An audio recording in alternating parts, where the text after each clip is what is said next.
The Railway Children. By Edith Nesbit. Chapter 1. The Beginning of Things. They were not railway children to begin with. I don't suppose they had ever thought about railways except as a means of getting to Masklin and Cook's, the pantomime, zoological gardens, and Madame Tussauds. They were just ordinary suburban children, and they lived with their father and mother in an ordinary red brick-fronted villa, with colored glass in the front door, a tiled passage that was called a hall, a bathroom with hot and cold water, electric bells, French windows, and a good deal of white paint, and every modern convenience, as the house agents say. There were 3 of them.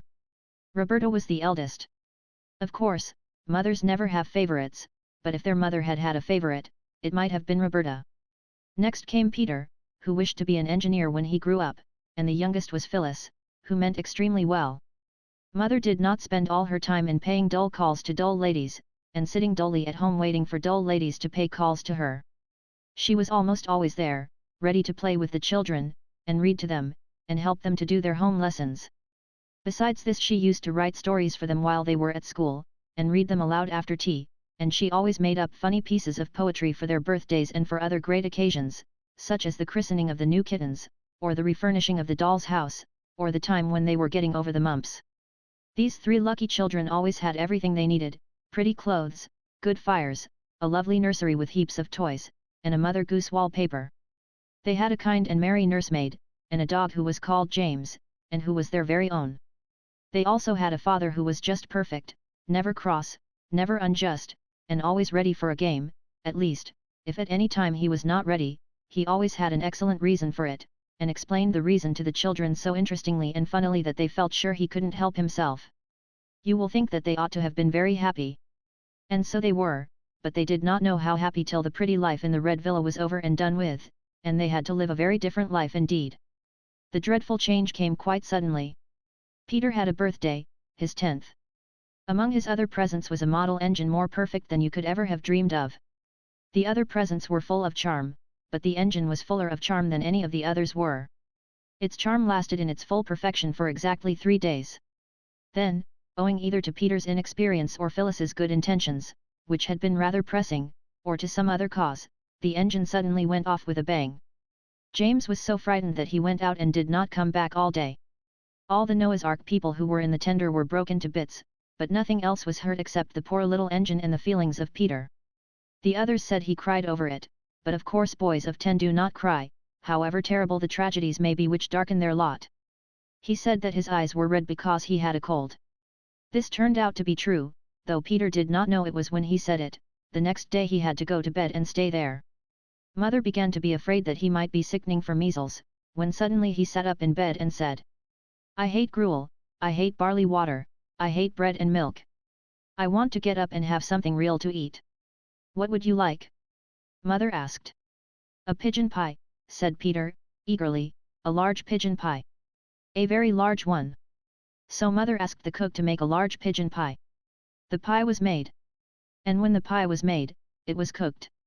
And when it was cooked, Peter ate some of it. After that his cold was better. Mother made a piece of poetry to amuse him while the pie was being made. It began by saying what an unfortunate but worthy boy Peter was, then it went on. He had an engine that he loved with all his heart and soul. And if he had a wish on earth, it was to keep it whole. "One day, my friends, prepare your minds. I'm coming to the worst." Quite suddenly a screw went mad. And then the boiler burst. With gloomy face he picked it up and took it to his mother. Though even he could not suppose that she could make another. For those who perished on the line, he did not seem to care. His engine being more to him than all the people there. And now you see the reason why. Our Peter has been ill. He soothes his soul with pigeon pie. His gnawing grief to kill. He wraps himself in blankets warm. And sleeps in bed till late. Determined thus to overcome his miserable fate.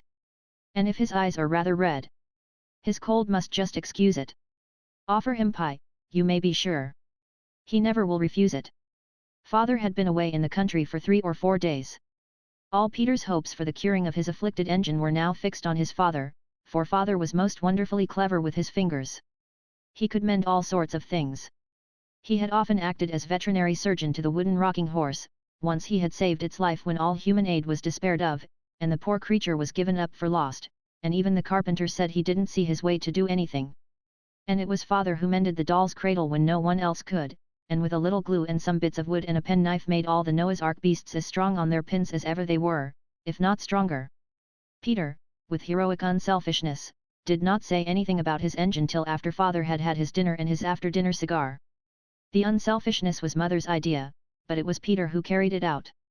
And needed a good deal of patience, too. At last mother said to father, "Now, dear, if you're quite rested, and quite comfy, we want to tell you about the great railway accident, and ask your advice." "All right," said father, "fire away." So then Peter told the sad tale, and fetched what was left of the engine. "Hum," said father, when he had looked the engine over very carefully. The children held their breaths. "Is there no hope?" said Peter, in a low, unsteady voice. "Hope? Rather. Tons of it," said father, cheerfully, "but it'll want something besides hope, a bit of brazing say, or some solder, and a new valve. I think we'd better keep it for a rainy day. In other words, I'll give up Saturday afternoon to it, and you shall all help me." "Can girls help to mend engines?" Peter asked doubtfully. "Of course they can. Girls are just as clever as boys, and don't you forget it. How would you like to be an engine driver, Phil?" "My face would be always dirty, wouldn't it?" said Phyllis, in unenthusiastic tones, "and I expect I should break something." "I should just love it," said Roberta. "Do you think I could when I'm grown up, Daddy? Or even a stoker?" "You mean a fireman," said Daddy, pulling and twisting at the engine. "Well, if you still wish it, when you're grown up, we'll see about making you a firewoman. I remember when I was a boy." Just then there was a knock at the front door. "Who on earth?" said father. "An Englishman's house is his castle, of course, but I do wish they built semi-detached villas with moats and drawbridges." Ruth, she was the parlour maid and had red hair, came in and said that two gentlemen wanted to see the master. "I've shown them into the library, sir," said she. "I expect it's the subscription to the vicar's testimonial," said mother, "or else it's the choir holiday fund. Get rid of them quickly, dear. It does break up an evening so, and it's nearly the children's bedtime." But father did not seem to be able to get rid of the gentlemen at all quickly. "I wish we had got a moat and drawbridge," said Roberta, "then, when we didn't want people, we could just pull up the drawbridge and no one else could get in. I expect father will have forgotten about when he was a boy if they stay much longer." Mother tried to make the time pass by telling them a new fairy story about a princess with green eyes, but it was difficult because they could hear the voices of father and the gentleman in the library, and father's voice sounded louder and different to the voice he generally used to people who came about testimonials and holiday funds. Then the library bell rang, and everyone heaved a breath of relief. "They're going now," said Phyllis, "he's rung to have them shown out."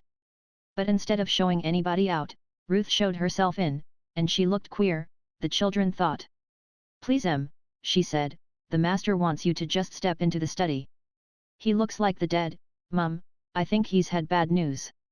You'd best prepare yourself for the worst, perhaps it's a death in the family or a bank busted or—" "That'll do, Ruth," said mother gently, "you can go." Then mother went into the library. There was more talking. Then the bell rang again, and Ruth fetched a cab. The children heard boots go out and down the steps. The cab drove away, and the front door shut. Then mother came in. Her dear face was as white as her lace collar, and her eyes looked very big and shining. Her mouth looked like just a line of pale red, her lips were thin and not their proper shape at all. "It's bedtime," she said. "Ruth will put you to bed." "But you promised we should sit up late tonight because father's come home," said Phyllis. "Father's been called away, on business," said mother. "Come, darlings, go at once." They kissed her and went. Roberta lingered to give mother an extra hug and to whisper. "It wasn't bad news, Mammy, was it? Is anyone dead, or—" "Nobody's dead, no," said mother, and she almost seemed to push Roberta away. "I can't tell you anything tonight, my pet. Go, dear, go now." So Roberta went. Ruth brushed the girls' hair and helped them to undress. Mother almost always did this herself. When she had turned down the gas and left them, she found Peter, still dressed, waiting on the stairs. "I say, Ruth, what's up?" he asked. Don't ask me no questions and I won't tell you no lies, the red-headed Ruth replied. You'll know soon enough. Late that night mother came up and kissed all three children as they lay asleep. But Roberta was the only one whom the kiss woke, and she lay mouse-still, and said nothing. If mother doesn't want us to know she's been crying, she said to herself as she heard through the dark the catching of her mother's breath, we won't know it. That's all. When they came down to breakfast the next morning, mother had already gone out to London, Ruth said, and left them to their breakfast. There's something awful the matter, said Peter, breaking his egg. Ruth told me last night we should know soon enough. Did you ask her? Said Roberta, with scorn. Yes, I did, said Peter, angrily. If you could go to bed without caring whether mother was worried or not, I couldn't. So there. I don't think we ought to ask the servants things mother doesn't tell us, said Roberta. That's right, Miss Goody-Goody, said Peter, preach away. I'm not goody, said Phyllis, but I think Bobby's right this time. Of course. She always is. In her own opinion, said Peter. Oh, don't, cried Roberta, putting down her egg spoon, don't let's be horrid to each other. I'm sure some dire calamity is happening. Don't let's make it worse. Who began, I should like to know, said Peter. Roberta made an effort, and answered. I did, I suppose, but... Well, then, said Peter, triumphantly. But before he went to school he thumped his sister between the shoulders and told her to cheer up. The children came home to 1 o'clock dinner, but mother was not there. And she was not there at tea time. It was nearly 7 before she came in, looking so ill and tired that the children felt they could not ask her any questions. She sank into an armchair. Phyllis took the long pins out of her hat, while Roberta took off her gloves, and Peter unfastened her walking shoes and fetched her soft velvety slippers for her. When she had had a cup of tea, and Roberta had put eau de cologne on her poor head that ached, mother said. Now, my darlings, I want to tell you something. Those men last night did bring very bad news, and father will be away for some time. I am very worried about it, and I want you all to help me, and not to make things harder for me. As if we would, said Roberta, holding mother's hand against her face. You can help me very much, said mother, by being good and happy and not quarreling when I'm away. Roberta and Peter exchanged guilty glances, for I shall have to be away a good deal. We won't quarrel.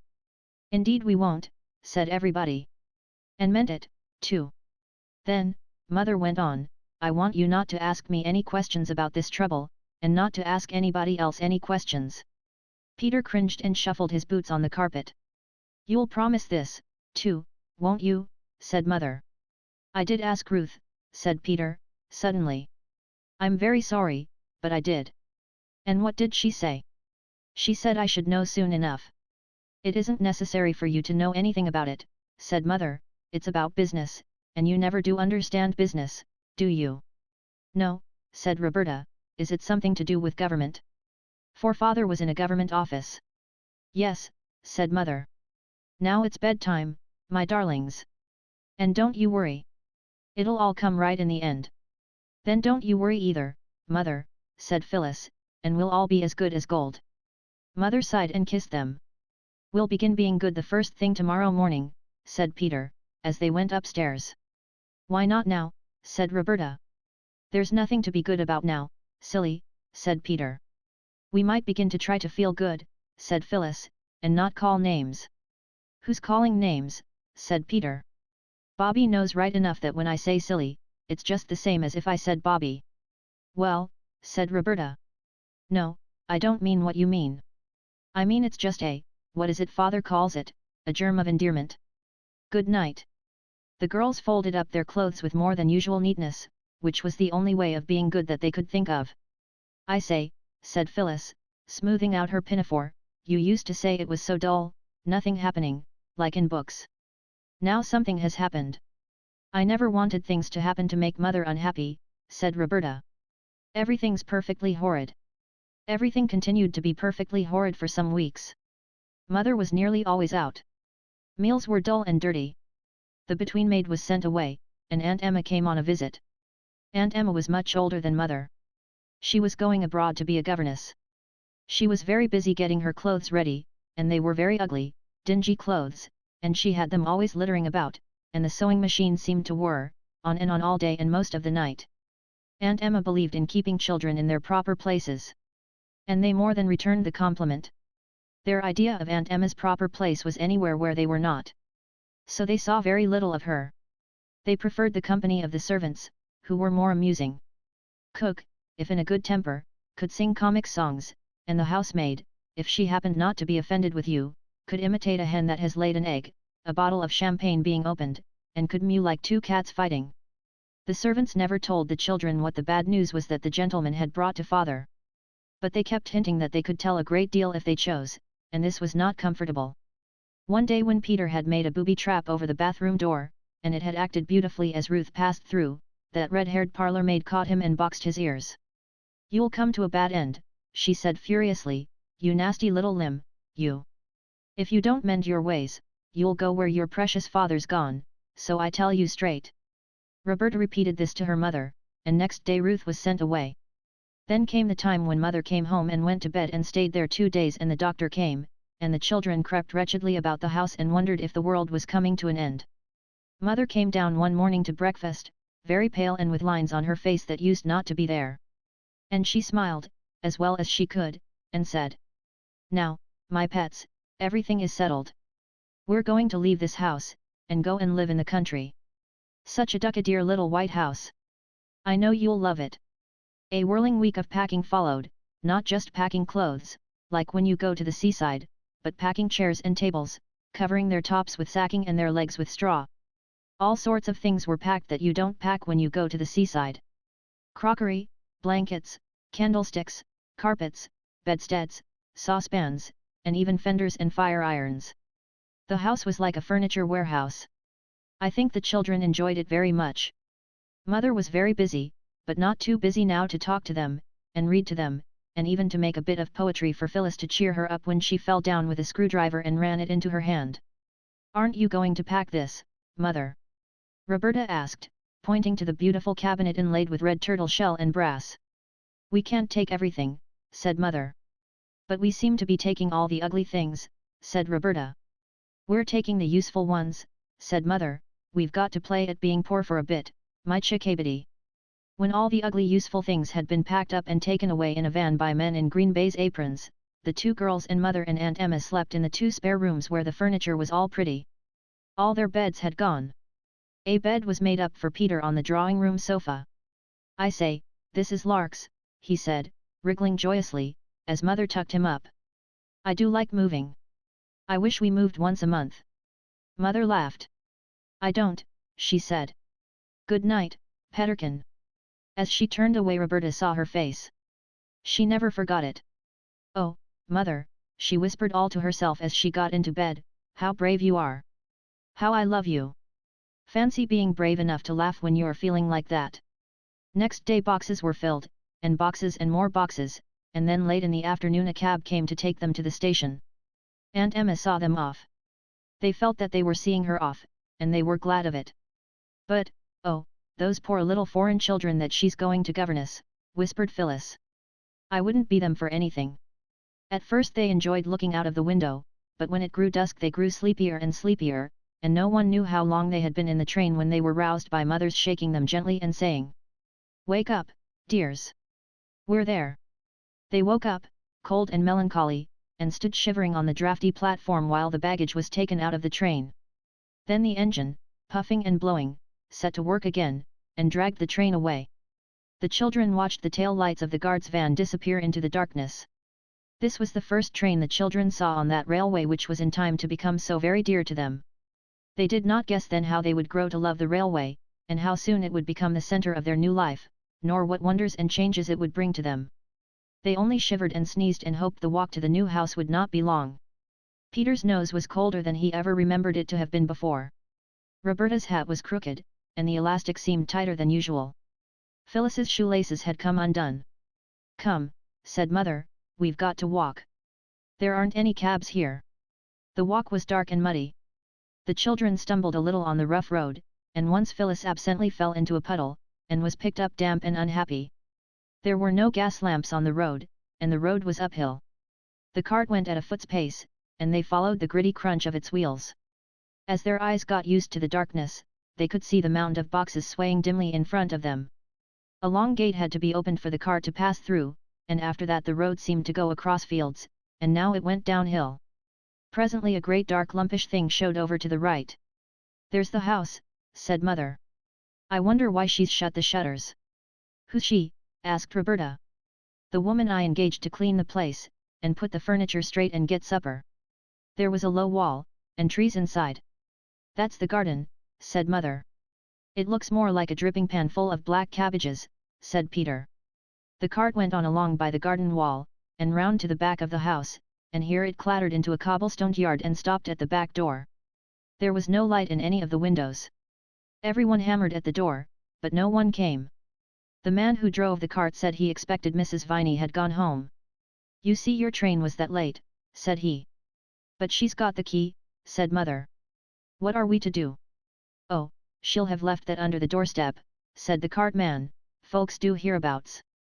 He took the lantern off his cart and stooped. "Aye, here it is, right enough," he said. He unlocked the door and went in and set his lantern on the table. "Got a candle?" said he. "I don't know where anything is." Mother spoke rather less cheerfully than usual. He struck a match. There was a candle on the table, and he lighted it. By its thin little glimmer the children saw a large bare kitchen with a stone floor.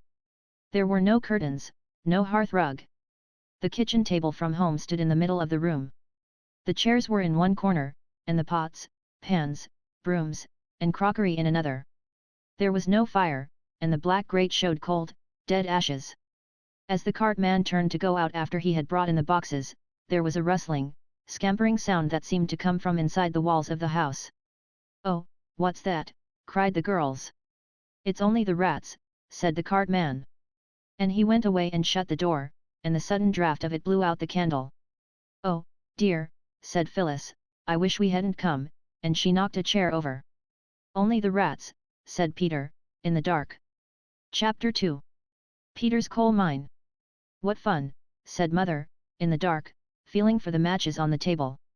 "How frightened the poor mice were, I don't believe they were rats at all." She struck a match and relighted the candle and everyone looked at each other by its winky, blinky light. "Well," she said, "you've often wanted something to happen and now it has. This is quite an adventure, isn't it? I told Mrs. Viney to get us some bread and butter and meat and things, and to have supper ready. I suppose she's laid it in the dining room. So let's go and see." The dining room opened out of the kitchen. It looked much darker than the kitchen when they went in with the one candle. Because the kitchen was whitewashed, but the dining room was dark wood from floor to ceiling, and across the ceiling there were heavy black beams. There was a muddled maze of dusty furniture, the breakfast room furniture from the old home where they had lived all their lives. It seemed a very long time ago, and a very long way off. There was the table certainly, and there were chairs, but there was no supper. "Let's look in the other rooms," said Mother, and they looked. And in each room was the same kind of blundering half-arrangement of furniture and fire irons and crockery, and all sorts of odd things on the floor, but there was nothing to eat. Even in the pantry there were only a rusty cake tin and a broken plate with whitening mixed in it. "What a horrid old woman," said Mother, "she's just walked off with the money and not got us anything to eat at all." "Then shan't we have any supper at all?" asked Phyllis, dismayed, stepping back onto a soap dish that cracked responsively. "Oh, yes," said Mother, "only it'll mean unpacking one of those big cases that we put in the cellar. Phil, do mind where you're walking to, there's a dear. Peter, hold the light." The cellar door opened out of the kitchen. There were 5 wooden steps leading down. It wasn't a proper cellar at all, the children thought, because its ceiling went up as high as the kitchen's. A bacon rack hung under its ceiling. There was wood in it, and coal. Also the big cases. Peter held the candle, all on one side, while Mother tried to open the great packing case. It was very securely nailed down. "Where's the hammer?" asked Peter. "That's just it," said Mother. "I'm afraid it's inside the box. But there's a coal shovel, and there's the kitchen poker." And with these she tried to get the case open. "Let me do it," said Peter, thinking he could do it better himself. Everyone thinks this when he sees another person stirring a fire, or opening a box, or untying a knot in a bit of string. "You'll hurt your hands, Mammy," said Roberta, "let me." "I wish Father was here," said Phyllis, "he'd get it open in 2 shakes." What are you kicking me for, Bobby? I wasn't, said Roberta. Just then the first of the long nails in the packing case began to come out with a scrunch. Then a lath was raised and then another, till all four stood up with the long nails in them shining fiercely like iron teeth in the candle light. Hooray, said Mother, here are some candles, the very first thing. You girls go and light them. You'll find some saucers and things. Just drop a little candle grease in the saucer and stick the candle upright in it. How many shall we light? As many as ever you like, said Mother, gaily. The great thing is to be cheerful. Nobody can be cheerful in the dark except owls and dormice. So the girls lighted candles. The head of the first match flew off and stuck to Phyllis's finger, but, as Roberta said, it was only a little burn, and she might have had to be a Roman martyr and be burned whole if she had happened to live in the days when those things were fashionable. Then, when the dining room was lighted by 14 candles, Roberta fetched coal and wood and lighted a fire. It's very cold for May, she said, feeling what a grown-up thing it was to say. The firelight and the candle light made the dining room look very different, for now you could see that the dark walls were of wood, carved here and there into little wreaths and loops. The girls hastily tidied the room, which meant putting the chairs against the wall, and piling all the odds and ends into a corner and partly hiding them with the big leather armchair that Father used to sit in after dinner. Bravo, cried Mother, coming in with a tray full of things. This is something like. I'll just get a tablecloth and then. The tablecloth was in a box with a proper lock that was opened with a key and not with a shovel, and when the cloth was spread on the table, a real feast was laid out on it. Everyone was very, very tired, but everyone cheered up at the sight of the funny and delightful supper. There were biscuits, the Marie and the plain kind, sardines, preserved ginger, cooking raisins, and candied peel and marmalade. What a good thing Aunt Emma packed up all the odds and ends out of the store cupboard, said Mother. Now, Phil, don't put the marmalade spoon in among the sardines. No, I won't, Mother, said Phyllis, and put it down among the Marie biscuits. Let's drink Aunt Emma's health, said Roberta, suddenly. What should we have done if she hadn't packed up these things? Here's to Aunt Emma. And the toast was drunk in ginger wine and water, out of willow-patterned teacups, because the glasses couldn't be found. They all felt that they had been a little hard on Aunt Emma. She wasn't a nice cuddly person like Mother, but after all it was she who had thought of packing up the odds and ends of things to eat. It was Aunt Emma, too, who had aired all the sheets ready, and the men who had moved the furniture had put the bedsteads together, so the beds were soon made. Good night, chickies, said Mother. I'm sure there aren't any rats. But I'll leave my door open, and then if a mouse comes, you need only scream, and I'll come and tell it exactly what I think of it.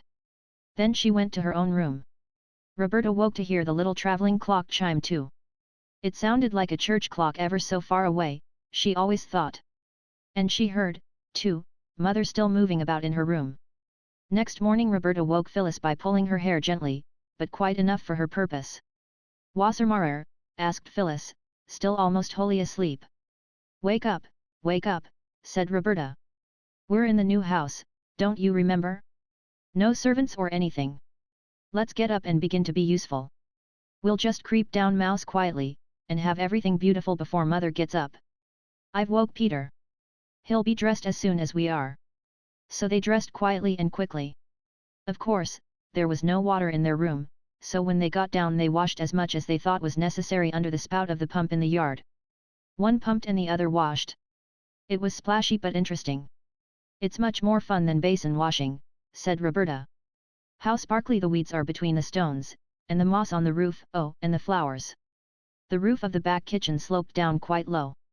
It was made of thatch and it had moss on it, and house leeks and stone crop and wallflowers, and even a clump of purple flag flowers, at the far corner. This is far, and away prettier than Edgecombe Villa, said Phyllis. I wonder what the garden's like. We mustn't think of the garden yet, said Roberta, with earnest energy. Let's go in and begin to work. They lighted the fire and put the kettle on, and they arranged the crockery for breakfast. They could not find all the right things, but a glass ashtray made an excellent salt cellar, and a newish baking tin seemed as if it would do to put bread on, if they had any. When there seemed to be nothing more that they could do, they went out again into the fresh bright morning. We'll go into the garden now, said Peter. But somehow they couldn't find the garden. They went round the house and round the house. The yard occupied the back, and across it were stables and outbuildings. On the other three sides the house stood simply in a field, without a yard of garden to divide it from the short smooth turf. And yet they had certainly seen the garden wall the night before. It was a hilly country. Down below they could see the line of the railway, and the black yawning mouth of a tunnel. The station was out of sight. There was a great bridge with tall arches running across one end of the valley. "Never mind the garden," said Peter, "let's go down and look at the railway. There might be trains passing." "We can see them from here," said Roberta, slowly, "let's sit down a bit." So they all sat down on a great flat grey stone that had pushed itself up out of the grass. It was one of many that lay about on the hillside, and when Mother came out to look for them at 8 o'clock, she found them deeply asleep in a contented, sun-warmed bunch. They had made an excellent fire, and had set the kettle on it at about 5:30.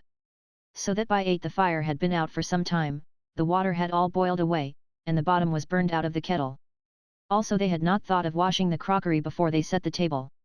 "But it doesn't matter, the cups and saucers, I mean," said Mother. "Because I've found another room, I'd quite forgotten there was one. And it's magic. And I've boiled the water for tea in a saucepan." The forgotten room opened out of the kitchen. In the agitation and half-darkness the night before its door had been mistaken for a cupboard's.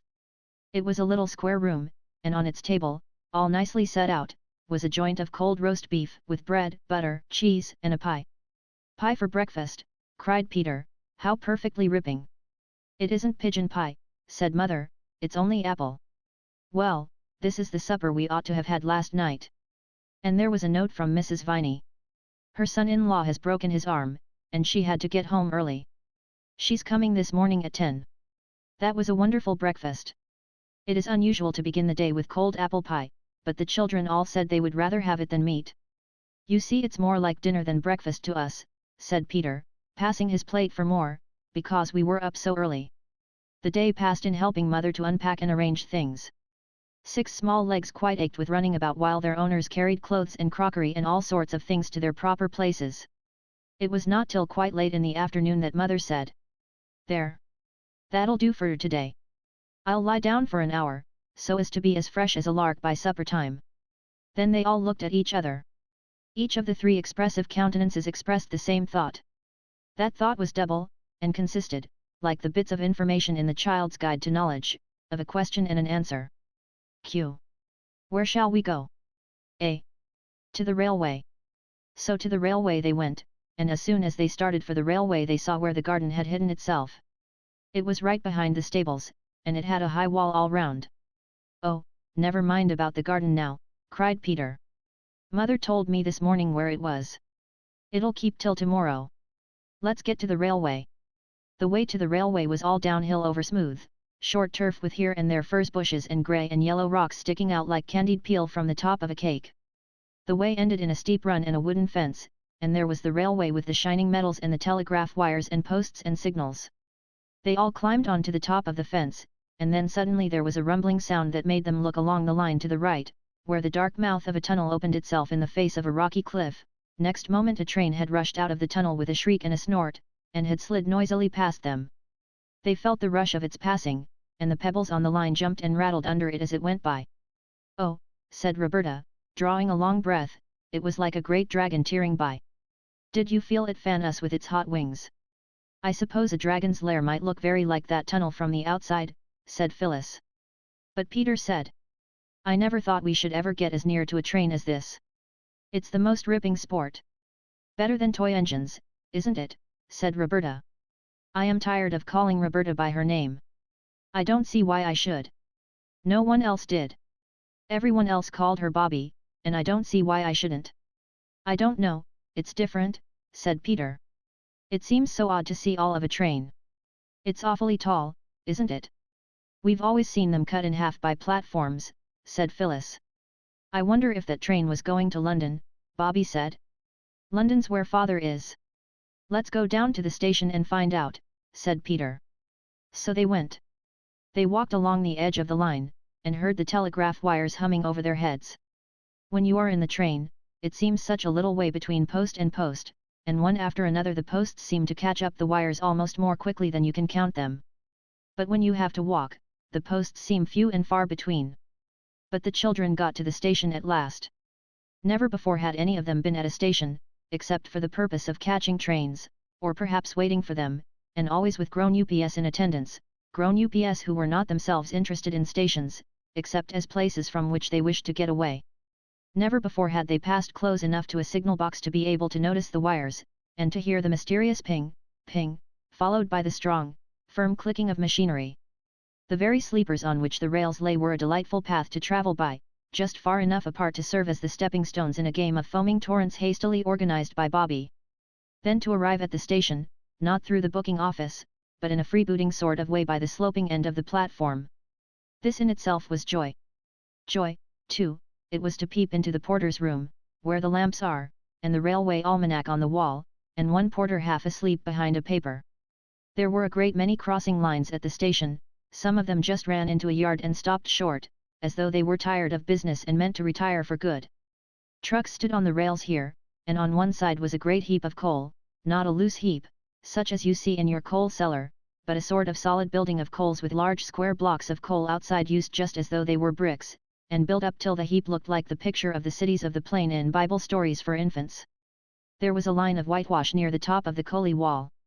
When presently the porter lounged out of his room at the twice-repeated tingling thrill of a gong over the station door, Peter said, "How do you do?" in his best manner, and hastened to ask what the white mark was on the coal for. "To mark how much coal there be," said the porter, "so as we'll know if anyone nicks it. So don't you go off with none in your pockets, young gentleman." This seemed, at the time, but a merry jest, and Peter felt at once that the porter was a friendly sort with no nonsense about him. But later the words came back to Peter with a new meaning. "Have you ever gone into a farmhouse kitchen on a baking day, and seen the great crock of dough set by the fire to rise? If you have, and if you were at that time still young enough to be interested in everything you saw, you will remember that you found yourself quite unable to resist the temptation to poke your finger into the soft round of dough that curved inside the pan like a giant mushroom. And you will remember that your finger made a dent in the dough, and that slowly, but quite surely, the dent disappeared, and the dough looked quite the same as it did before you touched it. Unless, of course, your hand was extra dirty, in which case, naturally, there would be a little black mark. Well, it was just like that with the sorrow the children had felt at father's going away, and at mother's being so unhappy. It made a deep impression, but the impression did not last long. They soon got used to being without father, though they did not forget him, and they got used to not going to school, and to seeing very little of mother, who was now almost all day shut up in her upstairs room writing. She used to come down at tea time and read aloud the stories she had written. They were lovely stories. The rocks and hills and valleys and trees, the canal, and above all, the railway, were so new and so perfectly pleasing that the remembrance of the old life in the villa grew to seem almost like a dream. Mother had told them more than once that they were quite poor now, but this did not seem to be anything but a way of speaking. Grown-up people, even mothers, often make remarks that don't seem to mean anything in particular, just for the sake of saying something, seemingly. There was always enough to eat, and they wore the same kind of nice clothes they had always worn. But in June came 3 wet days, the rain came down, straight as lances, and it was very, very cold. Nobody could go out, and everybody shivered. They all went up to the door of Mother's room and knocked. "Well, what is it?" asked Mother from inside. "Mother," said Bobby, "mayn't I light a fire? I do know how." And Mother said, "No, my duck-a-love. We mustn't have fires in June, coal is so dear. If you're cold, go and have a good romp in the attic. That'll warm you." "But, Mother, it only takes such a very little coal to make a fire." "It's more than we can afford, chickeny love," said Mother, cheerfully. "Now run away, there's darlings, I'm madly busy."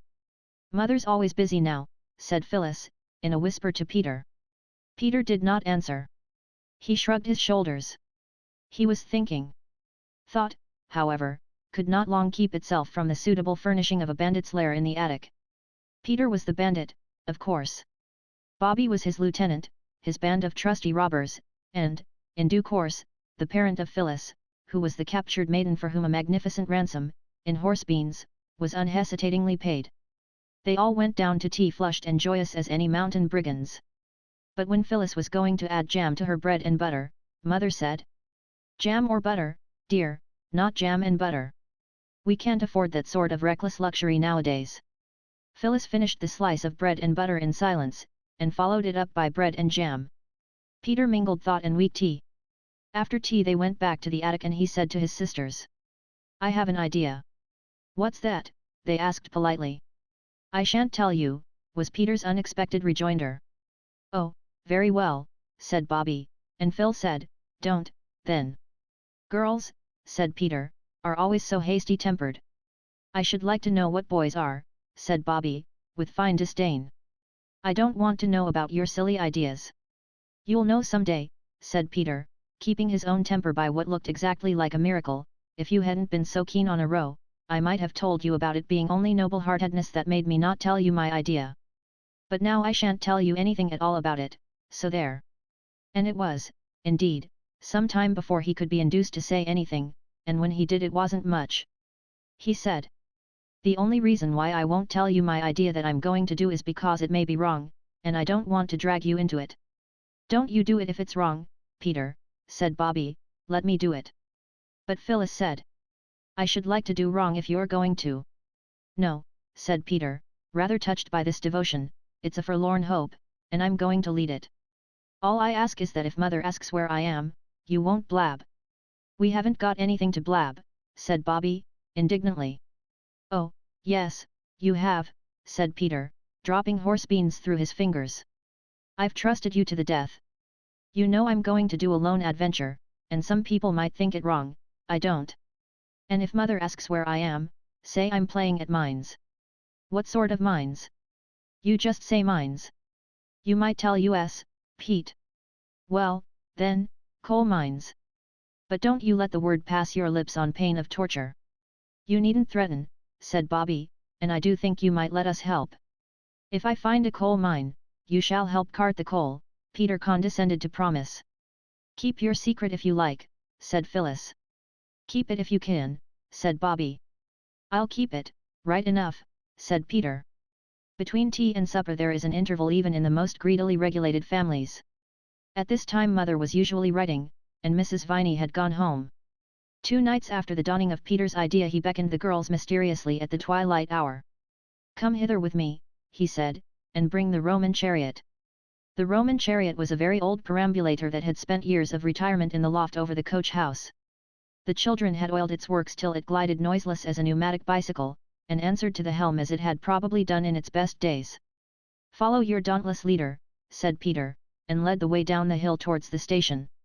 Just above the station many rocks have pushed their heads out through the turf as though they, like the children, were interested in the railway. In a little hollow between 3 rocks lay a heap of dried brambles and heather. Peter halted, turned over the brushwood with a well-scarred boot, and said. Here's the first coal from the St. Peter's mine. We'll take it home in the chariot. Punctuality and dispatch. All orders carefully attended to. Any shaped lump cut to suit regular customers. The chariot was packed full of coal. And when it was packed it had to be unpacked again because it was so heavy that it couldn't be got up the hill by the 3 children, not even when Peter harnessed himself to the handle with his braces, and firmly grasping his waistband in one hand pulled while the girls pushed behind. 3 journeys had to be made before the coal from Peter's mine was added to the heap of Mother's coal in the cellar. Afterwards Peter went out alone, and came back very black and mysterious. I've been to my coal mine, he said, tomorrow evening we'll bring home the black diamonds in the chariot. It was a week later that Mrs. Viney remarked to Mother how well this last lot of coal was holding out. The children hugged themselves and each other in complicated wriggles of silent laughter as they listened on the stairs. They had all forgotten by now that there had ever been any doubt in Peter's mind as to whether coal mining was wrong. But there came a dreadful night when the station master put on a pair of old sand shoes that he had worn at the seaside in his summer holiday, and crept out very quietly to the yard where the Sodom and Gomorrah heap of coal was, with the whitewashed line round it. He crept out there, and he waited like a cat by a mouse hole. On the top of the heap something small and dark was scrabbling and rattling furtively among the coal. The station master concealed himself in the shadow of a brake van that had a little tin chimney and was labelled GN&SR 34,576. Return at once to White Heather Sidings. And in this concealment he lurked till the small thing on the top of the heap ceased to scrabble and rattle, came to the edge of the heap, cautiously let itself down, and lifted something after it.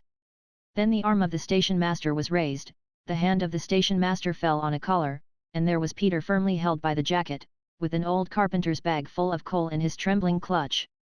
So I've caught you at last, have I, you young thief, said the station master. I'm not a thief, said Peter, as firmly as he could. I'm a coal miner. Tell that to the Marines, said the station master. It would be just as true whoever I told it to, said Peter. You're right there, said the man, who held him. Stow your jaw, you young rip, and come along to the station. Oh, no, cried in the darkness an agonized voice that was not Peter's. Not the police station, said another voice from the darkness. Not yet, said the station master. The railway station first. Why, it's a regular gang. Any more of you? Only us, said Bobby and Phyllis, coming out of the shadow of another truck labelled Stavely Colliery, and bearing on it the legend in white chalk, wanted in number 1 road. What do you mean by spying on a fellow like this, said Peter, angrily. Time someone did spy on you, I think, said the station master. Come along to the station. Oh, don't, said Bobby. Can't you decide now what you'll do to us? It's our fault just as much as Peter's. We helped to carry the coal away, and we knew where he got it. No, you didn't, said Peter. Yes, we did, said Bobby. We knew all the time. We only pretended we didn't just to humor you. Peter's cup was full. He had mined for coal, he had struck coal, he had been caught, and now he learned that his sisters had humored him. Don't hold me, he said. I won't run away. The station master loosed Peter's collar, struck a match and looked at them by its flickering light. Why, said he, you're the children from the 3 chimneys up yonder. So nicely dressed, too. Tell me now, what made you do such a thing? Haven't you ever been to church or learned your catechism or anything, not to know it's wicked to steal? He spoke much more gently now, and Peter said. I didn't think it was stealing. I was almost sure it wasn't. I thought if I took it from the outside part of the heap, perhaps it would be. But in the middle I thought I could fairly count it only mining. It'll take thousands of years for you to burn up all that coal and get to the middle parts. Not quite. But did you do it for a lark or what?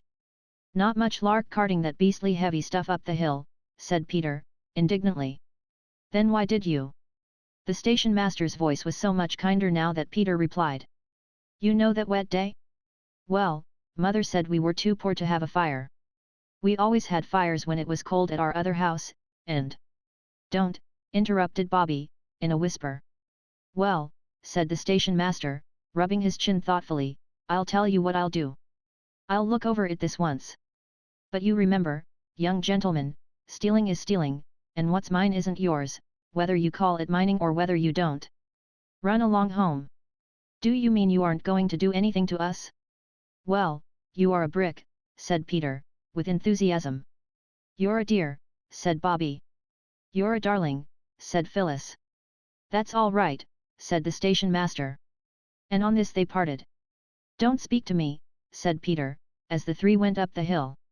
You're spies and traitors, that's what you are. But the girls were too glad to have Peter between them, safe and free, and on the way to 3 Chimneys and not to the police station, to mind much what he said.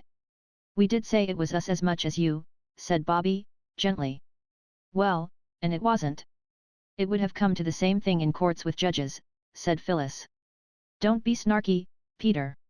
It isn't our fault your secrets are so jolly easy to find out.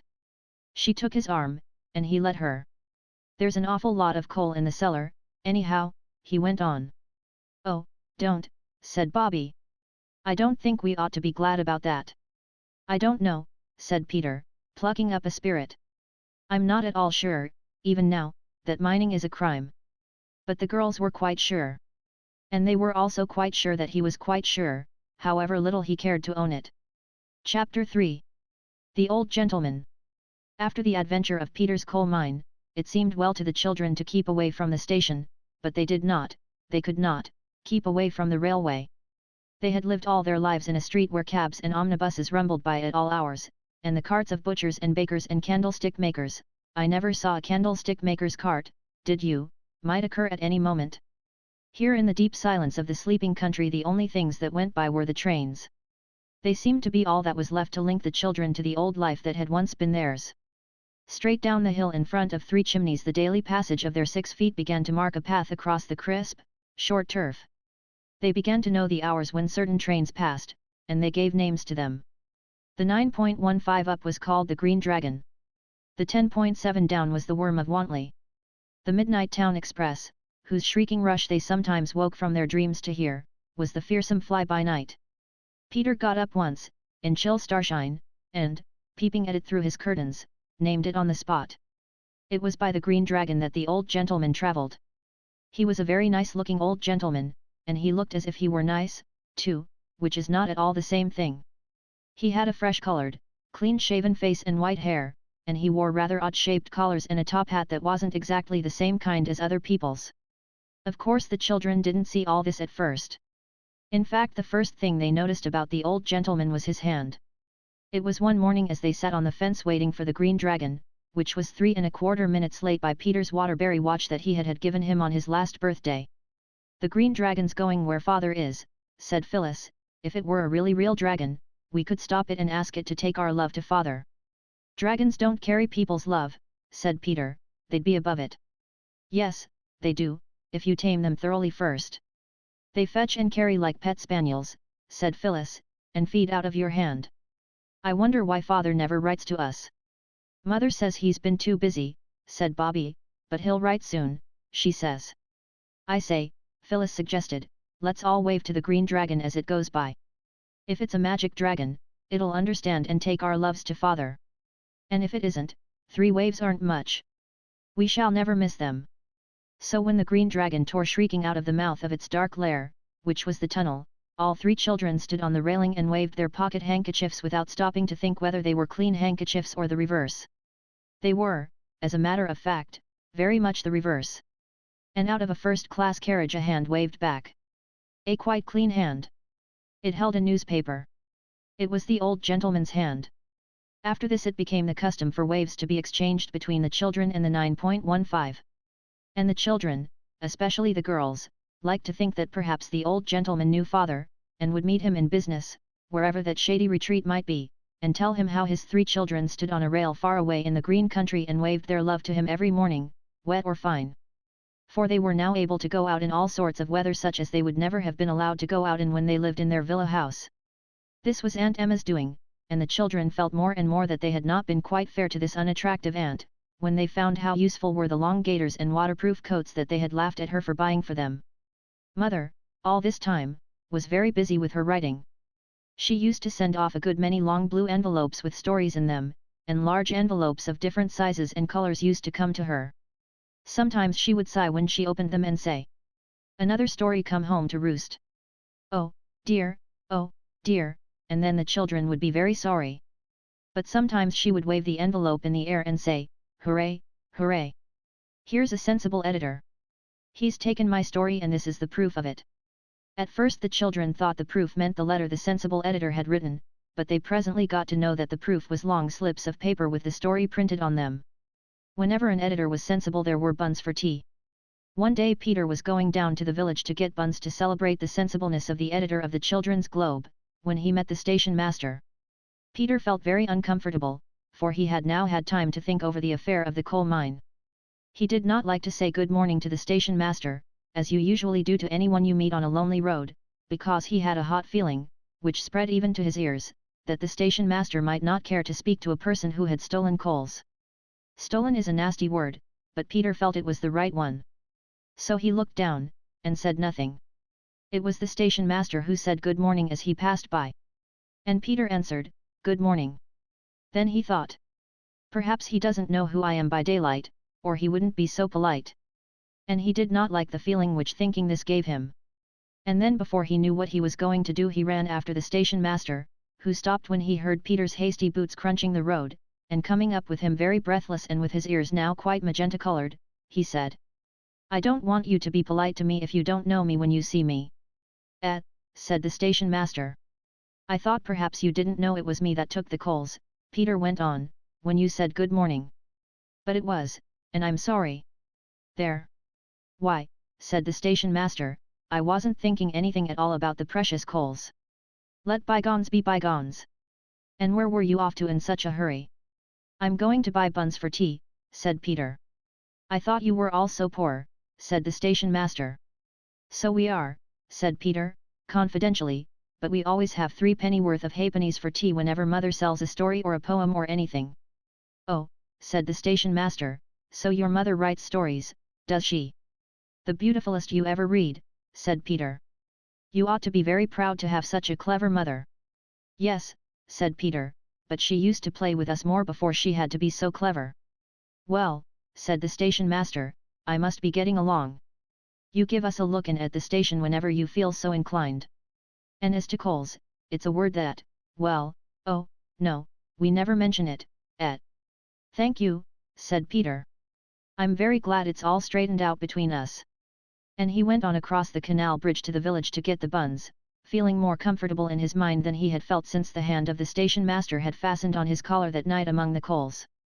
Next day when they had sent the threefold wave of greeting to father by the green dragon, and the old gentleman had waved back as usual, Peter proudly led the way to the station. But ought we, said Bobby. After the coals, she means, Phyllis explained. I met the station master yesterday, said Peter, in an offhand way, and he pretended not to hear what Phyllis had said. He express specially invited us to go down any time we liked. After the coals, repeated Phyllis. Stop a minute, my bootlace is undone again. It always is undone again, said Peter, and the station master was more of a gentleman than you'll ever be, Phil, throwing coal at a chap's head like that. Phyllis did up her bootlace and went on in silence, but her shoulders shook, and presently a fat tear fell off her nose and splashed on the metal of the railway line. Bobby saw it. Why, what's the matter, darling, she said, stopping short and putting her arm round the heaving shoulders. He called me ungentlemanly, sobbed Phyllis. I didn't never call him unladylike, not even when he tied my Clorinda to the firewood bundle and burned her at the stake for a martyr. Peter had indeed perpetrated this outrage a year or two before. Well, you began, you know, said Bobby, honestly, about coals and all that. Don't you think you'd better both unsay everything since the wave, and let honor be satisfied? I will if Peter will, said Phyllis, sniffling. All right, said Peter, honor is satisfied. Here, use my hanky, Phil, for goodness sake, if you've lost yours as usual. I wonder what you do with them. You had my last one, said Phyllis, indignantly, to tie up the rabbit hutch door with. But you're very ungrateful. It's quite right what it says in the poetry book about sharper than a serpent it is to have a toothless child, but it means ungrateful when it says toothless. Miss Lowe told me so. All right, said Peter, impatiently, I'm sorry. There. Now will you come on? They reached the station and spent a joyous 2 hours with the porter. He was a worthy man and seemed never tired of answering the questions that begin with why, which many people in higher ranks of life often seem weary of. He told them many things that they had not known before, as, for instance, that the things that hook carriages together are called couplings, and that the pipes like great serpents that hang over the couplings are meant to stop the train with. If you could get a hold of one o' them when the train is going and pull 'em apart, said he, she'd stop dead off with a jerk. Who's she? Said Phyllis. The train, of course, said the porter. After that the train was never again it to the children. And you know the thing in the carriages where it says on it, £5 fine for improper use. If you was to improperly use that, the train ud stop. And if you used it properly, said Roberta. It ud stop just the same, I suppose, said he, but it isn't proper use unless you're being murdered. There was an old lady once, someone kidded her on it was a refreshment room bell, and she used it improper, not being in danger of her life, though hungry, and when the train stopped and the guard came along expecting to find someone weltering in their last moments, she says, "Oh, please, mister, I'll take a glass of stout and a bath bun," she says. And the train was 7 minutes behind her time as it was. What did the guard say to the old lady? I dunno, replied the porter, but I lay she didn't forget it in a hurry, whatever it was. In such delightful conversation the time went by all too quickly. The station master came out once or twice from that sacred inner temple behind the place where the hole is that they sell you tickets through, and was most jolly with them all. Just as if coal had never been discovered, Phyllis whispered to her sister. He gave them each an orange, and promised to take them up into the signal box one of these days, when he wasn't so busy. Several trains went through the station, and Peter noticed for the first time that engines have numbers on them, like cabs. Yes, said the porter, I knowed a young gent as used to take down the numbers of every single one he seed, in a green notebook with silver corners it was, owing to his father being very well-to-do in the wholesale stationery. Peter felt that he could take down numbers, too, even if he was not the son of a wholesale stationer. As he did not happen to have a green leather notebook with silver corners, the porter gave him a yellow envelope and on it he noted 379. 663. And felt that this was the beginning of what would be a most interesting collection. That night at tea he asked Mother if she had a green leather notebook with silver corners. She had not, but when she heard what he wanted it for she gave him a little black one. It has a few pages torn out, said she, but it will hold quite a lot of numbers, and when it's full I'll give you another. I'm so glad you like the railway. Only, please, you mustn't walk on the line.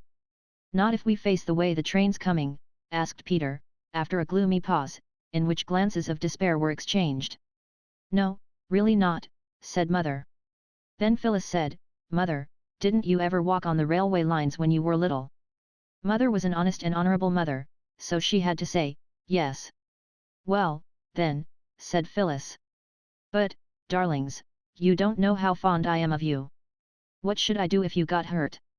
Are you fonder of us than Granny was of you when you were little? Phyllis asked. Bobby made signs to her to stop, but Phyllis never did see signs, no matter how plain they might be. Mother did not answer for a minute. She got up to put more water in the teapot. No one, she said at last, ever loved anyone more than my mother loved me.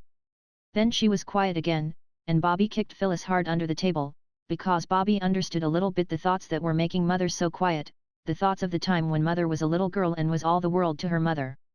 It seems so easy and natural to run to Mother when one is in trouble. Bobby understood a little how people do not leave off running to their mothers when they are in trouble even when they are grown up, and she thought she knew a little what it must be to be sad, and have no mother to run to any more. So she kicked Phyllis, who said, What are you kicking me like that for, Bob? And then Mother laughed a little and sighed and said, Very well, then. Only let me be sure you do know which way the trains come, and don't walk on the line near the tunnel or near corners. Trains keep to the left like carriages, said Peter, so if we keep to the right, we're bound to see them coming. Very well, said Mother, and I dare say you think that she ought not to have said it. But she remembered about when she was a little girl herself, and she did say it, and neither her own children nor you nor any other children in the world could ever understand exactly what it cost her to do it. Only some few of you, like Bobby, may understand a very little bit. It was the very next day that Mother had to stay in bed because her head ached so. Her hands were burning hot, and she would not eat anything, and her throat was very sore. If I was you, Mum, said Mrs. Viney, I should take and send for the doctor. There's a lot of catchy complaints going about just now. My sister's eldest, she took a chill and it went to her inside, 2 years ago come Christmas, and she's never been the same gel since. Mother wouldn't at first, but in the evening she felt so much worse that Peter was sent to the house in the village that had 3 laburnum trees by the gate, and on the gate a brass plate with W. Forrest, M.D., on it. W. Forrest, M.D., came at once. He talked to Peter on the way back. He seemed a most charming and sensible man, interested in railways and rabbits and really important things. When he had seen Mother, he said it was influenza. Now, Lady Graveairs, he said in the hall to Bobby, I suppose you'll want to be head nurse. Of course, said she. Well, then, I'll send down some medicine. Keep up a good fire. Have some strong beef tea made ready to give her as soon as the fever goes down. She can have grapes now, and beef essence and soda water and milk, and you'd better get in a bottle of brandy. The best brandy. Cheap brandy is worse than poison. She asked him to write it all down, and he did. When Bobby showed Mother the list he had written, Mother laughed. It was a laugh, Bobby decided, though it was rather odd and feeble. Nonsense, said Mother, laying in bed with eyes as bright as beads. I can't afford all that rubbish. Tell Mrs. Viney to boil 2 pounds of scrag end of the neck for your dinners tomorrow, and I can have some of the broth. Yes, I should like some more water now, love. And will you get a basin and sponge my hands? Roberta obeyed. When she had done everything she could to make Mother less uncomfortable, she went down to the others. Her cheeks were very red, her lips set tight, and her eyes almost as bright as Mother's.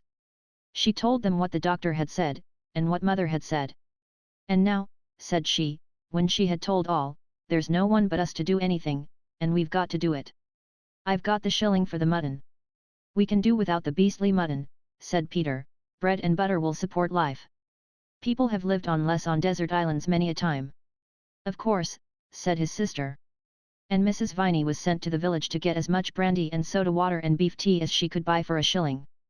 But even if we never have anything to eat at all, said Phyllis, you can't get all those other things with our dinner money. No, said Bobby, frowning, we must find out some other way. Now think, everybody, just as hard as ever you can. They did think. And presently they talked.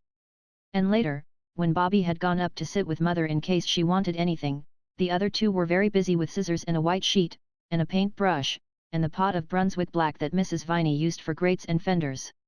They did not manage to do what they wished, exactly, with the first sheet, so they took another out of the linen cupboard.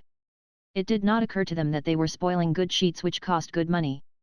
They only knew that they were making a good, but what they were making comes later. Bobby's bed had been moved into Mother's room, and several times in the night she got up to mend the fire, and to give her mother milk and soda water. Mother talked to herself a good deal, but it did not seem to mean anything. And once she woke up suddenly and called out, "Mama, Mama," and Bobby knew she was calling for Granny, and that she had forgotten that it was no use calling, because Granny was dead. In the early morning Bobby heard her name and jumped out of bed and ran to Mother's bedside. "Oh, yes, I think I was asleep," said Mother. "My poor little duck, how tired you'll be, I do hate to give you all this trouble." "Trouble?" said Bobby. "Ah, don't cry, sweet," Mother said, "I shall be all right in a day or two." And Bobby said, "Yes," and tried to smile. When you are used to 10 hours of solid sleep, to get up 3 or 4 times in your sleep time makes you feel as though you had been up all night. Bobby felt quite stupid and her eyes were sore and stiff, but she tidied the room, and arranged everything neatly before the doctor came. This was at 8:30. "Everything going on all right, little nurse," he said at the front door. "Did you get the brandy?" "I've got the brandy," said Bobby, "in a little flat bottle." "I didn't see the grapes or the beef tea, though," said he. "No," said Bobby, firmly, "but you will tomorrow. And there's some beef stewing in the oven for beef tea." "Who told you to do that?" he asked. "I noticed what Mother did when Phil had mumps." "Right," said the doctor. "Now you get your old woman to sit with your mother, and then you eat a good breakfast, and go straight to bed and sleep till dinner time. We can't afford to have the head nurse ill." He was really quite a nice doctor. When the 9.15 came out of the tunnel that morning, the old gentleman in the first-class carriage put down his newspaper, and got ready to wave his hand to the 3 children on the fence. But this morning there were not 3. There was only one. And that was Peter. Peter was not on the railings either, as usual. He was standing in front of them in an attitude like that of a showman showing off the animals in a menagerie, or of the kind clergyman when he points with a wand at the scenes from Palestine, when there is a magic lantern and he is explaining it. Peter was pointing, too. And what he was pointing at was a large white sheet nailed against the fence. On the sheet there were thick black letters more than a foot long. Some of them had run a little, because of Phyllis having put the Brunswick black on too eagerly, but the words were quite easy to read. And this what the old gentleman and several other people in the train read in the large black letters on the white sheet. "Look out at the station." A good many people did look out at the station and were disappointed, for they saw nothing unusual. The old gentleman looked out, too, and at first he too saw nothing more unusual than the gravelled platform and the sunshine and the wallflowers and forget-me-nots in the station borders. It was only just as the train was beginning to puff and pull itself together to start again that he saw Phyllis. She was quite out of breath with running. "Oh," she said, "I thought I'd missed you. My bootlaces would keep coming down and I fell over them twice. Here, take it." She thrust a warm, dampish letter into his hand as the train moved. He leaned back in his corner and opened the letter. This is what he read. "Dear Mr. We do not know your name. Mother is ill and the doctor says to give her the things at the end of the letter, but she says she can't afford it, and to get mutton for us and she will have the broth. We do not know anybody here but you, because Father is away and we do not know the address. Father will pay you, or if he has lost all his money, or anything, Peter will pay you when he is a man. We promise it on our honor. I owe you for all the things Mother wants. Signed Peter. Will you give the parcel to the station master, because of us not knowing what train you come down by? Say it is for Peter that was sorry about the coals and he will know all right. Roberta. Phyllis. Peter. Then came the list of things the doctor had ordered. The old gentleman read it through once, and his eyebrows went up. He read it twice and smiled a little. When he had read it thrice, he put it in his pocket and went on reading the Times. At about 6 that evening there was a knock at the back door. The three children rushed to open it, and there stood the friendly porter, who had told them so many interesting things about railways. He dumped down a big hamper on the kitchen flags. "Old gent," he said, "he asked me to fetch it up straight away." "Thank you very much," said Peter, and then, as the porter lingered, he added, "I'm most awfully sorry I haven't got tuppence to give you like father does, but—" "You drop it if you please," said the porter, indignantly. "I wasn't thinking about no tuppences. I only wanted to say I was sorry your mamma wasn't so well, and to ask how she finds herself this evening, and I've fetched her along a bit of sweetbriar, very sweet to smell it is." "Tuppence indeed," said he, and produced a bunch of sweetbriar from his hat, just like a conjurer, as Phyllis remarked afterwards. "Thank you very much," said Peter, "and I beg your pardon about the tuppence." "No offence," said the porter, untruly but politely, and went. Then the children undid the hamper. First there was straw, and then there were fine shavings, and then came all the things they had asked for, and plenty of them, and then a good many things they had not asked for, among others peaches and port wine and 2 chickens, a cardboard box of big red roses with long stalks, and a tall thin green bottle of lavender water, and 3 smaller fatter bottles of eau de cologne. There was a letter, too. "Dear Roberta and Phyllis and Peter," it said, "here are the things you want. Your mother will want to know where they came from. Tell her they were sent by a friend who heard she was ill. When she is well again you must tell her all about it, of course. And if she says you ought not to have asked for the things, tell her that I say you were quite right, and that I hope she will forgive me for taking the liberty of allowing myself a very great pleasure." The letter was signed GP something that the children couldn't read. "I think we were right," said Phyllis. "Right? Of course we were right," said Bobby. "All the same," said Peter, with his hands in his pockets, "I don't exactly look forward to telling mother the whole truth about it." "We're not to do it till she's well," said Bobby, "and when she's well we shall be so happy we shan't mind a little fuss like that. Oh, just look at the roses. I must take them up to her. And the sweetbriar," said Phyllis, sniffing it loudly, "don't forget the sweetbriar." "As if I should," said Roberta.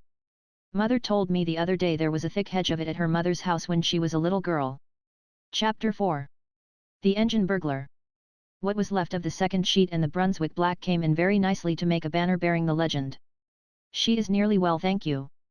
And this was displayed to the Green Dragon about a fortnight after the arrival of the wonderful hamper. The old gentleman saw it, and waved a cheerful response from the train. And when this had been done the children saw that now was the time when they must tell mother what they had done when she was ill. And it did not seem nearly so easy as they had thought it would be. But it had to be done. And it was done. Mother was extremely angry. She was seldom angry, and now she was angrier than they had ever known her. This was horrible. But it was much worse when she suddenly began to cry. Crying is catching, I believe, like measles and whooping cough. At any rate, everyone at once found itself taking part in a crying party. Mother stopped first. She dried her eyes and then she said, "I'm sorry I was so angry, darlings, because I know you didn't understand. We didn't mean to be naughty, Mammy," sobbed Bobby and Peter, and Phyllis sniffed. "Now, listen," said Mother, "it's quite true that we're poor, but we have enough to live on. You mustn't go telling everyone about our affairs, it's not right. And you must never, never, never ask strangers to give you things. Now always remember that, won't you?" They all hugged her and rubbed their damp cheeks against hers and promised that they would. "And I'll write a letter to your old gentleman, and I shall tell him that I didn't approve, oh, of course I shall thank him, too, for his kindness. It's you I don't approve of, my darlings, not the old gentleman. He was as kind as ever he could be. And you can give the letter to the station master to give him, and we won't say any more about it." Afterwards, when the children were alone, Bobby said, "Isn't Mother splendid? You catch any other grown-up saying they were sorry they had been angry?" "Yes," said Peter, "she is splendid, but it's rather awful when she's angry." "She's like avenging and bright in the song," said Phyllis. "I should like to look at her if it wasn't so awful. She looks so beautiful when she's really downright furious." They took the letter down to the station master. "I thought you said you hadn't got any friends except in London," said he. "We've made him since," said Peter. "But he doesn't live hereabouts." "No, we just know him on the railway." Then the station master retired to that sacred inner temple behind the little window where the tickets are sold, and the children went down to the porter's room and talked to the porter. They learned several interesting things from him, among others that his name was Perks, that he was married and had 3 children, that the lamps in front of engines are called headlights and the ones at the back tail lights. "And that just shows," whispered Phyllis, "that trains really are dragons in disguise, with proper heads and tails." It was on this day that the children first noticed that all engines are not alike. "Alike," said the porter, whose name was Perks. "Lor, love you, no, miss. No more alike nor what you and me are. That little un without a tender as went by just now all on her own, that was a tank, that was, she's off to do some shunting t'other side o' Maid Bridge. That's as it might be you, miss. Then there's goods engines, great, strong things with 3 wheels each side, joined with rods to strengthen 'em, as it might be me.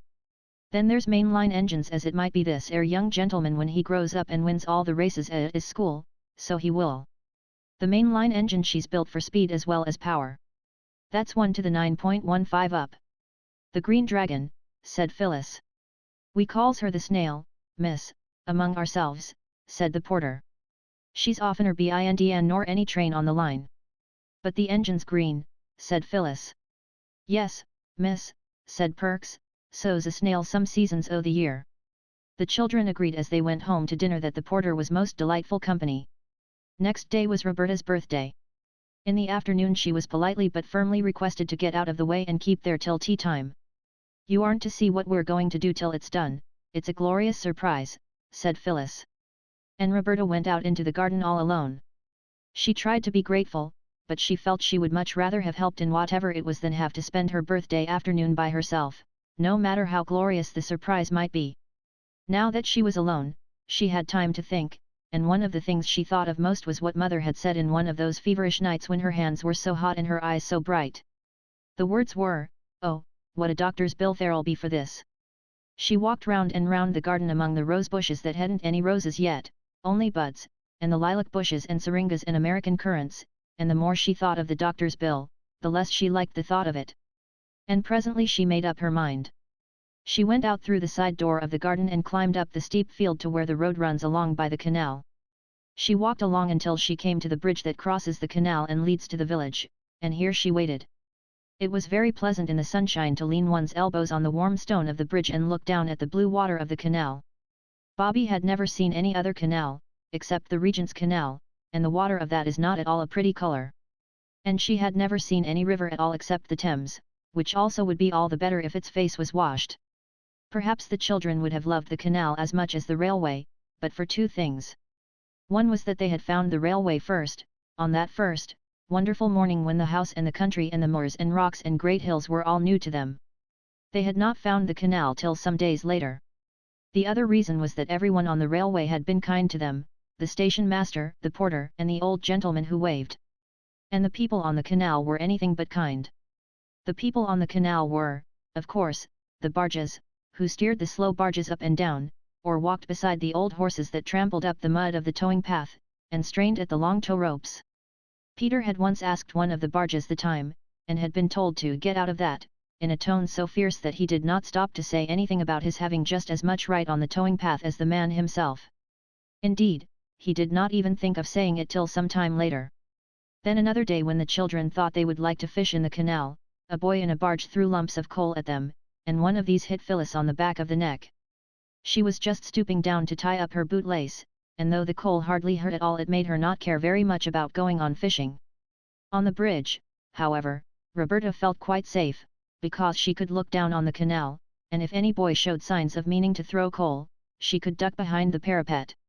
Presently there was a sound of wheels, which was just what she expected. The wheels were the wheels of the doctor's dog cart, and in the cart, of course, was the doctor. He pulled up, and called out, "Hello, head nurse. Want a lift?" "I wanted to see you," said Bobby. "Your mother's not worse, I hope," said the doctor. "No, but..." "Well, skip in, then, and we'll go for a drive." Roberta climbed in and the brown horse was made to turn round, which it did not like at all, for it was looking forward to its tea, I mean its oats. "This is jolly," said Bobby, as the dog cart flew along the road by the canal.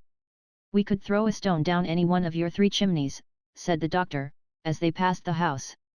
"Yes," said Bobby, "but you'd have to be a jolly good shot." "How do you know I'm not?" said the doctor. "Now, then, what's the trouble?" Bobby fidgeted with the hook of the driving apron.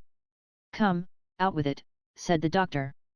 "It's rather hard, you see," said Bobby, "to out with it, because of what Mother said." "What did Mother say?" "She said I wasn't to go telling everyone that we're poor." "But you aren't everyone, are you?" "Not at all," said the doctor, cheerfully. Well, I know doctors are very extravagant, I mean expensive, and Mrs. Viney told me that her doctoring only cost her 2pence a week because she belonged to a club." "Yes. You see, she told me what a good doctor you were, and I asked her how she could afford you, because she's much poorer than we are. I've been in her house and I know.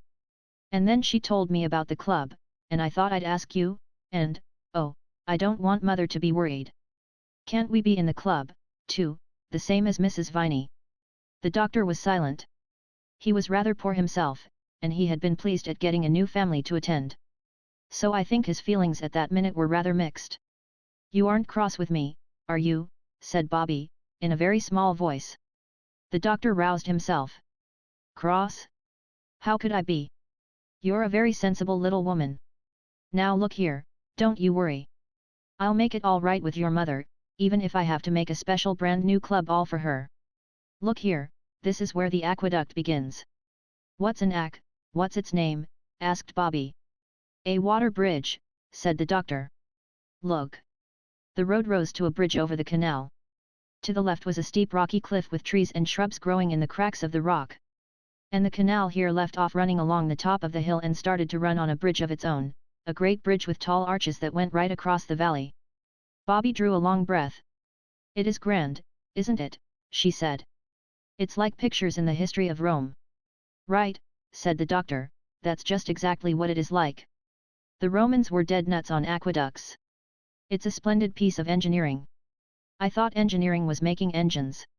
"Ah, there are different sorts of engineering. Making road and bridges and tunnels is one kind. And making fortifications is another.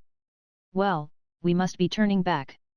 And, remember, you aren't to worry about doctor's bills or you'll be ill yourself, and then I'll send you in a bill as long as the aqueduct." When Bobby had parted from the doctor at the top of the field that ran down from the road to 3 Chimneys, she could not feel that she had done wrong. She knew that Mother would perhaps think differently. But Bobby felt that for once she was the one who was right, and she scrambled down the rocky slope with a really happy feeling. Phyllis and Peter met her at the back door. They were unnaturally clean and neat, and Phyllis had a red bow in her hair. There was only just time for Bobby to make herself tidy and tie up her hair with a blue bow before a little bell rang. "There," said Phyllis, "that's to show the surprise is ready.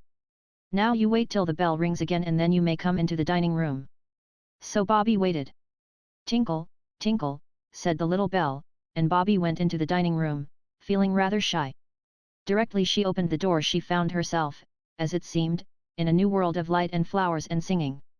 Mother and Peter and Phyllis were standing in a row at the end of the table. The shutters were shut and there were 12 candles on the table, one for each of Roberta's years. The table was covered with a sort of pattern of flowers, and at Roberta's place was a thick wreath of forget-me-nots and several most interesting little packages. And Mother and Phyllis and Peter were singing, to the first part of the tune of St. Patrick's Day. Roberta knew that Mother had written the words on purpose for her birthday. It was a little way of Mother's on birthdays. It had begun on Bobby's 4th birthday when Phyllis was a baby. Bobby remembered learning the verses to say to Father for a surprise. She wondered if Mother had remembered, too. The 4-year-old verse had been, "Daddy dear, I'm only 4. And I'd rather not be more. 4's the nicest age to be. 2 and 2 and 1 and 3. What I love is 2 and 2. Mother, Peter, Phil, and you. What you love is 1 and 3. Mother, Peter, Phil, and me. Give your little girl a kiss. Because she learned and told you this." The song the others were singing now went like this. "Our darling Roberta. No sorrow shall hurt her. If we can prevent it. Her whole life long. Her birthday's our fate day. We'll make it our great day. And give her our presents. And sing her our song. May pleasures attend her. And may the fates send her the happiest journey along her life's way, with skies bright above her, and dear ones to love her. Dear Bob. Many happy returns of the day. When they had finished singing they cried, 3 cheers for our Bobby, and gave them very loudly. Bobby felt exactly as though she were going to cry, you know that odd feeling in the bridge of your nose and the pricking in your eyelids? But before she had time to begin they were all kissing and hugging her. Now, said Mother, look at your presents. They were very nice presents. There was a green and red needlebook that Phyllis had made herself in secret moments. There was a darling little silver brooch of Mother's shaped like a buttercup, which Bobby had known and loved for years, but which she had never thought would come to be her very own. There was also a pair of blue glass vases from Mrs. Viney. Roberta had seen and admired them in the village shop. And there were 3 birthday cards with pretty pictures and wishes. Mother fitted the forget-me-not crown on Bobby's brown head. And now look at the table, she said. There was a cake on the table covered with white sugar, with dear Bobby on it in pink sweets, and there were buns and jam, but the nicest thing was that the big table was almost covered with flowers, wallflowers were laid all round the tea tray, there was a ring of forget-me-nots round each plate. The cake had a wreath of white lilac round it, and in the middle was something that looked like a pattern all done with single blooms of lilac or wallflower or laburnum. It's a map of the railway, cried Peter. Look, those lilac lines are the metals, and there's the station done in brown wallflowers. The laburnum is the train, and there are the signal boxes, and the road up to here, and those fat red daisies are us 3 waving to the old gentleman, that's him, the pansy in the laburnum train. And there's 3 chimneys done in the purple primroses, said Phyllis. And that little tiny rosebud is Mother looking out for us when we're late for tea. Peter invented it all, and we got all the flowers from the station. We thought you'd like it better. That's my present, said Peter, suddenly dumping down his adored steam engine on the table in front of her. Its tender had been lined with fresh white paper, and was full of sweets. Oh, Peter, cried Bobby, quite overcome by this munificence, not your own dear little engine that you're so fond of. Oh, no, said Peter, very promptly, not the engine. Only the sweets. Bobby couldn't help her face changing a little, not so much because she was disappointed at not getting the engine, as because she had thought it so very noble of Peter, and now she felt she had been silly to think it. Also she felt she must have seemed greedy to expect the engine as well as the sweets. So her face changed. Peter saw it. He hesitated a minute, then his face changed, too, and he said, I mean not all the engine. I'll let you go halves if you like. You're a brick, cried Bobby, it's a splendid present. She said no more aloud, but to herself she said. That was awfully jolly decent of Peter because I know he didn't mean to. Well, the broken half shall be my half of the engine, and I'll get it mended and give it back to Peter for his birthday. Yes, Mother dear, I should like to cut the cake, she added, and tea began. It was a delightful birthday. After tea Mother played games with them, any game they liked, and of course their first choice was Blind Man's Buff, in the course of which Bobby's forget-me-not wreath twisted itself crookedly over one of her ears and stayed there. Then, when it was near bedtime and time to calm down, Mother had a lovely new story to read to them. You won't sit up late working, will you, Mother? Bobby asked as they said good night. And Mother said no, she wouldn't, she would only just write to Father and then go to bed.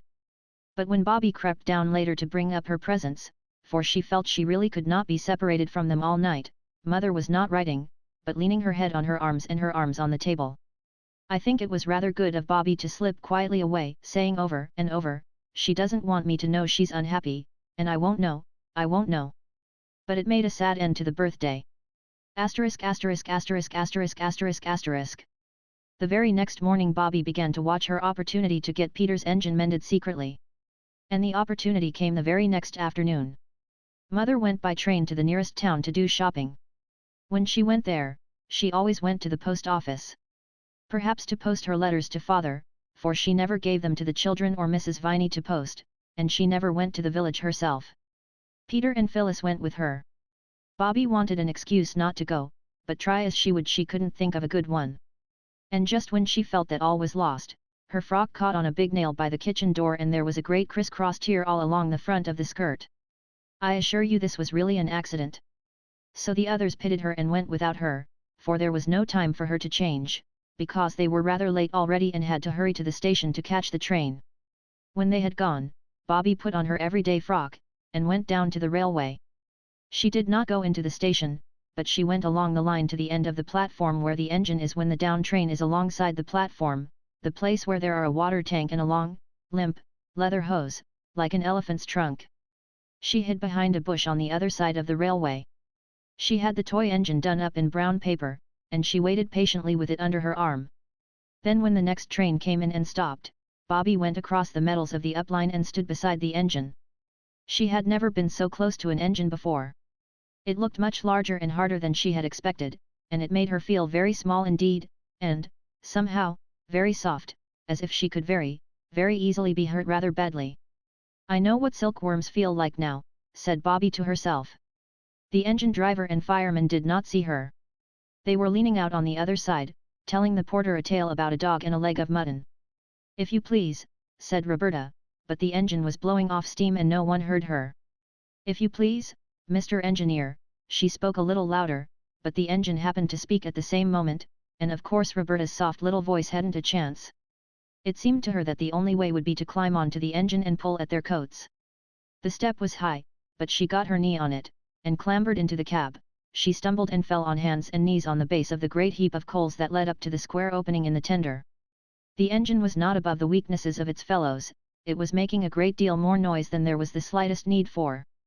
And just as Roberta fell on the coals, the engine driver, who had turned without seeing her, started the engine, and when Bobby had picked herself up, the train was moving, not fast, but much too fast for her to get off.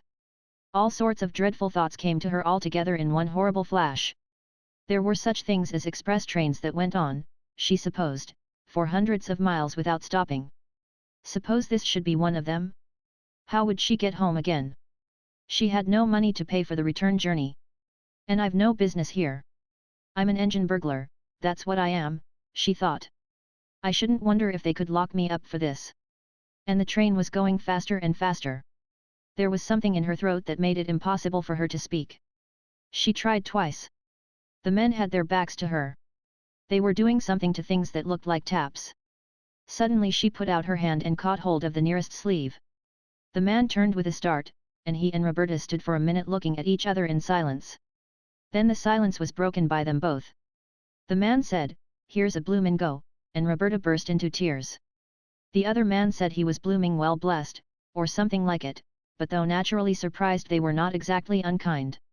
"You're a naughty little gel, that's what you are," said the fireman, and the engine driver said, "Daring little piece, I call her," but they made her sit down on an iron seat in the cab and told her to stop crying and tell them what she meant by it. She did stop, as soon as she could. One thing that helped her was the thought that Peter would give almost his ears to be in her place, on a real engine, really going.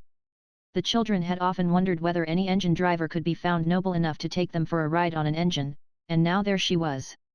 She dried her eyes and sniffed earnestly. "Now, then," said the fireman, "out with it." "What do you mean by it, Et?" "Oh, please," sniffed Bobby. "Try again," said the engine driver, encouragingly. Bobby tried again.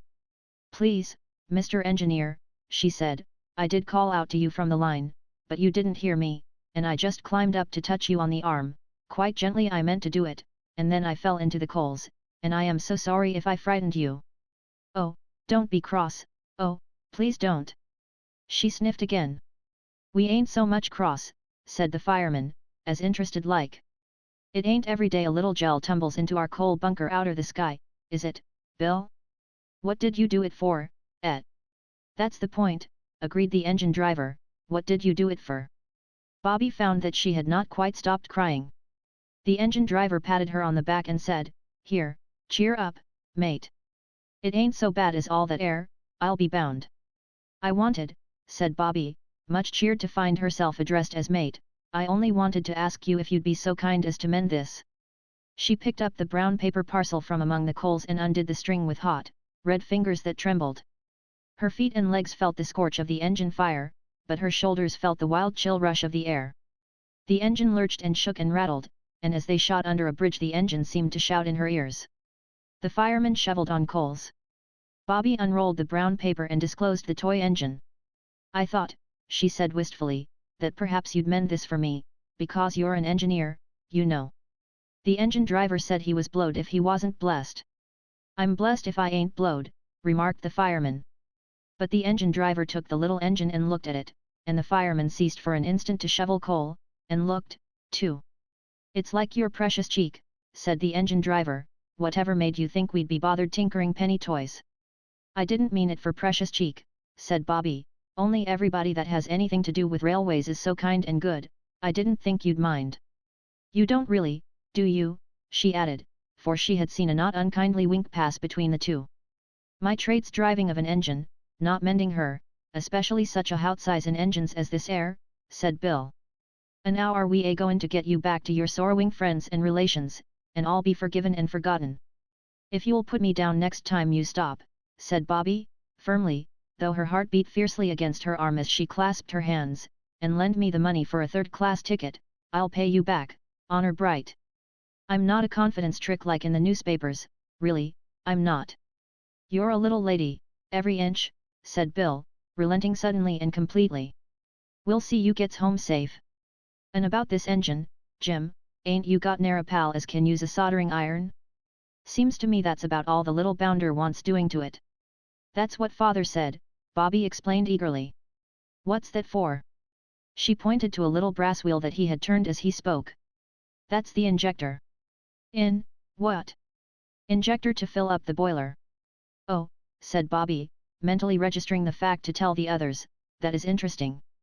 This air's the automatic brake, Bill went on, flattered by her enthusiasm. You just move this air little handle, do it with one finger, you can, and the train jolly soon stops. That's what they call the power of science in the newspapers. He showed her two little dials, like clock faces, and told her how one showed how much steam was going, and the other showed if the brake was working properly. By the time she had seen him shut off steam with a big shining steel handle, Bobby knew more about the inside working of an engine than she had ever thought there was to know, and Jim had promised that his second cousin's wife's brother should solder the toy engine, or Jim would know the reason why. Besides all the knowledge she had gained, Bobby felt that she and Bill and Jim were now friends for life, and that they had wholly and forever forgiven her for stumbling uninvited among the sacred coals of their tender. At Stacklepool Junction she parted from them with warm expressions of mutual regard. They handed her over to the guard of a returning train, a friend of theirs, and she had the joy of knowing what guards do in their secret fastnesses, and understood how, when you pull the communication cord in railway carriages, a wheel goes round under the guard's nose and a loud bell rings in his ears. She asked the guard why his van smelt so fishy, and learned that he had to carry a lot of fish every day, and that the wetness in the hollows of the corrugated floor had all drained out of boxes full of plaice and cod and mackerel and solace and smelts. Bobby got home in time for tea, and she felt as though her mind would burst with all that had been put into it since she parted from the others. How she blessed the nail that had torn her frock. "Where have you been?" asked the others. "To the station, of course," said Roberta. But she would not tell a word of her adventures till the day appointed, when she mysteriously led them to the station at the hour of the 3:19's transit, and proudly introduced them to her friends, Bill and Jim. Jim's second cousin's wife's brother had not been unworthy of the sacred trust reposed in him. The toy engine was, literally, as good as new. "Goodbye, oh, goodbye," said Bobby, just before the engine screamed its goodbye. "I shall always, always love you, and Jim's second cousin's wife's brother as well." And as the three children went home up the hill, Peter hugging the engine, now quite its own self again, Bobby told, with joyous leaps of the heart, the story of how she had been an engine burglar. Chapter 5. Prisoners and Captives. It was one day when Mother had gone to Maidbridge. She had gone alone, but the children were to go to the station to meet her. And, loving the station as they did, it was only natural that they should be there a good hour before there was any chance of Mother's train arriving, even if the train were punctual, which was most unlikely. No doubt they would have been just as early, even if it had been a fine day, and all the delights of woods and fields and rocks and rivers had been open to them.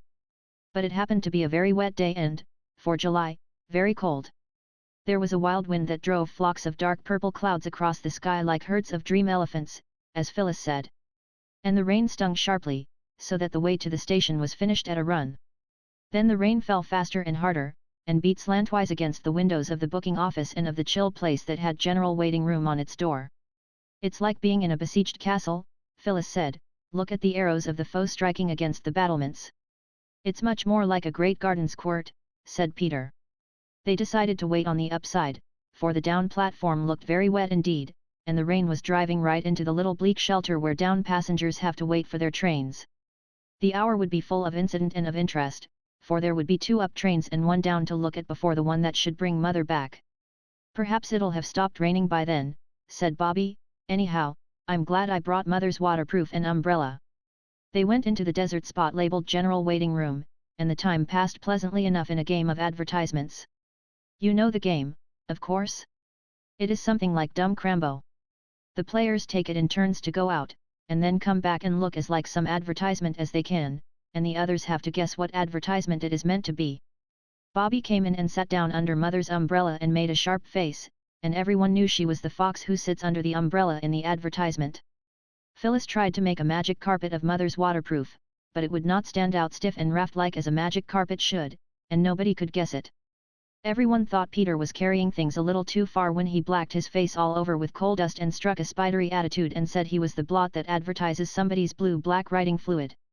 It was Phyllis's turn again, and she was trying to look like the Sphinx that advertises what's his name's personally conducted tours up the Nile when the sharp ting of the signal announced the up train.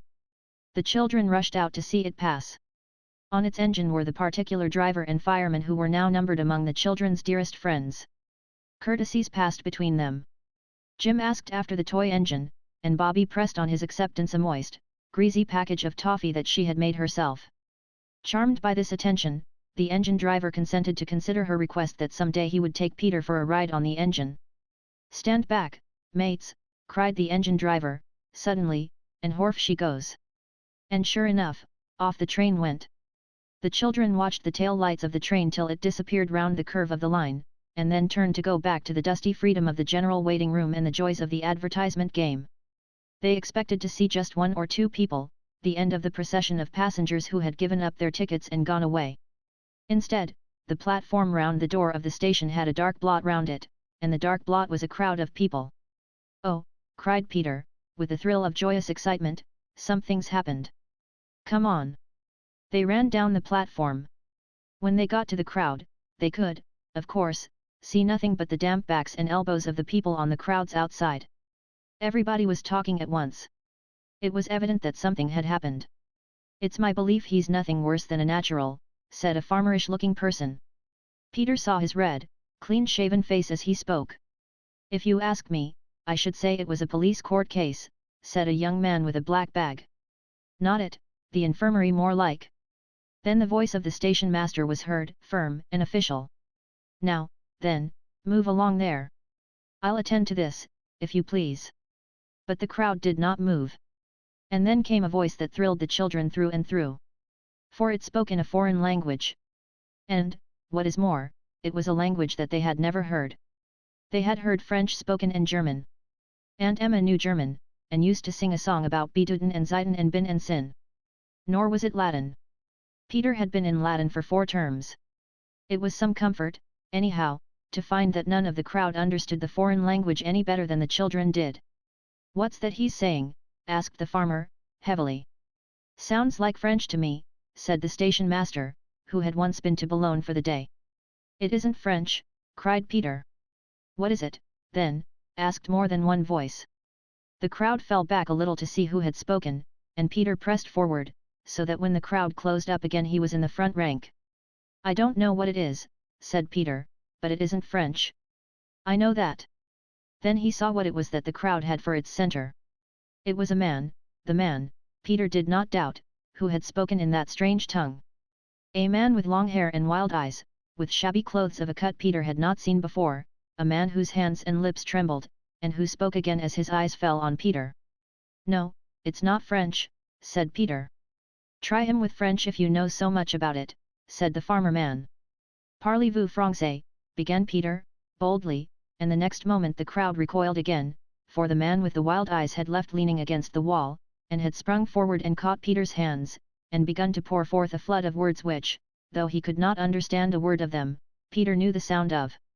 "There," said he, and turned, his hands still clasped in the hands of the strange shabby figure, to throw a glance of triumph at the crowd, There, that's French. What does he say? I don't know. Peter was obliged to own it. Here, said the station master again, you move on if you please. I'll deal with this case. A few of the more timid or less inquisitive travelers moved slowly and reluctantly away. And Phyllis and Bobby got near to Peter. All three had been taught French at school. How deeply they now wished that they had learned it. Peter shook his head at the stranger, but he also shook his hands as warmly and looked at him as kindly as he could. A person in the crowd, after some hesitation, said suddenly, "No comprenez," and then, blushing deeply, backed out of the press and went away. "Take him into your room," whispered Bobby to the station master. "Mother can talk French. She'll be here by the next train from Maidbridge." The station master took the arm of the stranger, suddenly but not unkindly. But the man wrenched his arm away, and cowered back coughing and trembling and trying to push the station master away. "Oh, don't," said Bobby, "don't you see how frightened he is? He thinks you are going to shut him up." "I know he does, look at his eyes. They're like a fox's eyes when the beast's in a trap," said the farmer. "Oh, let me try." Bobby went on, "I do really know one or two French words if I could only think of them. Sometimes, in moments of great need, we can do wonderful things, things that in ordinary life we could hardly even dream of doing." Bobby had never been anywhere near the top of her French class, but she must have learned something without knowing it, for now, looking at those wild, hunted eyes, she actually remembered and, what is more, spoke some French words. She said, "Vous attendre. Maman parles français." "Nous, what's the French for being kind?" Nobody knew. "Bon is good," said Phyllis. "Nous être bon pour vous." I do not know whether the man understood her words, but he understood the touch of the hand she thrust into his, and the kindness of the other hand that stroked his shabby sleeve. She pulled him gently towards the inmost sanctuary of the station master. The other children followed, and the station master shut the door in the face of the crowd, which stood a little while in the booking office talking and looking at the fast-closed yellow door, and then by ones and twos went its way, grumbling. Inside the station master's room Bobby still held the stranger's hand and stroked his sleeve. "Here's a go," said the station master, "no ticket, doesn't even know where he wants to go. I'm not sure now but what I ought to send for the police." "Oh, don't," all the children pleaded at once. And suddenly Bobby got between the others and the stranger, for she had seen that he was crying. By a most unusual piece of good fortune she had a handkerchief in her pocket. By a still more uncommon accident the handkerchief was moderately clean. Standing in front of the stranger, she got out the handkerchief and passed it to him so that the others did not see. "Wait till mother comes," Phyllis was saying, "she does speak French beautifully. You'd just love to hear her." "I'm sure he hasn't done anything like you're sent to prison for," said Peter. "Looks like without visible means to me," said the station master. "Well, I don't mind giving him the benefit of the doubt till your mama comes. I should like to know what nation's got the credit of him, that I should." Then Peter had an idea. He pulled an envelope out of his pocket, and showed that it was half full of foreign stamps. "Look here," he said, "let's show him these." Bobby looked and saw that the stranger had dried his eyes with her handkerchief. So she said, "All right." They showed him an Italian stamp, and pointed from him to it and back again, and made signs of question with their eyebrows. He shook his head. Then they showed him a Norwegian stamp, the common blue kind it was, and again he signed no. Then they showed him a Spanish one, and at that he took the envelope from Peter's hand and searched among the stamps with a hand that trembled. The hand that he reached out at last, with a gesture as of one answering a question, contained a Russian stamp. "He's Russian," cried Peter, "or else he's like the man who was, in Kipling, you know." The train from Maidbridge was signalled. "I'll stay with him till you bring mother in," said Bobby. "You're not afraid, missy?" "Oh, no," said Bobby, looking at the stranger, as she might have looked at a strange dog of doubtful temper. "You wouldn't hurt me, would you?" She smiled at him, and he smiled back, a queer crooked smile. And then he coughed again. And the heavy rattling swish of the incoming train swept past, and the station master and Peter and Phyllis went out to meet it. Bobby was still holding the stranger's hand when they came back with mother. The Russian rose and bowed very ceremoniously. Then mother spoke in French, and he replied, haltingly at first, but presently in longer and longer sentences. The children, watching his face and mother's, knew that he was telling her things that made her angry and pitying, and sorry and indignant all at once. Well, Mum, what's it all about? The station master could not restrain his curiosity any longer. Oh, said Mother, it's all right. He's a Russian, and he's lost his ticket. And I'm afraid he's very ill. If you don't mind, I'll take him home with me now. He's really quite worn out. I'll run down and tell you all about him tomorrow. I hope you won't find you're taking home a frozen viper, said the station master, doubtfully. Oh, no, Mother said brightly, and she smiled, I'm quite sure I'm not. Why, he's a great man in his own country, writes books, beautiful books, I've read some of them, but I'll tell you all about it tomorrow. She spoke again in French to the Russian, and everyone could see the surprise and pleasure and gratitude in his eyes. He got up and politely bowed to the station master, and offered his arm most ceremoniously to Mother. She took it, but anybody could have seen that she was helping him along, and not he her. You girls run home and light a fire in the sitting room, Mother said, and Peter had better go for the doctor. But it was Bobby who went for the doctor. I hate to tell you, she said breathlessly when she came upon him in his shirt sleeves, weeding his pansy bed, but Mother's got a very shabby Russian, and I'm sure he'll have to belong to your club. I'm certain he hasn't got any money. We found him at the station. Found him? Was he lost, then? Asked the doctor, reaching for his coat. Yes, said Bobby, unexpectedly, that's just what he was. He's been telling Mother the sad, sweet story of his life in French, and she said would you be kind enough to come directly if you were at home. He has a dreadful cough, and he's been crying. The doctor smiled. Oh, don't, said Bobby, please don't. You wouldn't if you'd seen him. I never saw a man cry before. You don't know what it's like. Dr. Forrest wished then that he hadn't smiled. When Bobby and the doctor got to Three Chimneys, the Russian was sitting in the armchair that had been Father's, stretching his feet to the blaze of a bright wood fire, and sipping the tea Mother had made him. The man seems worn out, mind and body, was what the doctor said, the cough's bad, but there's nothing that can't be cured. He ought to go straight to bed, though, and let him have a fire at night. I'll make one in my room, it's the only one with a fireplace, said Mother. She did, and presently the doctor helped the stranger to bed. There was a big black trunk in Mother's room that none of the children had ever seen unlocked. Now, when she had lighted the fire, she unlocked it and took some clothes out, men's clothes, and set them to air by the newly lighted fire. Bobby, coming in with more wood for the fire, saw the mark on the nightshirt, and looked over to the open trunk. All the things she could see were men's clothes. And the name marked on the shirt was Father's name. Then Father hadn't taken his clothes with him. And that nightshirt was one of Father's new ones. Bobby remembered its being made, just before Peter's birthday. Why hadn't Father taken his clothes? Bobby slipped from the room. As she went she heard the key turned in the lock of the trunk. Her heart was beating horribly. Why hadn't Father taken his clothes? When Mother came out of the room, Bobby flung tightly clasping arms round her waist, and whispered. Mother, Daddy isn't dead, is he? My darling, no. What made you think of anything so horrible? I don't know, said Bobby, angry with herself, but still clinging to that resolution of hers, not to see anything that Mother didn't mean her to see. Mother gave her a hurried hug. Daddy was quite well when I heard from him last, she said, and he'll come back to us someday. Don't fancy such horrible things, darling. Later on, when the Russian stranger had been made comfortable for the night, Mother came into the girl's room. She was to sleep there in Phyllis's bed, and Phyllis was to have a mattress on the floor, a most amusing adventure for Phyllis. Directly Mother came in, two white figures started up, and two eager voices called. Now, Mother, tell us all about the Russian gentleman. A white shape hopped into the room. It was Peter, dragging his quilt behind him like the tail of a white peacock. We have been patient, he said, and I had to bite my tongue not to go to sleep, and I just nearly went to sleep and I bit too hard, and it hurts ever so. Do tell us. Make a nice long story of it. I can't make a long story of it tonight, said Mother, I'm very tired. Bobby knew by her voice that Mother had been crying, but the others didn't know. Well, make it as long as you can, said Phil, and Bobby got her arms round Mother's waist and snuggled close to her.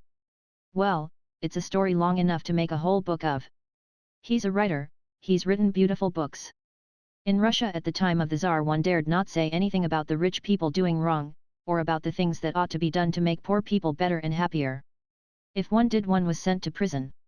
But they can't, said Peter, people only go to prison when they've done wrong. Or when the judges think they've done wrong, said Mother. Yes, that's so in England. But in Russia it was different. And he wrote a beautiful book about poor people and how to help them. I've read it.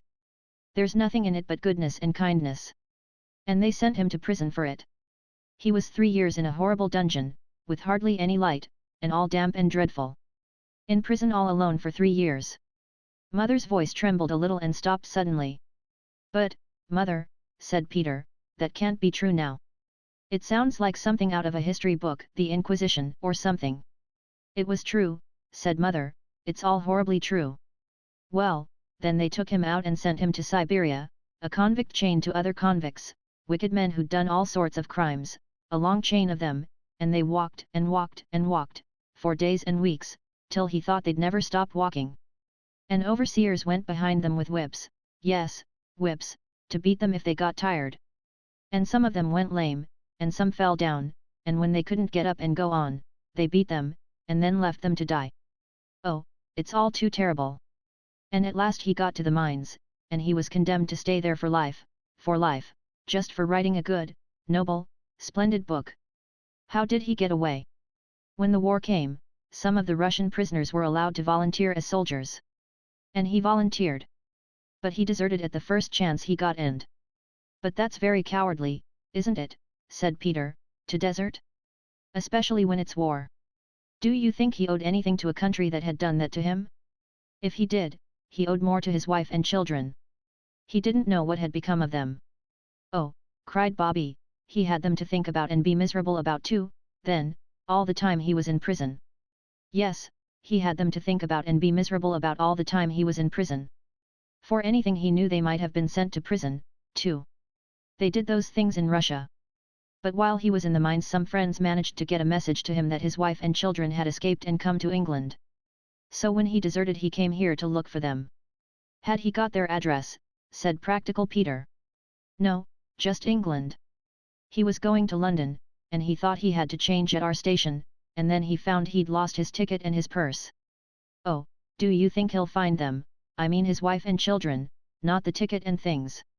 I hope so. Oh, I hope and pray that he'll find his wife and children again. Even Phyllis now perceived that Mother's voice was very unsteady. Why, Mother, she said, how very sorry you seem to be for him. Mother didn't answer for a minute. Then she just said, yes, and then she seemed to be thinking. The children were quiet. Presently she said, dears, when you say your prayers, I think you might ask God to show his pity upon all prisoners and captives. To show his pity, Bobby repeated slowly, upon all prisoners and captives. Is that right, Mother? Yes, said Mother, upon all prisoners and captives. All prisoners and captives. Chapter 6. Saviors of the Train. The Russian gentleman was better the next day, and the day after that better still, and on the third day he was well enough to come into the garden. A basket chair was put for him and he sat there, dressed in clothes of Father's which were too big for him. But when Mother had hemmed up the ends of the sleeves and the trousers, the clothes did well enough. His was a kind face now that it was no longer tired and frightened, and he smiled at the children whenever he saw them. They wished very much that he could speak English. Mother wrote several letters to people she thought might know whereabouts in England a Russian gentleman's wife and family might possibly be, not to the people she used to know before she came to live at Three Chimneys. She never wrote to any of them, but strange people, members of Parliament and editors of papers, and secretaries of societies. And she did not do much of her story writing, only corrected proofs as she sat in the sun near the Russian, and talked to him every now and then. The children wanted very much to show how kindly they felt to this man who had been sent to prison and to Siberia just for writing a beautiful book about poor people. They could smile at him, of course, they could and they did. But if you smile too constantly, the smile is apt to get fixed like the smile of the hyena. And then it no longer looks friendly, but simply silly. So they tried other ways, and brought him flowers till the place where he sat was surrounded by little fading bunches of clover and roses and Canterbury bells. And then Phyllis had an idea. She beckoned mysteriously to the others and drew them into the backyard, and there, in a concealed spot, between the pump and the water butt, she said, You remember Perks promising me the very first strawberries out of his own garden. Perks, you will recollect, was the porter. Well, I should think they're ripe now. Let's go down and see. Mother had been down as she had promised to tell the station master the story of the Russian prisoner. But even the charms of the railway had been unable to tear the children away from the neighborhood of the interesting stranger. So they had not been to the station for 3 days. They went now. And, to their surprise and distress, were very coldly received by Perks. "Highly honored, I'm sure," he said when they peeped in at the door of the porter's room. And he went on reading his newspaper. There was an uncomfortable silence. "Oh, dear," said Bobby, with a sigh, "I do believe you're cross." "What, me?" "Not me," said Perks loftily, "it ain't nothing to me." "What ain't nothing to you?" said Peter, too anxious and alarmed to change the form of words. "Nothing ain't nothing. What happens either ere or elsewhere," said Perks, "if you likes to ave your secrets, ave 'em and welcome. That's what I say." The secret chamber of each heart was rapidly examined during the pause that followed. 3 heads were shaken. "We haven't got any secrets from you," said Bobby at last. "Maybe you ave, and maybe you aven't," said Perks, "it ain't nothing to me. And I wish you all a very good afternoon." He held up the paper between him and them and went on reading. "Oh, don't," said Phyllis, in despair, "this is truly dreadful. Whatever it is, do tell us. We didn't mean to do it whatever it was." No answer. The paper was refolded and Perks began on another column. "Look here," said Peter, suddenly, "it's not fair. Even people who do crimes aren't punished without being told what it's for, as once they were in Russia." "I don't know nothing about Russia." "Oh, yes, you do, when Mother came down on purpose to tell you and Mr. Gills all about our Russian." "Can't you fancy it?" said Perks, indignantly, "don't you see I'm asking of me to step into his room and take a chair and listen to what your ladyship is to say? Do you mean to say you've not heard? Not so much as a breath. I did go so far as to put a question. And he shuts me up like a rat trap. 'Affairs of state, Perks,' says he. 'But I did think one o' you would nip down to tell me, you're here sharp enough when you want to get anything out of old Perks.'" Phyllis flushed purple as she thought of the strawberries. "Information about locomotives or signals or the likes," said Perks. "We didn't know you didn't know. We thought Mother had told you. Wanted to tell you only we thought it would best daily news." The 3 spoke all at once. Perks said it was all very well, and still held up the paper. Then Phyllis suddenly snatched it away, and threw her arms round his neck. "Oh, let's kiss and be friends," she said. "We'll say we're sorry first, if you like, but we didn't really know that you didn't know." "We are so sorry," said the others. And Perks at last consented to accept their apologies.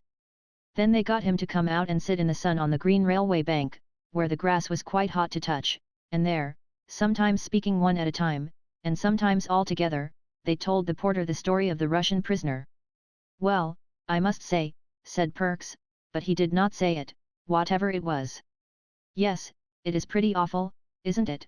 said Peter, "and I don't wonder you were curious about who the Russian was." "I wasn't curious, not so much as interested," said the porter. "Well, I do think Mr. Gills might have told you about it. It was horrid of him." "I don't keep no down on him for that, missy," said the porter, "'cause why? I see his reasons. He wouldn't want to give away his own side with a tale like that air. It ain't human nature. A man's got to stand up for his own side whatever they does. That's what it means by party politics. I should a done the same myself if that long-haired chap 'ad a been a Jap. But the Japs didn't do cruel, wicked things like that," said Bobby. "Praps not," said Perks, cautiously, "still you can't be sure with foreigners. My own belief is they're all tarred with the same brush." "Then why were you on the side of the Japs?" Peter asked. "Well, you see, you must take one side or the other. Same as with liberals and conservatives. The great thing is to take your side and then stick to it, whatever happens." A signal sounded. "There's the 3.14 up," said Perks. "You lie low till she's through, and then we'll go up along to my place, and see if there's any of them strawberries ripe what I told you about. If there are any ripe, and you do give them to me," said Phyllis, "you won't mind if I give them to the poor Russian, will you?" Perks narrowed his eyes and then raised his eyebrows. "So it was them strawberries you come down for this afternoon, eh?" said he. This was an awkward moment for Phyllis. To say yes would seem rude and greedy, and unkind to Perks. But she knew if she said no, she would not be pleased with herself afterwards. So, yes, she said, it was. Well done, said the porter, speak the truth and shame they. But we'd have come down the very next day if we'd known you hadn't heard the story, Phyllis added hastily. I believe you, missy, said Perks, and sprang across the line 6 feet in front of the advancing train. The girls hated to see him do this, but Peter liked it. It was so exciting. The Russian gentleman was so delighted with the strawberries that the three racked their brains to find some other surprise for him. But all the racking did not bring out any idea more novel than wild cherries. And this idea occurred to them next morning. They had seen the blossom on the trees in the spring, and they knew where to look for wild cherries now that cherry time was here. The trees grew all up and along the rocky face of the cliff out of which the mouth of the tunnel opened. There were all sorts of trees there, birches and beeches and baby oaks and hazels, and among them the cherry blossom had shone like snow and silver.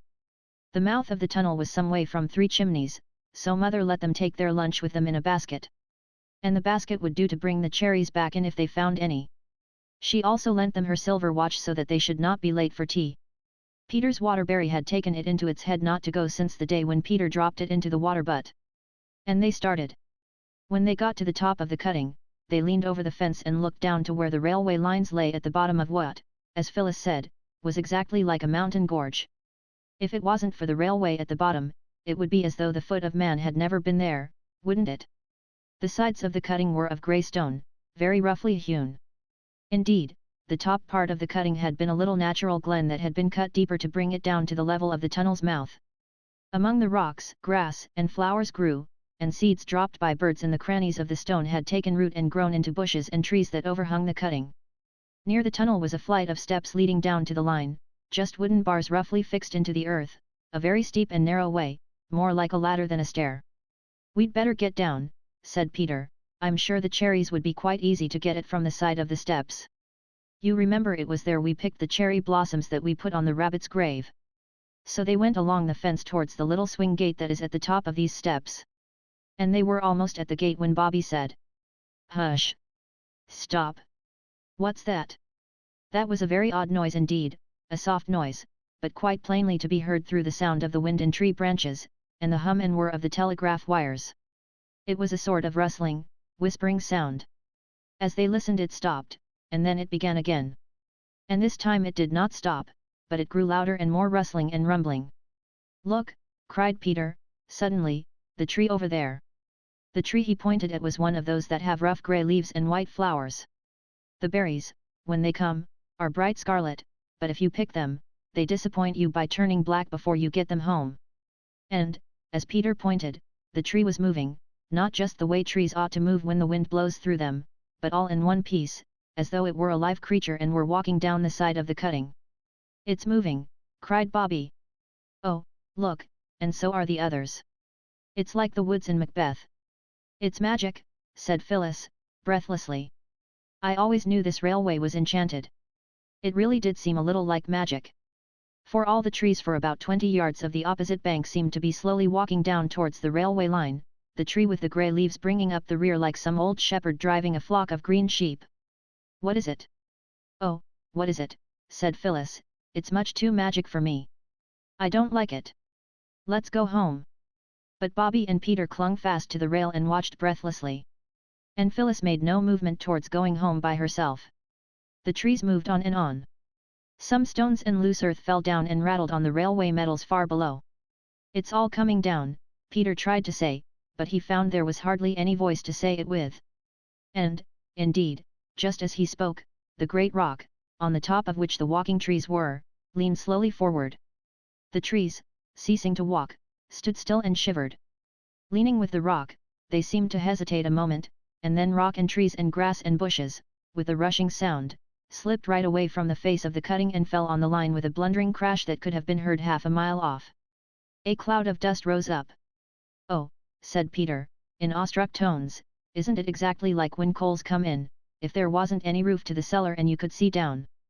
"Look what a great mound it's made," said Bobby. "Yes," said Peter, slowly. He was still leaning on the fence. "Yes," he said again, still more slowly. Then he stood upright. The 11.29 down hasn't gone by yet. We must let them know at the station, or there'll be a most frightful accident.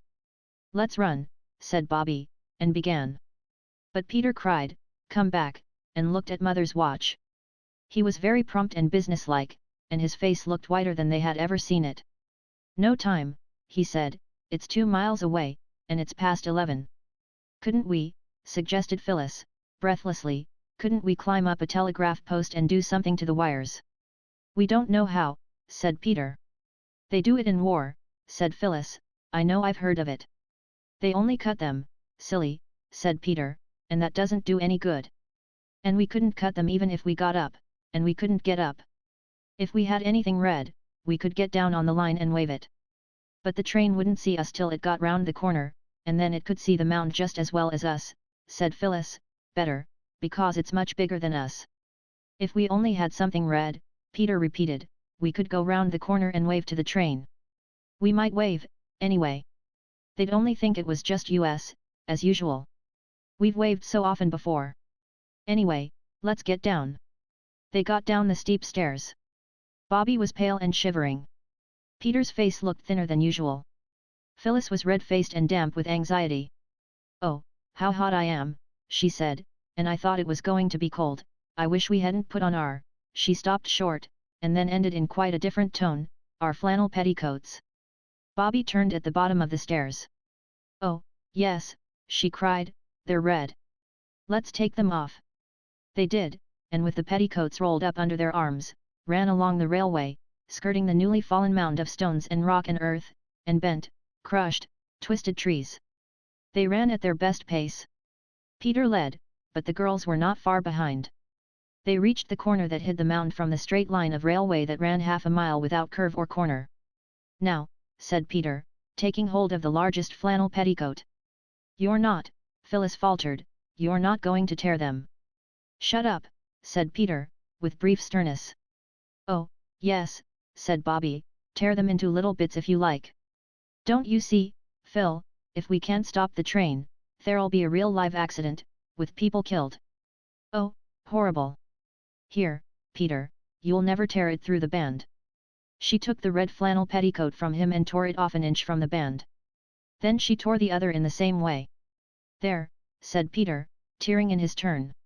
He divided each petticoat into 3 pieces. Now, we've got 6 flags.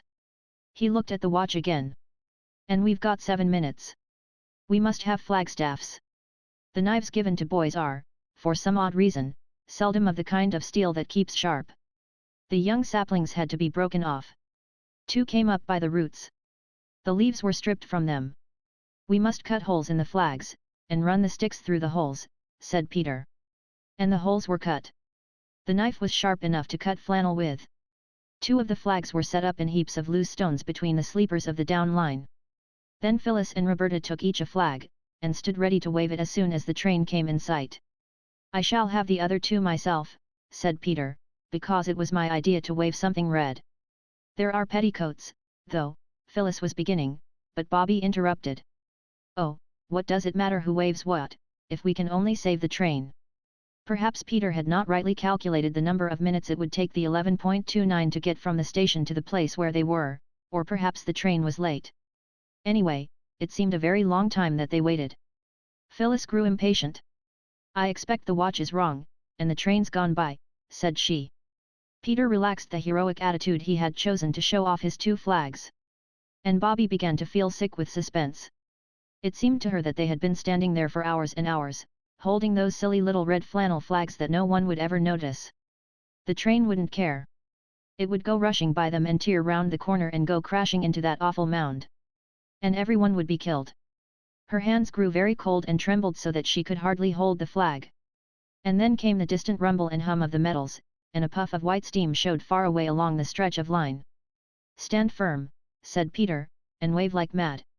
When it gets to that big furze bush, step back, but go on waving. Don't stand on the line, Bobby. The train came rattling along very, very fast. They don't see us. They won't see us. It's all no good, cried Bobby. The 2 little flags on the line swayed as the nearing train shook and loosened the heaps of loose stones that held them up. One of them slowly leaned over and fell on the line. Bobby jumped forward and caught it up, and waved it. Her hands did not tremble now. It seemed that the train came on as fast as ever. It was very near now. "Keep off the line, you silly cuckoo," said Peter, fiercely. "It's no good," Bobby said again. "Stand back," cried Peter, suddenly, and he dragged Phyllis back by the arm. But Bobby cried, not yet," and waved her 2 flags right over the line. The front of the engine looked black and enormous. Its voice was loud and harsh. "Oh, stop, stop, stop," cried Bobby. No one heard her. At least Peter and Phyllis didn't, for the oncoming rush of the train covered the sound of her voice with a mountain of sound. But afterwards she used to wonder whether the engine itself had not heard her. It seemed almost as though it had, for it slackened swiftly, slackened and stopped, not 20 yards from the place where Bobby's 2 flags waved over the line. She saw the great black engine stop dead, but somehow she could not stop waving the flags. And when the driver and the fireman had got off the engine and Peter and Phyllis had gone to meet them and pour out their excited tale of the awful mound just round the corner, Bobby still waved the flags but more and more feebly and jerkily. When the others turned towards her she was lying across the line with her hands flung forward and still gripping the sticks of the little red flannel flags. The engine driver picked her up, carried her to the train, and laid her on the cushions of a first-class carriage. "Gone right off in a faint," he said, "poor little woman. And no wonder. I'll just have a look at this mound of yours, and then we'll run you back to the station and get her seen to." It was horrible to see Bobby lying so white and quiet, with her lips blue, and parted. "I believe that's what people look like when they're dead," whispered Phyllis. "Don't," said Peter, sharply. They sat by Bobby on the blue cushions, and the train ran back. Before it reached their station Bobby had sighed and opened her eyes, and rolled herself over and begun to cry. This cheered the others wonderfully. They had seen her cry before, but they had never seen her faint, nor anyone else, for the matter of that. They had not known what to do when she was fainting, but now she was only crying they could thump her on the back and tell her not to, just as they always did. And presently, when she stopped crying, they were able to laugh at her for being such a coward as to faint. When the station was reached, the 3 were the heroes of an agitated meeting on the platform. The praises they got for their prompt action, their common sense, their ingenuity, were enough to have turned anybody's head. Phyllis enjoyed herself thoroughly. She had never been a real heroine before, and the feeling was delicious. Peter's ears got very red. Yet he, too, enjoyed himself. Only Bobby wished they all wouldn't. She wanted to get away. "You'll hear from the company about this, I expect," said the station master. Bobby wished she might never hear of it again. She pulled at Peter's jacket. "Oh, come away, come away. I want to go home," she said. So they went. And as they went station master and porter and guards and driver and firemen and passengers sent up a cheer. "Oh, listen," cried Phyllis, "that's for us." "Yes," said Peter. "I say, I am glad I thought about something red," and waving it. "How lucky we did put on our red flannel petticoats," said Phyllis. Bobby said nothing. She was thinking of the horrible mound, and the trustful train rushing towards it. "And it was us that saved them," said Peter. "How dreadful if they had all been killed," said Phyllis, "wouldn't it, Bobby?" "We never got any cherries, after all," said Bobby. The others thought her rather heartless. Chapter 7. For Valor. I hope you don't mind my telling you a good deal about Roberta. The fact is I am growing very fond of her. The more I observe her the more I love her. And I notice all sorts of things about her that I like. For instance, she was quite oddly anxious to make other people happy. And she could keep a secret, a tolerably rare accomplishment. Also she had the power of silent sympathy. That sounds rather dull, I know, but it's not so dull as it sounds.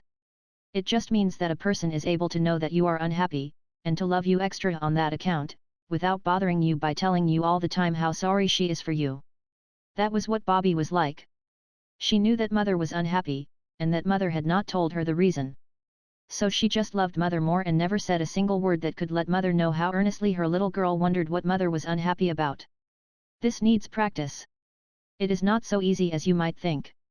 Whatever happened, and all sorts of nice, pleasant ordinary things happened, such as picnics, games, and buns for tea, Bobby always had these thoughts at the back of her mind. Mother's unhappy. Why? I don't know. She doesn't want me to know. I won't try to find out. But she is unhappy. Why? I don't know. She doesn't, and so on, repeating and repeating like a tune that you don't know the stopping part of. The Russian gentleman still took up a good deal of everybody's thoughts. All the editors and secretaries of societies and members of parliament had answered mother's letters as politely as they knew how, but none of them could tell where the wife and children of Mr. Zeskpansky would be likely to be. Did I tell you that the Russian's very Russian name was that? Bobby had another quality which you will hear differently described by different people. Some of them call it interfering in other people's business, and some call it helping lame dogs over stiles, and some call it loving kindness. It just means trying to help people. She racked her brains to think of some way of helping the Russian gentleman to find his wife and children. He had learned a few words of English now. He could say good morning, and good night, and please, and thank you, and pretty, when the children brought him flowers, and ver good, when they asked him how he had slept. The way he smiled when he said his English, was, Bobby felt, just too sweet for anything. She used to think of his face because she fancied it would help her to some way of helping him. But it did not. Yet his being there cheered her because she saw that it made mother happier. She likes to have someone to be good to, even beside us, said Bobby. And I know she hated to let him have father's clothes. But I suppose it hurt nice, or she wouldn't have. For many and many a night after the day when she and Peter and Phyllis had saved the train from wreck by waving their little red flannel flags, Bobby used to wake screaming and shivering, seeing again that horrible mound, and the poor, dear trustful engine rushing on towards it, just thinking that it was doing its swift duty, and that everything was clear and safe. And then a warm thrill of pleasure used to run through her at the remembrance of how she and Peter and Phyllis and the red flannel petticoats had really saved everybody. One morning a letter came. It was addressed to Peter and Bobby and Phyllis. They opened it with enthusiastic curiosity, for they did not often get letters. The letter said, Dear Sir, and Ladies, it is proposed to make a small presentation to you, in commemoration of your prompt and courageous action in warning the train on the INST, and thus averting what must, humanly speaking, have been a terrible accident. The presentation will take place at the station at 3 o'clock on the 30th INST, if this time and place will be convenient to you. Yours faithfully. Job as Inglewood. Secretary, Great Northern and Southern Railway Co. There never had been a prouder moment in the lives of the three children. They rushed to mother with the letter, and she also felt proud and said so, and this made the children happier than ever. But if the presentation is money, you must say, thank you, but we'd rather not take it, said mother. I'll wash your Indian muslins at once, she added. You must look tidy on an occasion like this. Phil and I can wash them, said Bobby, if you'll iron them, mother. Washing is rather fun. I wonder whether you've ever done it. This particular washing took place in the back kitchen, which had a stone floor and a very big stone sink under its window. Let's put the bath on the sink, said Phyllis, then we can pretend we're out of doors washerwomen like mother saw in France. But they were washing in the cold river, said Peter, his hands in his pockets, not in hot water. This is a hot river, then, said Phyllis, lend a hand with the bath, there's a dear. I should like to see a dear lending a hand, said Peter, but he lent his. Now to rub and scrub and scrub and rub, said Phyllis, hopping joyously about as Bobby carefully carried the heavy kettle from the kitchen fire. Oh, no, said Bobby, greatly shocked, you don't rub muslin. You put the boiled soap in the hot water and make it all frothy lathery, and then you shake the muslin and squeeze it, ever so gently, and all the dirt comes out. It's only clumsy things like tablecloths and sheets that have to be rubbed. The lilac and the Gloire de Dijon roses outside the window swayed in the soft breeze. It's a nice drying day, that's one thing, said Bobby, feeling very grown up. Oh, I do wonder what wonderful feelings we shall have when we wear the Indian muslin dresses. Yes, so do I, said Phyllis, shaking and squeezing the muslin in quite a professional manner. Now we squeeze out the soapy water. No, we mustn't twist them, and then rinse them. I'll hold them while you and Peter empty the bath and get clean water. A presentation. That means presents, said Peter, as his sisters, having duly washed the pegs and wiped the line, hung up the dresses to dry. Whatever will it be? It might be anything, said Phyllis, what I've always wanted is a baby elephant, but I suppose they wouldn't know that. Suppose it was gold models of steam engines, said Bobby. Or a big model of the scene of the prevented accident, suggested Peter, with a little model train, and dolls dressed like us and the engine driver and firemen and passengers. Do you like, said Bobby, doubtfully, drying her hands on the rough towel that hung on a roller at the back of the scullery door, do you like us being rewarded for saving a train? Yes, I do, said Peter, downrightly, and don't you try to come it over us that you don't like it, too. Because I know you do. Yes, said Bobby, doubtfully, I know I do. But oughtn't we to be satisfied with just having done it, and not ask for anything more? Who did ask for anything more, silly, said her brother. Victoria Cross soldiers don't ask for it, but they're glad enough to get it all the same. Perhaps it'll be medals.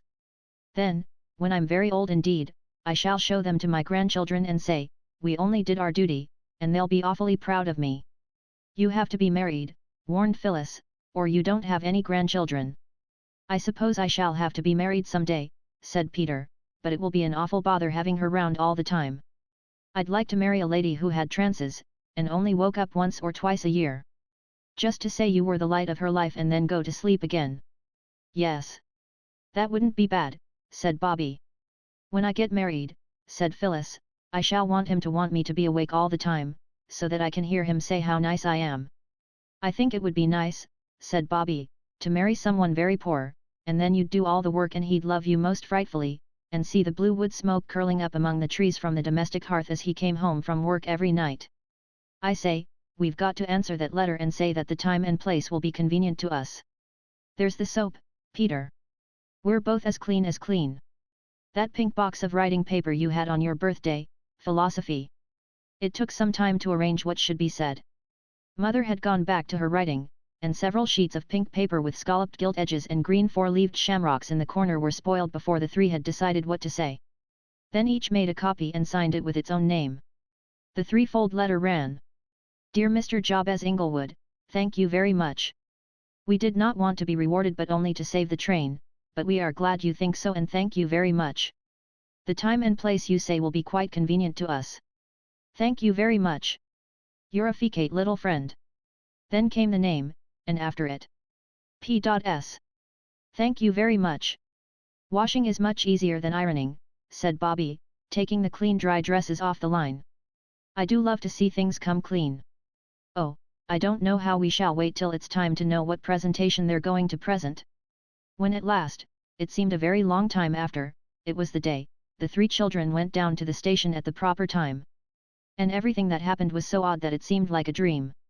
The station master came out to meet them, in his best clothes, as Peter noticed at once, and led them into the waiting room where once they had played the advertisement game. It looked quite different now. A carpet had been put down, and there were pots of roses on the mantelpiece and on the window ledges, green branches stuck up, like holly and laurel are at Christmas, over the framed advertisement of Cook's Tours and the beauties of Devon and the Paris Lyons Railway. There were quite a number of people there besides the porter, 2 or 3 ladies in smart dresses, and quite a crowd of gentlemen in high hats and frock coats, besides everybody who belonged to the station. They recognized several people who had been in the train on the red flannel petticoat day. Best of all, their own old gentleman was there, and his coat and hat and collar seemed more than ever different from anyone else's. He shook hands with them and then everybody sat down on chairs, and a gentleman in spectacles, they found out afterwards that he was the district superintendent, began quite a long speech, very clever indeed. I am not going to write the speech down. First, because you would think it dull, and secondly, because it made all the children blush so, and get so hot about the ears that I am quite anxious to get away from this part of the subject, and thirdly, because the gentleman took so many words to say what he had to say that I really haven't time to write them down. He said all sorts of nice things about the children's bravery and presence of mind, and when he had done he sat down, and everyone who was there clapped and said, "Hear, hear." And then the old gentleman got up and said things, too. It was very like a prize giving. And then he called the children one, by their names, and gave each of them a beautiful gold watch and chain. And inside the watches were engraved after the name of the watch's new owner. From the directors of the Northern and Southern Railway in grateful recognition of the courageous and prompt action which averted an accident on 1905. The watches were the most beautiful you can possibly imagine, and each one had a blue leather case to live in when it was at home. You must make a speech now and thank everyone for their kindness, whispered the station master in Peter's ear and pushed him forward. Begin, ladies and gentlemen, he added. Each of the children had already said thank you, quite properly. "Oh, dear," said Peter, but he did not resist the push. "Ladies and gentlemen," he said in a rather husky voice. Then there was a pause, and he heard his heart beating in his throat. "Ladies and gentlemen," he went on with a rush, "it's most awfully good of you, and we shall treasure the watches all our lives, but really we don't deserve it because what we did wasn't anything, really. At least, I mean it was awfully exciting, and what I mean to say, thank you all very, very much." The people clapped Peter more than they had done the district superintendent, and then everybody shook hands with them, and as soon as politeness would let them, they got away, and tore up the hill to Three Chimneys with their watches in their hands. It was a wonderful day, the kind of day that very seldom happens to anybody and to most of us not at all. "I did want to talk to the old gentleman about something else," said Bobby, "but it was so public, like being in church." "What did you want to say?" asked Phyllis. "I'll tell you when I've thought about it more," said Bobby. So when she had thought a little more she wrote a letter. "My dearest old gentleman," it said, "I want most awfully to ask you something. If you could get out of the train and go by the next, it would do. I do not want you to give me anything. Mother says we ought not to. And besides, we do not want any things. Only to talk to you about a prisoner and captive. Your loving little friend, Bobby."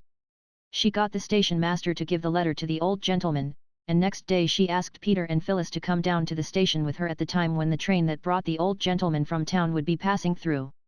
She explained her idea to them, and they approved thoroughly. They had all washed their hands and faces, and brushed their hair, and were looking as tidy as they knew how. But Phyllis, always unlucky, had upset a jug of lemonade down the front of her dress.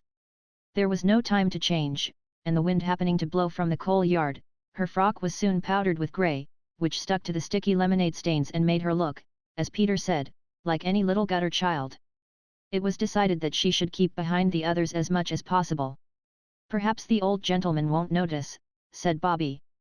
"The aged are often weak in the eyes." There was no sign of weakness, however, in the eyes, or in any other part of the old gentleman, as he stepped from the train and looked up and down the platform.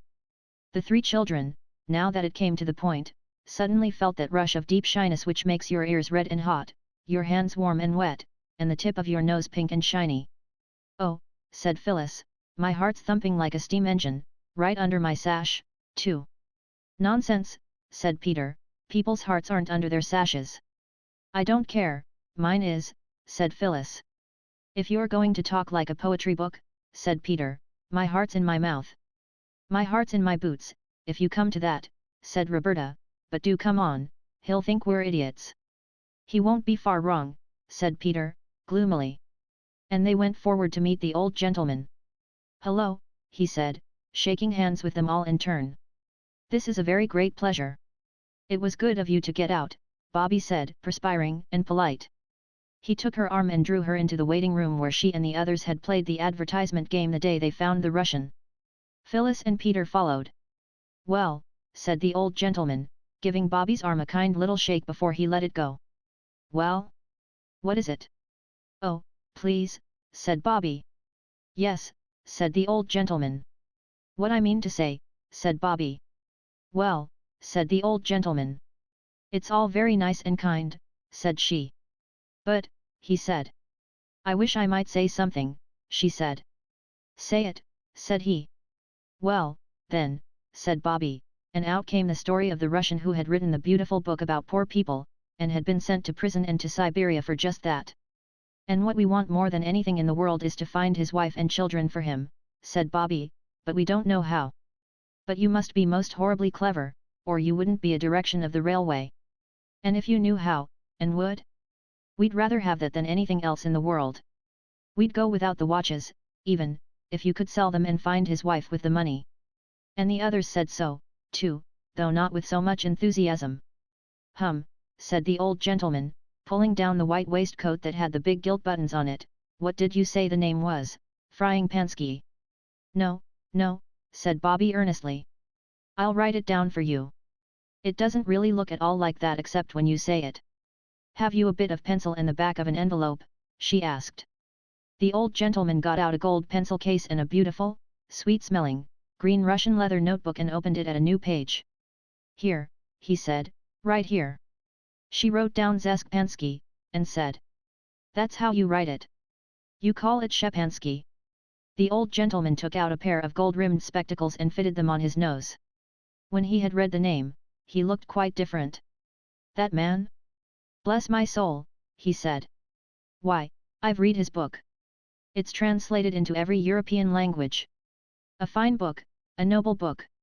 And so your mother took him in, like the Good Samaritan. Well, well. I'll tell you what, youngsters, your mother must be a very good woman.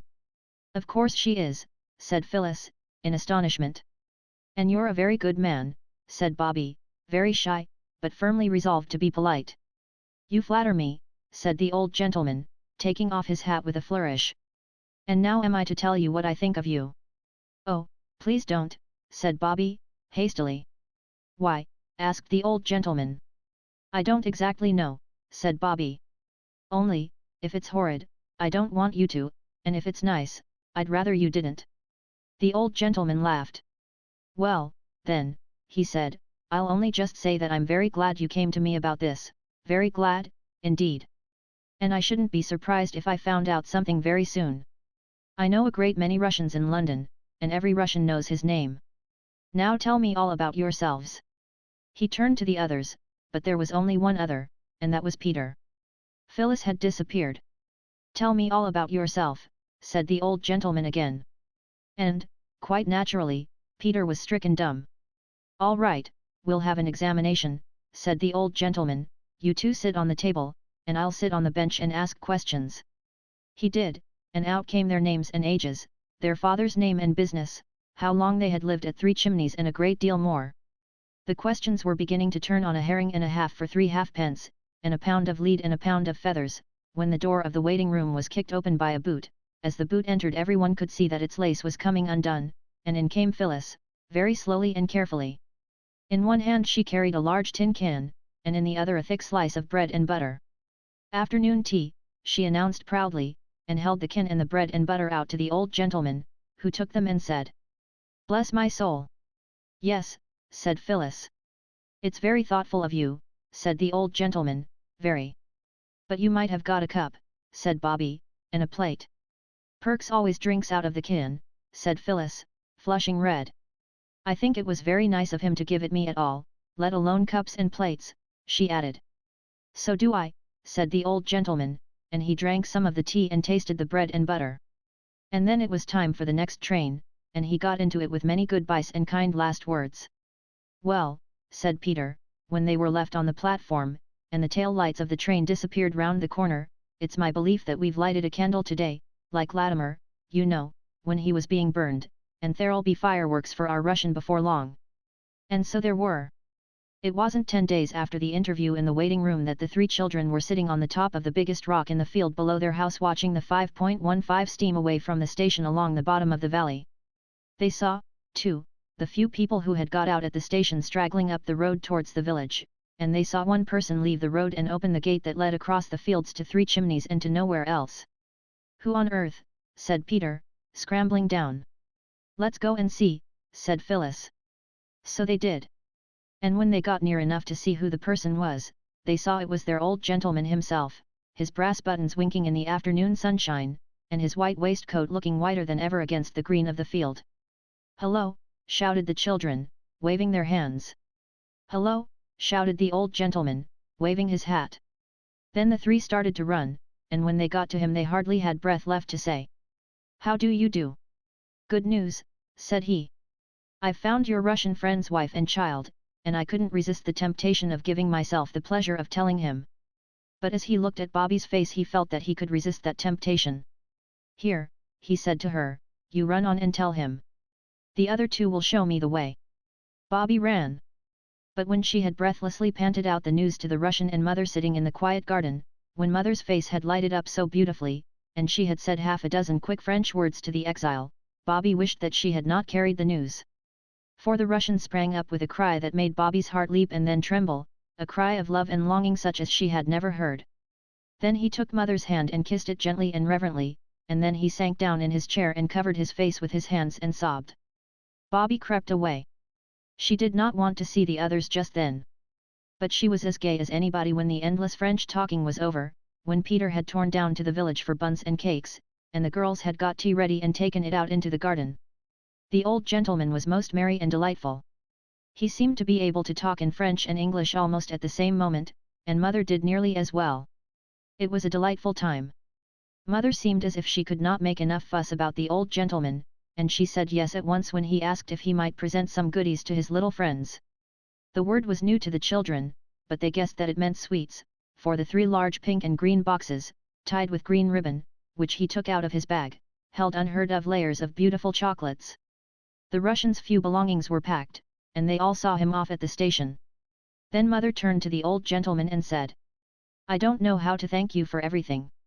It has been a real pleasure to me to see you. But we live very quietly. I am so sorry that I can't ask you to come and see us again." The children thought this very hard. When they had made a friend, and such a friend, they would dearly have liked him to come and see them again. What the old gentleman thought they couldn't tell. He only said, "I consider myself very fortunate, madam, to have been received once at your house." "Ah," said Mother, "I know I must seem surly and ungrateful, but—" "You could never seem anything but a most charming and gracious lady," said the old gentleman, with another of his bows. And as they turned to go up the hill, Bobby saw her mother's face. "How tired you look, Mammy," she said, "lean on me." "It's my place to give Mother my arm," said Peter. "I'm the head man of the family when Father's away." Mother took an arm of each. "How awfully nice," said Phyllis, skipping joyfully, to think of the dear Russian embracing his long-lost wife. "The baby must have grown a lot since he saw it." "Yes," said Mother. "I wonder whether Father will think I've grown," Phyllis went on, skipping still more gaily. "I have grown already, haven't I, Mother?" "Yes," said Mother, "oh, yes," and Bobby and Peter felt her hands tighten on their arms. "Poor old Mammy, you are tired," said Peter. Bobby said, "Come on, Phil, I'll race you to the gate." And she started the race, though she hated doing it. You know why Bobby did that? Mother only thought that Bobby was tired of walking slowly. Even mothers, who love you better than anyone else ever will, don't always understand. Chapter 8. The Amateur Fireman. "That's a likely little brooch you've got on, miss," said Perks the porter. "I don't know as ever I see a thing more like a buttercup without it was a buttercup." "Yes," said Bobby, glad and flushed by this approval. "I always thought it was more like a buttercup almost than even a real one, and I never thought it would come to be mine, my very own, and then Mother gave it to me for my birthday." "Oh, have you had a birthday?" said Perks, and he seemed quite surprised, as though a birthday were a thing only granted to a favored few. "Yes," said Bobby, "when's your birthday, Mr. Perks?" The children were taking tea with Mr. Perks in the porter's room among the lamps and the railway almanacs. They had brought their own cups and some jam turnovers. Mr. Perks made tea in a beer can, as usual, and everyone felt very happy and confidential. "My birthday," said Perks, tipping some more dark brown tea out of the can into Peter's cup. "I give up keeping of my birthday afore you was born." "But you must have been born sometime, you know," said Phyllis, thoughtfully, "even if it was 20 years ago, or 30 or 60 or 70. "Not so long as that, missy," Perks grinned as he answered. "If you really want to know, it was 32 years ago, come the 15th of this month." "Then why don't you keep it?" asked Phyllis. "I've got something else to keep besides birthdays," said Perks, briefly. "Oh. What?" asked Phyllis, eagerly. "Not secrets?" "No," said Perks, "the kids and the missus." It was this talk that set the children thinking, and, presently, talking. Perks was, on the whole, the dearest friend they had made. Not so grand as the station master, but more approachable, less powerful than the old gentleman, but more confidential. "It seems horrid that nobody keeps his birthday," said Bobby. "Couldn't we do something?" "Let's go up to the canal bridge and talk it over," said Peter. "I got a new gut line from the postman this morning. He gave it me for a bunch of roses that I gave him for his sweetheart. She's ill." "Then I do think you might have given her the roses for nothing," said Bobby, indignantly. "Niang, niang," said Peter, disagreeably, and put his hands in his pockets. "He did, of course," said Phyllis, in haste. "Directly we heard she was ill we got the roses ready and waited by the gate. It was when you were making the brekker toast." And when he'd said thank you for the roses so many times, much more than he need have, he pulled out the line and gave it to Peter. It wasn't exchange. It was the grateful heart. "Oh, I beg your pardon, Peter," said Bobby, "I am so sorry." "Don't mention it," said Peter, grandly, "I knew you would be." So then they all went up to the canal bridge. The idea was to fish from the bridge, but the line was not quite long enough. "Never mind," said Bobby. "Let's just stay here and look at things. Everything's so beautiful." It was. The sun was setting in red splendor over the grey and purple hills, and the canal lay smooth and shiny in the shadow, no ripple broke its surface. It was like a grey satin ribbon between the dusky green silk of the meadows that were on each side of its banks. "It's all right," said Peter, "but somehow I can always see how pretty things are much better when I've something to do. Let's get down onto the towpath and fish from there." Phyllis and Bobby remembered how the boys on the canal boats had thrown coal at them, and they said so. "Oh, nonsense," said Peter. "There aren't any boys here now. If there were, I'd fight them." Peter's sisters were kind enough not to remind him how he had not fought the boys when coal had last been thrown. Instead they said, "All right, then," and cautiously climbed down the steep bank to the towing path. The line was carefully baited, and for half an hour they fished patiently and in vain. Not a single nibble came to nourish hope in their hearts.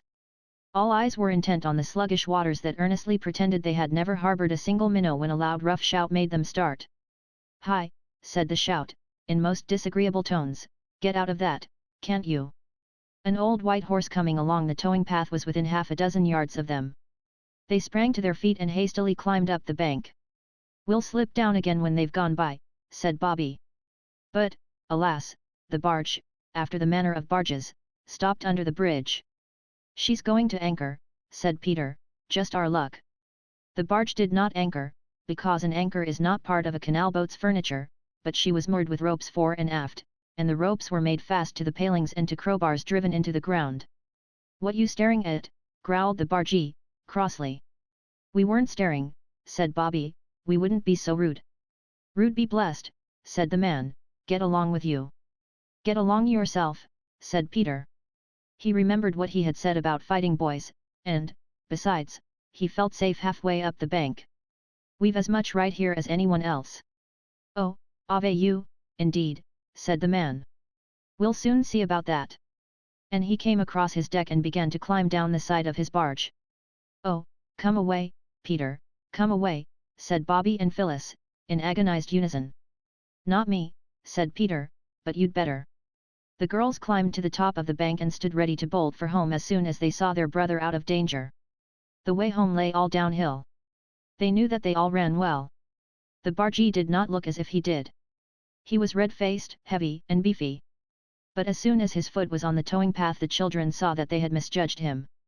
He made one spring up the bank and caught Peter by the leg, dragged him down, set him on his feet with a shake, took him by the ear, and said sternly, "Now, then, what do you mean by it?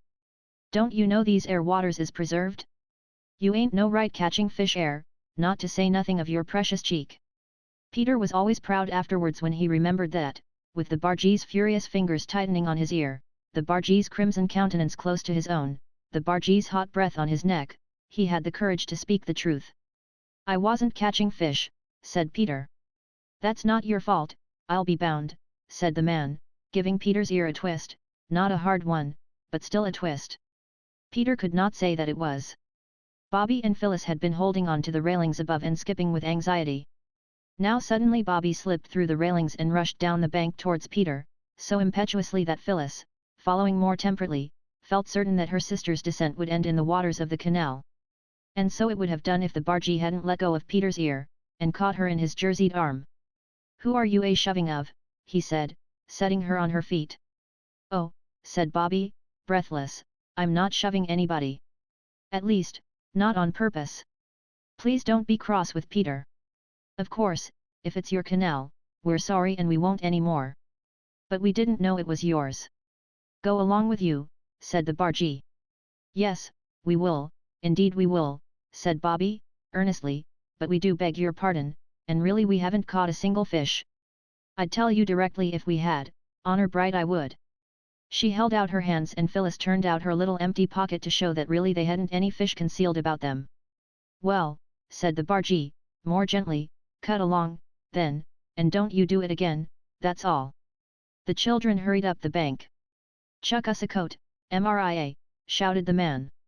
And a red-haired woman in a green plaid shawl came out from the cabin door with a baby in her arms and threw a coat to him. He put it on, climbed the bank, and slouched along across the bridge towards the village. "You'll find me up at the Rose and Crown when you've got the kid to sleep," he called to her from the bridge. When he was out of sight, the children slowly returned. Peter insisted on this. "The canal may belong to him," he said, "though I don't believe it does. But the bridge is everybody's. Dr. Forrest told me it's public property. I'm not going to be bounced off the bridge by him or anyone else, so I tell you." Peter's ear was still sore and so were his feelings. The girls followed him as gallant soldiers might follow the leader of a forlorn hope. "I do wish you wouldn't," was all they said. "Go home if you're afraid," said Peter, "leave me alone." "I'm not afraid." The sound of the man's footsteps died away along the quiet road. The peace of the evening was not broken by the notes of the sedge warblers or by the voice of the woman in the barge, singing her baby to sleep. It was a sad song she sang. Something about Bill Bailey and how she wanted him to come home. The children stood leaning their arms on the parapet of the bridge. They were glad to be quiet for a few minutes because all three hearts were beating much more quickly. "I'm not going to be driven away by any old bargeman, I'm not," said Peter, thickly. "Of course not," Phyllis said soothingly, "you didn't give in to him. So now we might go home, don't you think?" "No," said Peter. Nothing more was said till the woman got off the barge, climbed the bank, and came across the bridge. She hesitated, looking at the three backs of the children, then she said, "Ahem." Peter stayed as he was, but the girls looked round. "You mustn't take no notice of my Bill," said the woman, "is barks worse 'n is bite. Some of the kids down Farley way is fair terrors. It was them put his back up calling out about who ate the puppy pie under Marlow Bridge." "Who did?" asked Phyllis. "I dunno," said the woman. "Nobody don't know. But somehow, and I don't know the why nor the wherefore of it, them words is pison to a barge master. Don't you take no notice. 'E won't be back for 2 hours good. You might catch a power o' fish afore that. The light's good and all," she added. "Thank you," said Bobby. "You're very kind. Where's your baby?" "Asleep in the cabin," said the woman. "'E's all right. Never wakes afore 12. Reglar as a church clock, 'e is." "I'm sorry," said Bobby, "I would have liked to see him, close to. And a finer you never did see, miss, though I says it." The woman's face brightened as she spoke. "Aren't you afraid to leave it?" said Peter. "Lor love you, no," said the woman, "who'd hurt a little thing like I'm? Besides, Spot's there. So long." The woman went away. "Shall we go home?" said Phyllis. "You can. I'm going to fish," said Peter briefly. "I thought we came up here to talk about Perks's birthday," said Phyllis. "Perks's birthday'll keep." So they got down on the towing path again and Peter fished. He did not catch anything. It was almost quite dark, the girls were getting tired, and as Bobby said, it was past bedtime, when suddenly Phyllis cried, "What's that?" And she pointed to the canal boat. Smoke was coming from the chimney of the cabin, had indeed been curling softly into the soft evening air all the time, but now other wreaths of smoke were rising, and these were from the cabin door. "It's on fire, that's all," said Peter, calmly. "Serve him right." "Oh, how can you?" cried Phyllis. "Think of the poor dear dog." "The baby," screamed Bobby. In an instant all three made for the barge. Her mooring ropes were slack, and the little breeze, hardly strong enough to be felt, had yet been strong enough to drift her stern against the bank. Bobby was first, then came Peter, and it was Peter who slipped and fell. He went into the canal up to his neck, and his feet could not feel the bottom, but his arm was on the edge of the barge. Phyllis caught at his hair. It hurt, but it helped him to get out. Next minute he had leaped onto the barge, Phyllis following. "Not you," he shouted to Bobby, "me, because I'm wet." He caught up with Bobby at the cabin door, and flung her aside very roughly indeed. If they had been playing, such roughness would have made Bobby weep with tears of rage and pain. Now, though he flung her onto the edge of the hold, so that her knee and her elbow were grazed and bruised, she only cried, "No, not you, me," and struggled up again. But not quickly enough. Peter had already gone down 2 of the cabin steps into the cloud of thick smoke. He stopped, remembered all he had ever heard of fires, pulled his soaked handkerchief out of his breast pocket and tied it over his mouth. As he pulled it out he said, "It's all right, hardly any fire at all." And this, though he thought it was a lie, was rather good of Peter. It was meant to keep Bobby from rushing after him into danger. Of course it didn't. The cabin glowed red. A paraffin lamp was burning calmly in an orange mist. "Hi," said Peter, lifting the handkerchief from his mouth for a moment. "Hi, baby, where are you?" He choked. "Oh, let me go," cried Bobby, close behind him. Peter pushed her back more roughly than before, and went on.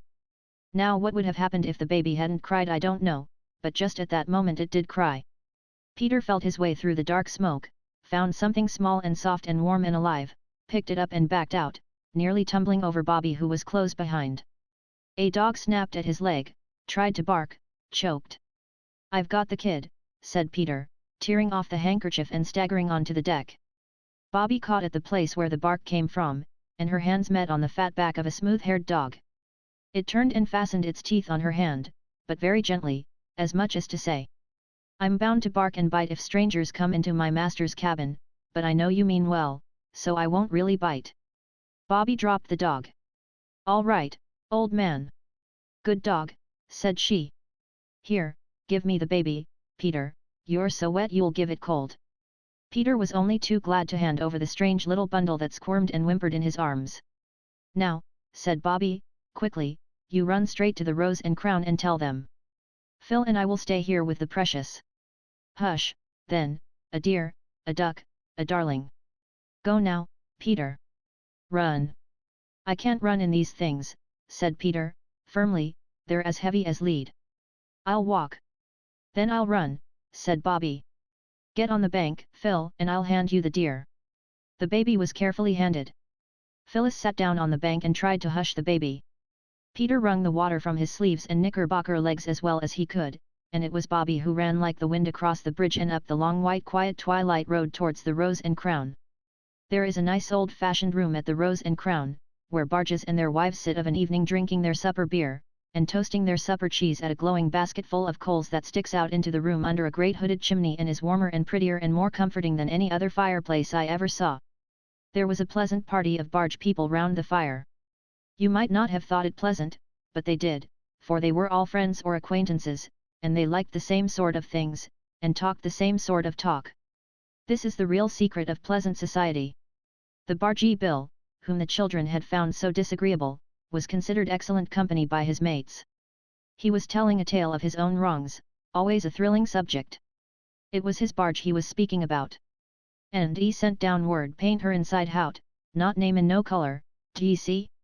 So I gets a lotter green paint and I paints her stem to stern, and I tell yer she looked A1. Then he comes along and he says, 'What yer paint are all one color for?' He says. And I says I, 'Cause I thought she'd look fust rate,' says I, 'and I think so still.' And he says, 'Do yer? Then ye can just pay for the bloomin' paint yourself,' says he. And I add too. A murmur of sympathy ran round the room. Breaking noisily in on it came Bobby. She burst open the swing door, crying breathlessly, "Bill! I want Bill the bargeman!"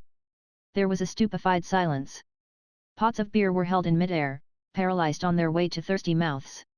"Oh," said Bobby, seeing the bargewoman and making for her. "Your barge cabin's on fire. Go quickly." The woman started to her feet, and put a big red hand to her waist, on the left side, where your heart seems to be when you are frightened or miserable. "Reginald Horace," she cried in a terrible voice, "my Reginald Horace." "All right," said Bobby, "if you mean the baby, got him out safe. Dog, too."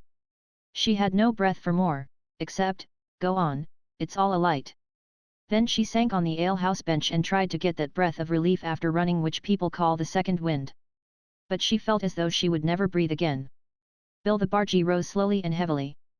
But his wife was 100 yards up the road before he had quite understood what was the matter. Phyllis, shivering by the canal side, had hardly heard the quick approaching feet before the woman had flung herself on the railing, rolled down the bank, and snatched the baby from her. "Don't," said Phyllis, reproachfully, I'd just got him to sleep. Asterisk asterisk asterisk asterisk asterisk asterisk. Bill came up later talking in a language with which the children were wholly unfamiliar. He leaped onto the barge and dipped up pails of water. Peter helped him and they put out the fire. Phyllis, the barge woman, and the baby, and presently Bobby, too, cuddled together in a heap on the bank. Lord help me, if it was me left anything as could catch a light, said the woman again and again. But it wasn't she. It was Bill the bargeman, who had knocked his pipe out and the red ash had fallen on the hearth rug and smouldered there and at last broken into flame. Though a stern man he was just. He did not blame his wife for what was his own fault, as many bargemen, and other men, too, would have done. Asterisk asterisk asterisk asterisk asterisk asterisk. Mother was half wild with anxiety when at last the 3 children turned up at 3 Chimneys, all very wet by now, for Peter seemed to have come off on the others. But when she had disentangled the truth of what had happened from their mixed and incoherent narrative, she owned that they had done quite right, and could not possibly have done otherwise. Nor did she put any obstacles in the way of their accepting the cordial invitation with which the bargeman had parted from them. "You'll be here at 7 tomorrow," he had said, "and I'll take you the entire trip to Farley and back, so I will, and not a penny to pay." 19 locks. They did not know what locks were, but they were at the bridge at 7, with bread and cheese and half a soda cake, and quite a quarter of a leg of mutton in a basket. It was a glorious day. The old white horse strained at the ropes, the barge glided smoothly and steadily through the still water. The sky was blue overhead. Mr. Bill was as nice as anyone could possibly be. No one would have thought that he could be the same man who had held Peter by the ear. As for Mrs. Bill, she had always been nice, as Bobby said, and so had the baby, and even Spot, who might have bitten them quite badly if he had liked. "It was simply ripping, Mother," said Peter, when they reached home very happy, very tired and very dirty, right over that glorious aqueduct. "And locks, you don't know what they're like. You sink into the ground and then, when you feel you're never going to stop going down, 2 great black gates open slowly, slowly, you go out, and there you are on the canal just like you were before." "I know," said Mother, "there are locks on the Thames. Father and I used to go on the river at Marlow before we were married." "And the dear, darling, ducky baby," said Bobby, "it let me nurse it for ages and ages, and it was so good. Mother, I wish we had a baby to play with." "And everybody was so nice to us," said Phyllis, "everybody we met. And they say we may fish whenever we like. And Bill is going to show us the way next time he's in these parts. He says we don't know really." "He said you didn't know," said Peter, "but, Mother, he said he'd tell all the barges up and down the canal that we were the real, right sort, and they were to treat us like good pals, as we were." "So then I said," Phyllis interrupted, "we'd always each wear a red ribbon when we went fishing by the canal, so they'd know it was us, and we were the real, right sort, and be nice to us." "So you've made another lot of friends," said Mother, "first the railway and then the canal." "Oh, yes," said Bobby, "I think everyone in the world is friends if you can only get them to see you don't want to be unfriends." "Perhaps you're right," said Mother, and she sighed. "Come, chicks. It's bedtime." "Yes," said Phyllis. "Oh dear, and we went up there to talk about what we'd do for Perks's birthday. And we haven't talked a single thing about it." "No more we have," said Bobby, "but Peter saved Reginald Horace's life. I think that's about good enough for one evening." "Bobby would have saved him if I hadn't knocked her down, twice I did," said Peter, loyally. "So would I," said Phyllis, "if I'd known what to do." "Yes," said Mother, "you've saved a little child's life. I do think that's enough for one evening. Oh, my darlings, thank God you're all safe." Chapter 9. The Pride of Perks. It was breakfast time. Mother's face was very bright as she poured the milk and ladled out the porridge. "I've sold another story, chickies," she said, "the one about the king of the mussels, so there'll be buns for tea. You can go and get them as soon as they're baked. About 11, isn't it?" Peter, Phyllis, and Bobby exchanged glances with each other, 6 glances in all. Then Bobby said, "Mother, would you mind if we didn't have the buns for tea tonight, but on the 15th? That's next Thursday." "I don't mind when you have them, dear," said Mother, "but why?" "Because it's Perks's birthday," said Bobby, "he's 32, and he says he doesn't keep his birthday anymore, because he's got other things to keep, not rabbits or secrets, but the kids and the missus." "You mean his wife and children," said Mother. Yes, said Phyllis, it's the same thing, isn't it? And we thought we'd make a nice birthday for him. He's been so awfully jolly decent to us, you know, Mother, said Peter, and we agreed that next Bunday we'd ask you if we could. But suppose there hadn't been a Bunday before the 15th, said Mother. Oh, then, we meant to ask you to let us anticipate it, and go without when the Bunday came. Anticipate, said Mother. I see. Certainly. It would be nice to put his name on the buns with pink sugar, wouldn't it? Perks, said Peter, it's not a pretty name. His other name's Albert, said Phyllis, I asked him once. We might put AP, said Mother, I'll show you how when the day comes. This was all very well as far as it went. But even 14 halfpenny buns with AP on them in pink sugar do not of themselves make a very grand celebration. There are always flowers, of course, said Bobby, later, when a really earnest council was being held on the subject in the hayloft where the broken chaff-cutting machine was, and the row of holes to drop hay through into the hay racks over the mangers of the stables below. He's got lots of flowers of his own, said Peter. But it's always nice to have them given you, said Bobby, however many you've got of your own. We can use flowers for trimmings to the birthday. But there must be something to trim besides buns. Let's all be quiet and think, said Phyllis, no one's to speak until it's thought of something. So they were all quiet and so very still that a brown rat thought that there was no one in the loft and came out very boldly. When Bobby sneezed, the rat was quite shocked and hurried away, for he saw that a hayloft where such things could happen was no place for a respectable middle-aged rat that liked a quiet life. Hooray, cried Peter, suddenly, I've got it. He jumped up and kicked at the loose hay. What? Said the others, eagerly. Why, Perks is so nice to everybody. There must be lots of people in the village who'd like to help to make him a birthday. Let's go round and ask everybody. Mother said we weren't to ask people for things, said Bobby, doubtfully. For ourselves, she meant, silly, not for other people. I'll ask the old gentleman too. You see if I don't, said Peter. Let's ask Mother first, said Bobby. Oh, what's the use of bothering Mother about every little thing, said Peter, especially when she's busy. Come on. Let's go down to the village now and begin. So they went. The old lady at the post office said she didn't see why Perks should have a birthday any more than anyone else. No, said Bobby, I should like everyone to have one. Only we know when his is. Mine's tomorrow, said the old lady, and much notice anyone will take of it. Go along with you. So they went. And some people were kind, and some were crusty. And some would give and some would not. It is rather difficult work asking for things, even for other people, as you have no doubt found if you have ever tried it. When the children got home and counted up what had been given and what had been promised, they felt that for the first day it was not so bad. Peter wrote down the lists of the things in the little pocketbook where he kept the numbers of his engines. These were the lists. Given. A tobacco pipe from the sweet shop. Half a pound of tea from the grocer's. A woolen scarf slightly faded from the draper's, which was the other side of the grocer's. A stuffed squirrel from the doctor. Promised. A piece of meat from the butcher. 6 fresh eggs from the woman who lived in the old turnpike cottage. A piece of honeycomb and 6 bootlaces from the cobbler, and an iron shovel from the blacksmith's. Very early next morning Bobby got up and woke Phyllis. This had been agreed on between them. They had not told Peter because they thought he would think it silly. But they told him afterwards, when it had turned out all right. They cut a big bunch of roses, and put it in a basket with the needlebook that Phyllis had made for Bobby on her birthday, and a very pretty blue necktie of Phyllis's. Then they wrote on a paper, for Mrs. Ransom, with our best love, because it is her birthday, and they put the paper in the basket, and they took it to the post office, and went in and put it on the counter and ran away before the old woman at the post office had time to get into her shop. When they got home Peter had grown confidential over helping Mother to get the breakfast and had told her their plans.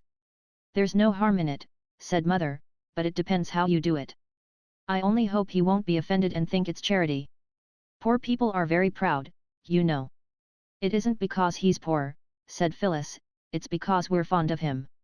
I'll find some things that Phyllis has outgrown, said Mother, if you're quite sure you can give them to him without his being offended. I should like to do some little thing for him because he's been so kind to you. I can't do much because we're poor ourselves. What are you writing, Bobby? Nothing particular, said Bobby, who had suddenly begun to scribble. I'm sure he'd like the things, Mother. The morning of the 15th was spent very happily in getting the buns and watching Mother make AP on them with pink sugar. You know how it's done, of course? You beat up whites of eggs and mix powdered sugar with them, and put in a few drops of cochineal. And then you make a cone of clean, white paper with a little hole at the pointed end, and put the pink egg sugar in at the big end. It runs slowly out at the pointed end, and you write the letters with it just as though it were a great fat pen full of pink sugar ink. The buns looked beautiful with AP on every one, and, when they were put in a cool oven to set the sugar, the children went up to the village to collect the honey and the shovel and the other promised things. The old lady at the post office was standing on her doorstep. The children said good morning, politely, as they passed. Here, stop a bit, she said. So they stopped. Those roses, said she. Did you like them, said Phyllis, they were as fresh as fresh. I made the needlebook, but it was Bobby's present. She skipped joyously as she spoke. Here's your basket, said the post office woman. She went in and brought out the basket. It was full of fat, red gooseberries. I dare say Perks's children would like them, said she. You are an old dear, said Phyllis, throwing her arms around the old lady's fat waist. Perks will be pleased. He won't be half so pleased as I was with your needlebook and the tie and the pretty flowers and all, said the old lady, patting Phyllis's shoulder. You're good little souls, that you are. Look here. I've got a pram round the back in the wood lodge. It was got for my Emmy's first, that didn't live but 6 months, and she never had but that one. I'd like Mrs. Perks to have it. It'd be a help to her with that great boy of hers. Will you take it along? Oh, said all the children together. When Mrs. Ransom had got out the perambulator and taken off the careful papers that covered it, and dusted it all over, she said. Well, there it is. I don't know but what I'd have given it to her before if I'd thought of it. Only I didn't quite know if she'd accept of it from me. You tell her it was my Emmy's little one's pram. Oh, isn't it nice to think there is going to be a real live baby in it again? Yes, said Mrs. Ransom, sighing, and then laughing, here, I'll give you some peppermint cushions for the little ones, and then you run along before I give you the roof off my head and the clothes off my back. All the things that had been collected for Perks were packed into the perambulator, and at 3:30 Peter and Bobby and Phyllis wheeled it down to the little yellow house where Perks lived. The house was very tidy. On the window ledge was a jug of wild flowers, big daisies and red sorrel, and feathery, flowery grasses. There was a sound of splashing from the wash house, and a partly washed boy put his head round the door. Mother's a changing of herself, he said. Down in a minute, a voice sounded down the narrow, freshly scrubbed stairs. The children waited. Next moment the stairs creaked and Mrs. Perks came down, buttoning her bodice. Her hair was brushed very smooth and tight, and her face shone with soap and water. I'm a bit late changing, miss, she said to Bobby, owing to me having had a extra clean up today, along o' Perks happening to name its being his birthday. I don't know what put it into his head to think of such a thing. We keeps the children's birthdays, of course, but him and me, we're too old for such like, as a general rule. We knew it was his birthday, said Peter, and we've got some presents for him outside in the perambulator. As the presents were being unpacked, Mrs. Perks gasped. When they were all unpacked, she surprised and horrified the children by sitting suddenly down on a wooden chair and bursting into tears. Oh, don't, said everybody, oh, please don't. And Peter added, perhaps a little impatiently, what on earth is the matter? You don't mean to say you don't like it? Mrs. Perks only sobbed. The Perks children, now as shiny-faced as anyone could wish, stood at the wash-house door, and scowled at the intruders. There was a silence, an awkward silence. Don't you like it? Said Peter, again, while his sisters patted Mrs. Perks on the back. She stopped crying as suddenly as she had begun. There, don't you mind me. I'm all right, she said. Like it? Why, it's a birthday such as Perks never had, not even when he was a boy and stayed with his uncle, who was a corn chandler in his own account. He failed afterwards. Like it? Oh, and then she went on and said all sorts of things that I won't write down, because I am sure that Peter and Bobby and Phyllis would not like me to. Their ears got hotter and hotter, and their faces redder and redder, at the kind things Mrs. Perks said. They felt they had done nothing to deserve all this praise. At last Peter said, Look here, we're glad you're pleased. But if you go on saying things like that, we must go home. And we did want to stay and see if Mr. Perks is pleased, too. But we can't stand this. I won't say another single word, said Mrs. Perks, with a beaming face, but that needn't stop me thinking, need it?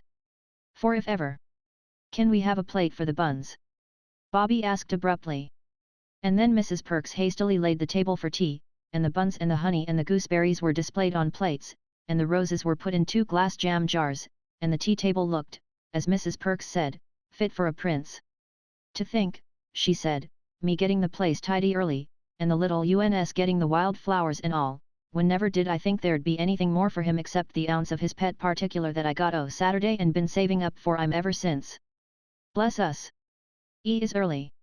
Perks had indeed unlatched the latch of the little front gate. Oh, whispered Bobby, let's hide in the back kitchen, and you tell him about it. But give him the tobacco first, because you got it for him. And when you've told him, we'll all come in and shout, many happy returns. It was a very nice plan, but it did not quite come off. To begin with, there was only just time for Peter and Bobby and Phyllis to rush into the wash house, pushing the young and open-mouthed Perks children in front of them. There was not time to shut the door, so that, without at all meaning it, they had to listen to what went on in the kitchen. The wash house was a tight fit for the Perks children and the 3 Chimneys children, as well as all the wash house's proper furniture, including the mangle and the copper. Hello, old woman, they heard Mr. Perks's voice say, here's a pretty set out.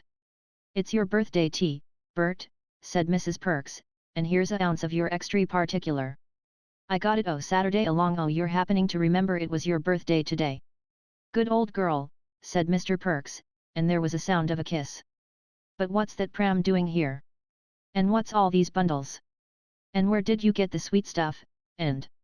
The children did not hear what Mrs. Perks replied, because just then Bobby gave a start, put her hand in her pocket, and all her body grew stiff with horror. Oh, she whispered to the others, whatever shall we do? I forgot to put the labels on any of the things. He won't know what's from who. He'll think it's all US, and that we're trying to be grand or charitable or something horrid. Hush, said Peter. And then they heard the voice of Mr. Perks, loud and rather angry. I don't care, he said, I won't stand it, and so I tell you straight. But, said Mrs. Perks, it's them children you make such a fuss about, the children from the 3 Chimneys. I don't care, said Perks, firmly, not if it was a angel from heaven. We've got on all right all these years and no favors asked. I'm not going to begin these sort of charity goings-on at my time of life, so don't you think it, Nell. Oh, hush, said poor Mrs. Perks, Bert, shut your silly tongue, for goodness sake. The all 3 of 'em's in the wash house listening to every word you speaks. Then I'll give them something to listen to, said the angry Perks, I've spoke my mind to them afore now, and I'll do it again, he added, and he took 2 strides to the wash house door, and flung it wide open, as wide, that is, as it would go, with the tightly packed children behind it. Come out, said Perks, come out and tell me what you mean by it. Ave I ever complained to you of being short, as you comes this charity lay over me. Oh, said Phyllis, I thought you'd be so pleased, I'll never try to be kind to anyone else as long as I live. No, I won't, not never. She burst into tears. We didn't mean any harm, said Peter. It ain't what you mean so much as what you does, said Perks. Oh, don't, cried Bobby, trying hard to be braver than Phyllis, and to find more words than Peter had done for explaining in. We thought you'd love it. We always have things on our birthdays. Oh, yes, said Perks, your own relations, that's different. Oh, no, Bobby answered. Not our own relations. All the servants always gave us things at home, and us to them when it was their birthdays. And when it was mine, and Mother gave me the brooch like a buttercup, Mrs. Viney gave me 2 lovely glass pots, and nobody thought she was coming the charity lay over us. If it had been glass pots here, said Perks, I wouldn't ha said so much. It's there being all this heaps and heaps of things I can't stand. No, nor won't, neither. But they're not all from us, said Peter, only we forgot to put the labels on. They're from all sorts of people in the village. Who put 'em up to it, I'd like to know, asked Perks. Why, we did, sniffed Phyllis. Perks sat down heavily in the elbow chair and looked at them with what Bobby afterwards described as withering glances of gloomy despair. So you've been round telling the neighbors we can't make both ends meet? Well, now you've disgraced us as deep as you can in the neighborhood, you can just take the whole bag of tricks back where it come from. Very much obliged, I'm sure. I don't doubt but what you meant it kind, but I'd rather not be acquainted with you any longer if it's all the same to you. He deliberately turned the chair round so that his back was turned to the children. The legs of the chair grated on the brick floor, and that was the only sound that broke the silence. Then suddenly Bobby spoke. Look here, she said, this is most awful. That's what I says, said Perks, not turning round. Look here, said Bobby, desperately, we'll go if you like, and you needn't be friends with us any more if you don't want, but we shall always be friends with you, however nasty you are to us, sniffed Phyllis, wildly. Be quiet, said Peter, in a fierce aside. But before we go, Bobby went on desperately, do let us show you the labels we wrote to put on the things. I don't want to see no labels, said Perks, except proper luggage ones in my own walk of life. Do you think I've kept respectable and outer debt on what I gets, and her having to take in washing, to be give away for a laughing stock to all the neighbors? Laughing, said Peter, you don't know. You're a very hasty gentleman, whined Phyllis, you know you were wrong once before, about us not telling you the secret about the Russian. Do let Bobby tell you about the labels. Well. Go ahead, said Perks, grudgingly. Well, then, said Bobby, fumbling miserably, yet not without hope, in her tightly stuffed pocket, we wrote down all the things everybody said when they gave us the things, with the people's names, because Mother said we ought to be careful, but I wrote down what she said, and you'll see. But Bobby could not read the labels just at once. She had to swallow once or twice before she could begin. Mrs. Perks had been crying steadily ever since her husband had opened the wash-house door. Now she caught her breath, choked, and said, Don't you upset yourself, Missy. I know you meant it kind if he doesn't. May I read the labels, said Bobby, crying onto the slips as she tried to sort them. Mother's first. It says. Little clothes for Mrs. Perks's children. Mother said, I'll find some of Phyllis's things that she's grown out of if you're quite sure Mr. Perks wouldn't be offended and think it's meant for charity. I'd like to do some little thing for him, because he's so kind to you. I can't do much because we're poor ourselves. Bobby paused. That's all right, said Perks, your ma's a born lady. We'll keep the little frocks, and what not, Nell. Then there's the perambulator and the gooseberries, and the sweets, said Bobby, they're from Mrs. Ransom. She said, I dare say Mr. Perks's children would like the sweets. And the perambulator was got for my Emmy's first, it didn't live but 6 months, and she's never had but that one. I'd like Mrs. Perks to have it. It would be a help with her fine boy. I'd have given it before if I'd been sure she'd accept of it from me. She told me to tell you, Bobby added, that it was her Emmy's little one's pram. I can't send that pram back, Bert, said Mrs. Perks, firmly, and I won't. So don't you ask me. I'm not asking anything, said Perks, gruffly. Then the shovel, said Bobby. Mr. James made it for you himself. And he said, where is it? Oh, yes, here. He said, you tell Mr. Perks it's a pleasure to make a little trifle for a man as is so much respected, and then he said he wished he could shoe your children and his own children, like they do the horses, because, well, he knew what shoe leather was. James is a good enough chap, said Perks. Then the honey, said Bobby in haste, and the bootlaces. He said he respected a man that paid his way, and the butcher said the same. And the old turnpike woman said many was the time you'd lent her a hand with her garden when you were a lad, and things like that came home to roost, I don't know what she meant. And everybody who gave anything said they liked you, and it was a very good idea of ours, and nobody said anything about charity or anything horrid like that. And the old gentleman gave Peter a gold pound for you, and said you were a man who knew your work. And I thought you'd love to know how fond people are of you, and I never was so unhappy in my life. Goodbye. I hope you'll forgive us someday. She could say no more, and she turned to go. Stop, said Perks, still with his back to them, I take back every word I've said contrary to what you'd wish. Nell, set on the kettle. We'll take the things away if you're unhappy about them, said Peter, but I think everybody'll be most awfully disappointed, as well as us. I'm not unhappy about them, said Perks, I don't know, he added, suddenly wheeling the chair round and showing a very odd-looking screwed-up face, I don't know as ever I was better pleased. Not so much with the presents, though they're an A1 collection, but the kind respect of our neighbors. That's worth having, Nell. I think it's all worth having, said Mrs. Perks, and you've made a most ridiculous fuss about nothing, Bert, if you ask me. No, I ain't, said Perks, firmly, if a man didn't respect hisself, no one wouldn't do it for him. But everyone respects you, said Bobby, they all said so.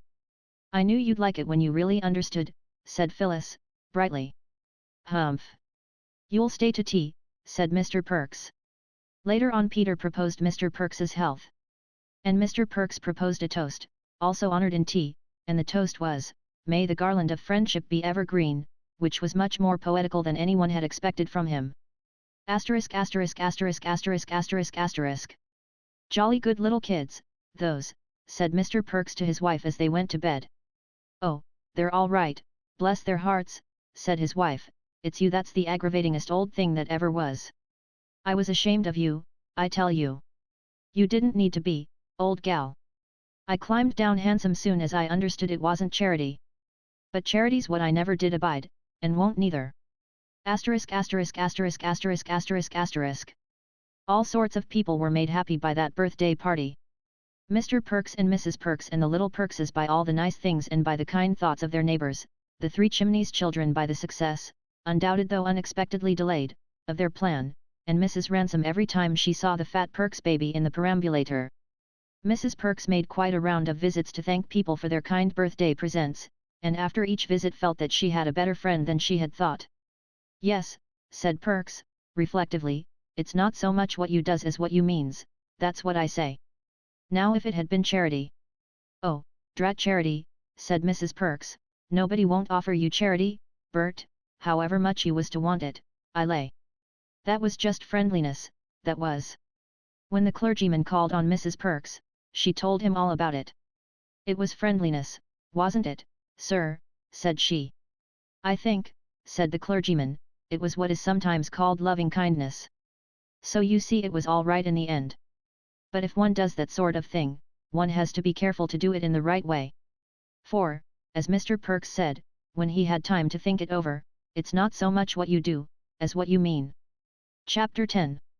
The Terrible Secret. When they first went to live at Three Chimneys, the children had talked a great deal about their father, and had asked a great many questions about him, and what he was doing and where he was and when he would come home. Mother always answered their questions as well as she could. But as the time went on they grew to speak less of him. Bobby had felt almost from the first that for some strange miserable reason these questions hurt Mother and made her sad. And little by little the others came to have this feeling, too, though they could not have put it into words. One day, when Mother was working so hard that she could not leave off even for 10 minutes, Bobby carried up her tea to the big bare room that they called Mother's workshop. It had hardly any furniture. Just a table and a chair and a rug. But always big pots of flowers on the windowsills and on the mantelpiece. The children saw to that. And from the 3 long uncurtained windows the beautiful stretch of meadow and moorland, the far violet of the hills, and the unchanging changefulness of cloud and sky. Here's your tea, Mother love, said Bobby, do drink it while it's hot. Mother laid down her pen among the pages that were scattered all over the table, pages covered with her writing, which was almost as plain as print, and much prettier. She ran her hands into her hair, as if she were going to pull it out by handfuls. Poor dear head, said Bobby, does it ache? No, yes, not much, said Mother. Bobby, do you think Peter and Phil are forgetting Father? No, said Bobby, indignantly. Why? You none of you ever speak of him now. Bobby stood first on one leg and then on the other. We often talk about him when we're by ourselves, she said. But not to me, said Mother. Why? Bobby did not find it easy to say why. You, she said and stopped. She went over to the window and looked out. Bobby, come here, said her mother, and Bobby came. Now, said Mother, putting her arm round Bobby and laying her ruffled head against Bobby's shoulder, try to tell me, dear. Bobby fidgeted. Tell Mother. Well, then, said Bobby, I thought you were so unhappy about Daddy not being here, it made you worse when I talked about him. So I stopped doing it. And the others? I don't know about the others, said Bobby. I never said anything about that to them. But I expect they felt the same about it as me. Bobby dear, said mother, still leaning her head against her, I'll tell you. Besides parting from father, he and I have had a great sorrow, oh, terrible, worse than anything you can think of, and at first it did hurt to hear you all talking of him as if everything were just the same. But it would be much more terrible if you were to forget him. That would be worse than anything. The trouble, said Bobby, in a very little voice, I promised I would never ask you any questions, and I never have I? But, the trouble, it won't last always. No, said mother, the worst will be over when father comes home to us. I wish I could comfort you, said Bobby. Oh, my dear, do you suppose you don't?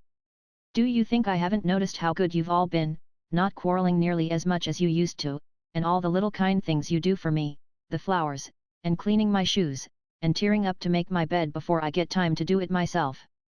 Bobby had sometimes wondered whether mother noticed these things. That's nothing, she said, to what? I must get on with my work, said mother, giving Bobby one last squeeze. Don't say anything to the others. That evening in the hour before bedtime, instead of reading to the children, mother told them stories of the games she and father used to have when they were children and lived near each other in the country, tales of the adventures of father with mother's brothers when they were all boys together. Very funny stories they were, and the children laughed as they listened. Uncle Edward died before he was grown up, didn't he? Said Phyllis, as mother lighted the bedroom candles. Yes, dear, said mother, you would have loved him. He was such a brave boy, and so adventurous. Always in mischief, and yet friends with everybody in spite of it. And your Uncle Reggie's in Ceylon, yes, and father's away, too. But I think they'd all like to think we'd enjoyed talking about the things they used to do. Don't you think so? Not Uncle Edward, said Phyllis, in a shocked tone, he's in heaven. You don't suppose he's forgotten us and all the old times, because God has taken him, any more than I forget him. Oh, no, he remembers. He's only away for a little time. We shall see him some day. And Uncle Reggie, and father, too, said Peter. Yes, said mother. Uncle Reggie and father, too. Good night, my darlings. Good night, said everyone. Bobby hugged her mother more closely even than usual, and whispered in her ear, oh, I do love you so, Mummy, I do, I do. When Bobby came to think it all over, she tried not to wonder what the great trouble was. But she could not always help it. Father was not dead, like poor Uncle Edward, mother had said so. And he was not ill, or mother would have been with him. Being poor wasn't the trouble. Bobby knew it was something nearer the heart than money could be. I mustn't try to think what it is, she told herself, no, I mustn't. I am glad mother noticed about us not quarreling so much. We'll keep that up. And alas, that very afternoon she and Peter had what Peter called a first-class shindy. They had not been a week at Three Chimneys before they had asked mother to let them have a piece of garden each for their very own, and she had agreed, and the south border under the peach trees had been divided into 3 pieces and they were allowed to plant whatever they liked there. Phyllis had planted mignonette and nasturtium and Virginia stock in hers. The seeds came up, and though they looked just like weeds, Phyllis believed that they would bear flowers someday. The Virginia stock justified her faith quite soon, and her garden was gay with a band of bright little flowers, pink and white and red and mauve. I can't weed for fear I pull up the wrong things, she used to say comfortably, it saves such a lot of work. Peter sowed vegetable seeds in his, carrots and onions and turnips. The seed was given to him by the farmer who lived in the nice black and white, wood and plaster house just beyond the bridge. He kept turkeys and guinea fowls, and was a most amiable man. But Peter's vegetables never had much of a chance, because he liked to use the earth of his garden for digging canals, and making forts and earthworks for his toy soldiers. And the seeds of vegetables rarely come to much in a soil that is constantly disturbed for the purposes of war and irrigation.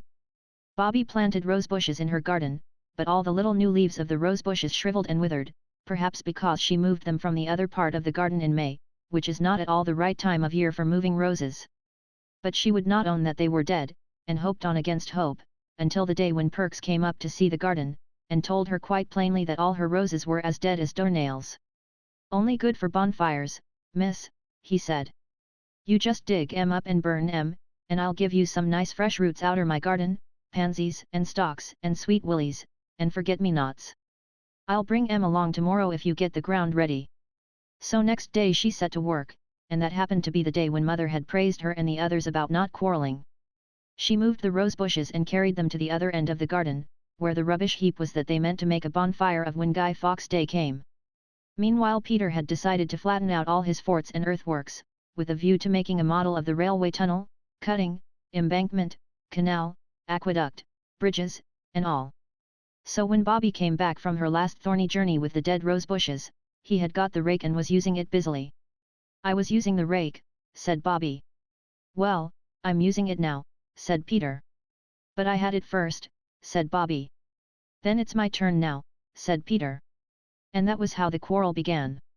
"You're always being disagreeable about nothing," said Peter, after some heated argument. "I had the rake first," said Bobby, flushed and defiant, holding on to its handle. "Don't, I tell you I said this morning I meant to have it." "Didn't I, Phil?" Phyllis said she didn't want to be mixed up in their rows. And instantly, of course, she was. "If you remember, you ought to say." Of course she doesn't remember, but she might say so. "I wish I'd had a brother instead of two whiny little kitty sisters," said Peter. This was always recognized as indicating the high water mark of Peter's rage. Bobby made the reply she always made to it. "I can't think why little boys were ever invented," and just as she said it she looked up, and saw the 3 long windows of Mother's workshop flashing in the red rays of the sun. The sight brought back those words of praise. "You don't quarrel like you used to do." "Oh," cried Bobby, just as if she had been hit, or had caught her finger in a door, or had felt the hideous sharp beginnings of toothache. "What's the matter?" said Phyllis. Bobby wanted to say, "Don't let's quarrel. Mother hates it so," but though she tried hard, she couldn't. Peter was looking too disagreeable and insulting. "Take the horrid rake, then," was the best she could manage. And she suddenly let go her hold on the handle. Peter had been holding on to it too firmly and pullingly, and now that the pull the other way was suddenly stopped, he staggered and fell over backward, the teeth of the rake between his feet.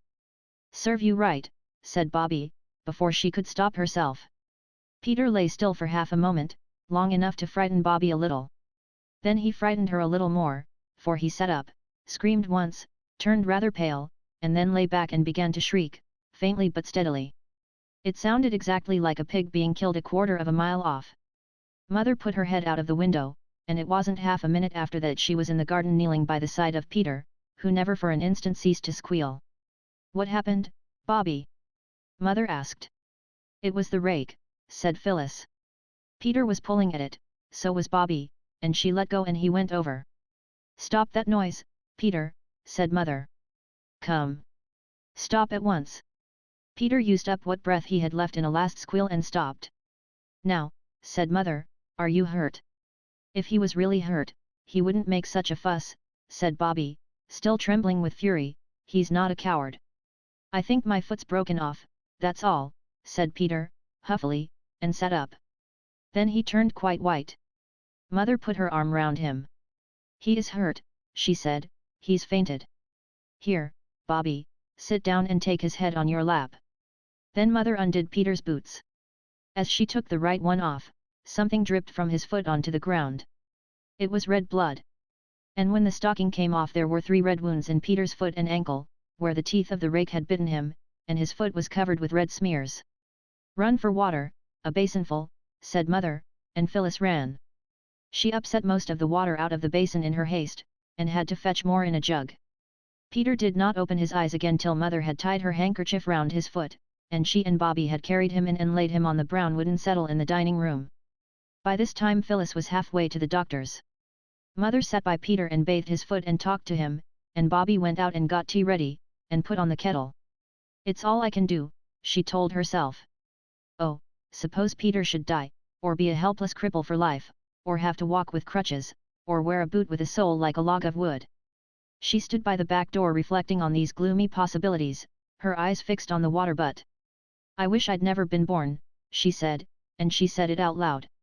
"Why, lauk-a-mercy, what's that for?" asked a voice, and Perks stood before her with a wooden trug basket full of green-leaved things and soft, loose earth. "Oh, it's you," she said. "Peter's hurt his foot with a rake, 3 great gaping wounds, like soldiers get. And it was partly my fault." "That it wasn't, I'll go bail," said Perks. "Doctor seen him?" Phyllis has gone for the doctor. He'll be all right, you see if he isn't, said Perks. Why, my father's second cousin had a hay fork run into him, right into his inside, and he was right as ever in a few weeks, all except his being a bit weak in the head afterwards, and they did say that it was along of his getting a touch of the sun in the hayfield, and not the fork at all. I remember him well. A kind-hearted chap, but soft, as you might say. Bobby tried to let herself be cheered by this heartening reminiscence. Well, said Perks, you won't want to be bothered with gardening just this minute, I dare say. You show me where your garden is, and I'll pop the bits of stuff in for you. And I'll hang about, if I may make so free, to see the doctor as he comes out and hear what he says. You cheer up, missy. I lay a pound he ain't hurt, not to speak of. But he was. The doctor came and looked at the foot and bandaged it beautifully, and said that Peter must not put it to the ground for at least a week. He won't be lame, or have to wear crutches or a lump on his foot, will he? Whispered Bobby, breathlessly, at the door. My aunt. No, said Dr. Forrest, he'll be as nimble as ever on his pins in a fortnight. Don't you worry, little Mother Goose. It was when Mother had gone to the gate with the doctor to take his last instructions and Phyllis was filling the kettle for tea that Peter and Bobby found themselves alone. He says you won't be lame or anything, said Bobby. Oh, course I shan't, silly, said Peter, very much relieved all the same. Oh, Peter, I am so sorry, said Bobby, after a pause. That's all right, said Peter, gruffly. It was all my fault, said Bobby. Rot, said Peter. If we hadn't quarreled, it wouldn't have happened. I knew it was wrong to quarrel. I wanted to say so, but somehow I couldn't. Don't drivel, said Peter. I shouldn't have stopped if you had said it. Not likely. And besides, us rowing hadn't anything to do with it. I might have caught my foot in the hoe, or taken off my fingers in the chaff-cutting machine or blown my nose off with fireworks. It would have been hurt just the same whether we'd been rowing or not. But I knew it was wrong to quarrel, said Bobby in tears, and now you're hurt and. Now look here, said Peter, firmly, you just dry up. If you're not careful, you'll turn into a beastly little Sunday school prig, so I tell you. I don't mean to be a prig. But it's so hard not to be when you're really trying to be good. The gentle reader may perhaps have suffered from this difficulty. Not it, said Peter, it's a jolly good thing it wasn't you was hurt. I'm glad it was me. There. If it had been you, you'd have been lying on the sofa looking like a suffering angel and being the light of the anxious household and all that. And I couldn't have stood it. No, I shouldn't, said Bobby. Yes, you would, said Peter. I tell you I shouldn't. I tell you you would. Oh, children, said Mother's voice at the door. Quarreling again? Already? We aren't quarreling, not really, said Peter. I wish you wouldn't think it's Rose every time we don't agree. When Mother had gone out again, Bobby broke out. Peter, I am sorry you're hurt. But you are a beast to say I'm a prig. Well, said Peter unexpectedly, perhaps I am. You did say I wasn't a coward, even when you were in such a wax. The only thing is, don't you be a prig, that's all. You keep your eyes open and if you feel priggishness coming on just stop in time. See? Yes, said Bobby, I see. Then let's call it Pax, said Peter, magnanimously, bury the hatchet in the fathoms of the past. Shake hands on it. I say, Bobby, old chap, I am tired. He was tired for many days after that, and the settle seemed hard and uncomfortable in spite of all the pillows and bolsters and soft folded rugs. It was terrible not to be able to go out. They moved the settle to the window, and from there Peter could see the smoke of the trains winding along the valley. But he could not see the trains. At first Bobby found it quite hard to be as nice to him as she wanted to be, for fear he should think her priggish. But that soon wore off, and both she and Phyllis were, as he observed, jolly good sorts. Mother sat with him when his sisters were out. And the words, "He's not a coward," made Peter determined not to make any fuss about the pain in his foot, though it was rather bad, especially at night. Praise helps people very much, sometimes. There were visitors, too. Mrs. Perks came up to ask how he was, and so did the station master, and several of the village people. But the time went slowly, slowly. I do wish there was something to read, said Peter. I've read all our books 50 times over. I'll go to the doctor's, said Phyllis, he's sure to have some. Only about how to be ill, and about people's nasty insides, I expect, said Peter. Perks has a whole heap of magazines that came out of trains when people are tired of them, said Bobby. I'll run down and ask him. So the girls went their two ways. Bobby found Perks busy cleaning lamps. And how's the young gent, said he. Better, thanks, said Bobby, but he's most frightfully bored. I came to ask if you'd got any magazines you could lend him. There, now, said Perks, regretfully, rubbing his ear with a black and oily lump of cotton waste, why didn't I think of that, now? I was trying to think of something as you'd amuse him only this morning, and I couldn't think of anything better than a guinea pig. And a young chap I know's going to fetch that over for him this tea time. How lovely! A real live guinea. He will be pleased. But he'd like the magazines as well. That's just it, said Perks. I've just sent the pic of to Snigson's boy, him what's just getting over the pneumonia. But I've lots of illustrated papers left. He turned to the pile of papers in the corner and took up a heap 6 inches thick. There, he said. I'll just slip a bit of string and a bit of paper round em. He pulled an old newspaper from the pile and spread it on the table, and made a neat parcel of it. There, said he, there's lots of pictures, and if he likes to mess about with his paint box, or colored chalks or whatnot, why, let him. I don't want em. You're a dear, said Bobby, took the parcel, and started. The papers were heavy, and when she had to wait at the level crossing while a train went by, she rested the parcel on the top of the gate. And idly she looked at the printing on the paper that the parcel was wrapped in. Suddenly she clutched the parcel tighter and bent her head over it. It seemed like some horrible dream. She read on, the bottom of the column was torn off, she could read no farther. She never remembered how she got home. But she went on tiptoe to her room and locked the door. Then she undid the parcel and read that printed column again, sitting on the edge of her bed, her hands and feet icy cold and her face burning. When she had read all there was, she drew a long, uneven breath. So now I know, she said. What she had read was headed, End of the trial. Verdict.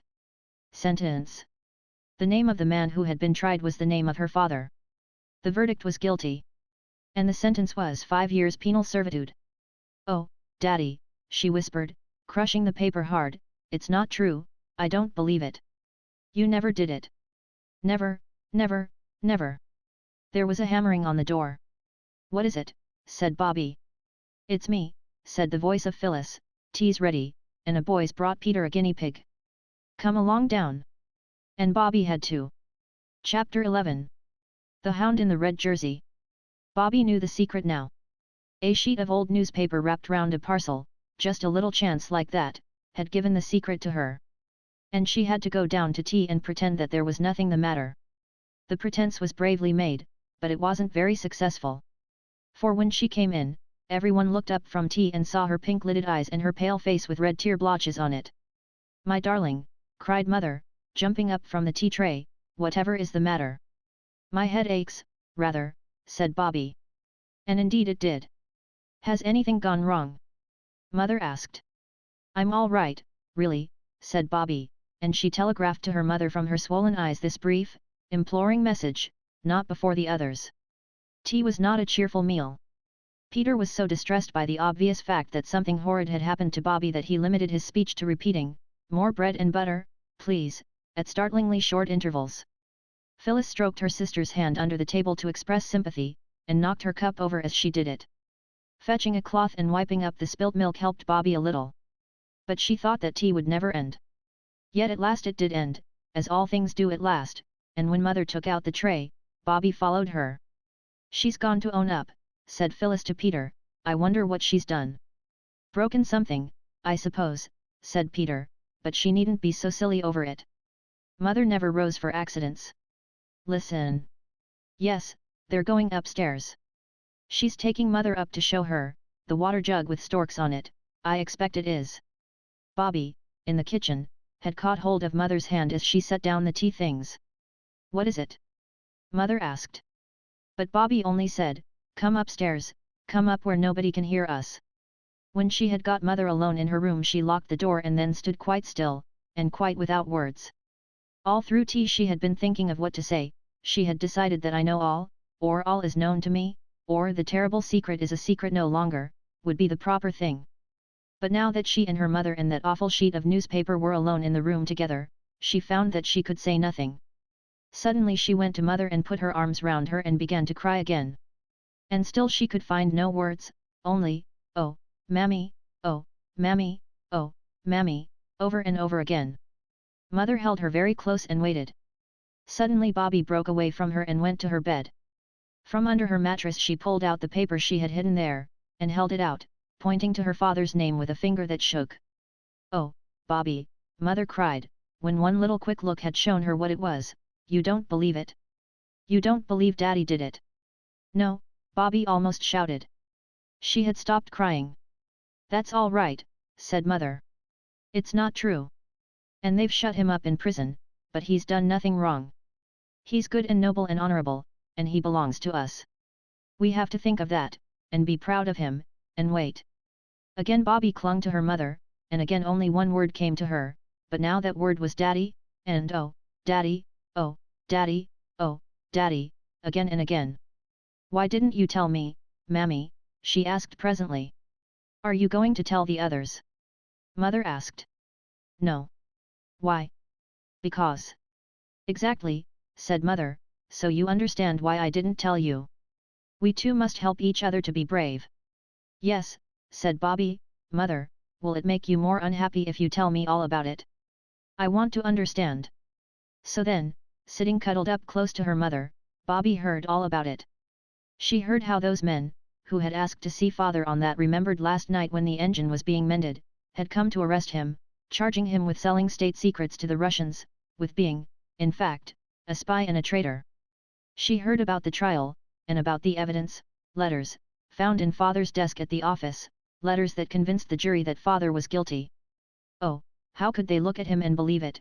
cried Bobby, "and how could anyone do such a thing?" "Someone did it," said Mother, "and all the evidence was against father." "Those letters?" "Yes." "How did the letters get into his desk?" "Someone put them there. And the person who put them there was the person who was really guilty." "He must be feeling pretty awful all this time," said Bobby, thoughtfully. "I don't believe he had any feelings," Mother said hotly. "He couldn't have done a thing like that if he had. Perhaps he just shoved the letters into the desk to hide them when he thought he was going to be found out.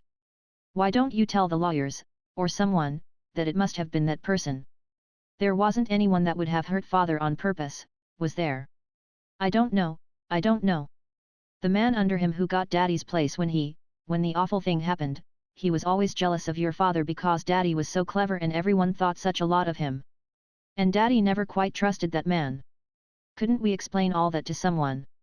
"Nobody will listen," said Mother, very bitterly, "nobody at all. Do you suppose I've not tried everything? No, my dearest, there's nothing to be done. All we can do, you and I and Daddy, is to be brave, and patient, and," she spoke very softly, "to pray, Bobby, dear." "Mother, you've got very thin," said Bobby, abruptly. "A little, perhaps." "And oh," said Bobby, "I do think you're the bravest person in the world as well as the nicest. We won't talk of all this any more, will we, dear?" said Mother. "We must bear it and be brave. And, darling, try not to think of it. Try to be cheerful, and to amuse yourself and the others. It's much easier for me if you can be a little bit happy and enjoy things. Wash your poor little round face, and let's go out into the garden for a bit." The other two were very gentle and kind to Bobby. And they did not ask her what was the matter. This was Peter's idea, and he had drilled Phyllis, who would have asked 100 questions if she had been left to herself. A week later Bobby managed to get away alone. And once more she wrote a letter. And once more it was to the old gentleman. "My dear friend," she said, "you see what is in this paper. It is not true. Father never did it. Mother says someone put the papers in father's desk, and she says the man under him that got father's place afterwards was jealous of father, and father suspected him a long time. But nobody listens to a word she says, but you are so good and clever, and you found out about the Russian gentleman's wife directly. Can't you find out who did the treason because he wasn't father upon my honor, he is an Englishman and incapable to do such things, and then they would let father out of prison. It is dreadful, and mother is getting so thin. She told us once to pray for all prisoners and captives. I see now. Oh, do help me, there is only just Mother and me know, and we can't do anything. Peter and Phil don't know. I'll pray for you twice every day as long as I live if you'll only try, just try to find out. Think if it was your daddy, what you would feel. Oh, do help me. With love. I remain your affectionately little friend. Roberta. P.S. Mother would send her kind regards if she knew I am writing, but it is no use telling her I am, in case you can't do anything. But I know you will. Bobby with best love. She cut the account of her father's trial out of the newspaper with Mother's big cutting-out scissors, and put it in the envelope with her letter. Then she took it down to the station, going out the back way and round by the road, so that the others should not see her, and offered to come with her, and she gave the letter to the station master to give to the old gentleman next morning. "Where have you been?" shouted Peter, from the top of the yard wall where he and Phyllis were. "To the station, of course," said Bobby. "Give us a hand, Pete." She set her foot on the lock of the yard door. Peter reached down a hand. "What on earth?" she asked as she reached the wall top, for Phyllis and Peter were very muddy. A lump of wet clay lay between them on the wall, they had each a slip of slate in a very dirty hand, and behind Peter, out of the reach of accidents, were several strange rounded objects rather like very fat sausages, hollow, but closed up at one end. "It's nests," said Peter, "swallows' nests. We're going to dry them in the oven and hang them up with string under the eaves of the coach house." "Yes," said Phyllis, "and then we're going to save up all the wool and hair we can get, and in the spring we'll line them, and then how pleased the swallows will be." "I've often thought people don't do nearly enough for dumb animals," said Peter with an air of virtue. "I do think people might have thought of making nests for poor little swallows before this." "Oh," said Bobby, vaguely, "if everybody thought of everything, there'd be nothing left for anybody else to think about." "Look at the nests, aren't they pretty?" said Phyllis, reaching across Peter to grasp a nest. "Look out, Phil, you goat," said her brother. But it was too late, her strong little fingers had crushed the nest. "There now," said Peter. "Never mind," said Bobby. "It is one of my own," said Phyllis, "so you needn't jaw, Peter." "Yes, we've put our initial names on the ones we've done, so that the swallows will know who they've got to be so grateful to and fond of." "Swallows can't read, silly," said Peter. "Silly yourself," retorted Phyllis, "how do you know? Who thought of making the nests, anyhow?" shouted Peter. "I did," screamed Phyllis. "Naya," rejoined Peter, "you only thought of making hay ones and sticking them in the ivy for the sparrows, and they'd have been sopping long before egg-laying time." "It was me said clay and swallows." "I don't care what you said." "Look," said Bobby, "I've made the nest all right again. Give me the bit of stick to mark your initial name on it." "But how can you? Your letter and Peter's are the same." "P for Peter, P for Phyllis." "I put F for Phyllis," said the child of that name. "That's how it sounds. The swallows wouldn't spell Phyllis with a P, I'm certain sure." "They can't spell at all," Peter was still insisting. "Then why do you see them always on Christmas cards and valentines with letters round their necks? How would they know where to go if they couldn't read? That's only in pictures. You never saw one really with letters round its neck." "Well, I have a pigeon, then, at least Daddy told me they did. Only it was under their wings and not round their necks, but it comes to the same thing, and—" "I say," interrupted Bobby, "there's to be a paper chase tomorrow." "Who?" Peter asked. "Grammar school. Perks thinks the hare will go along by the line at first. We might go along the cutting.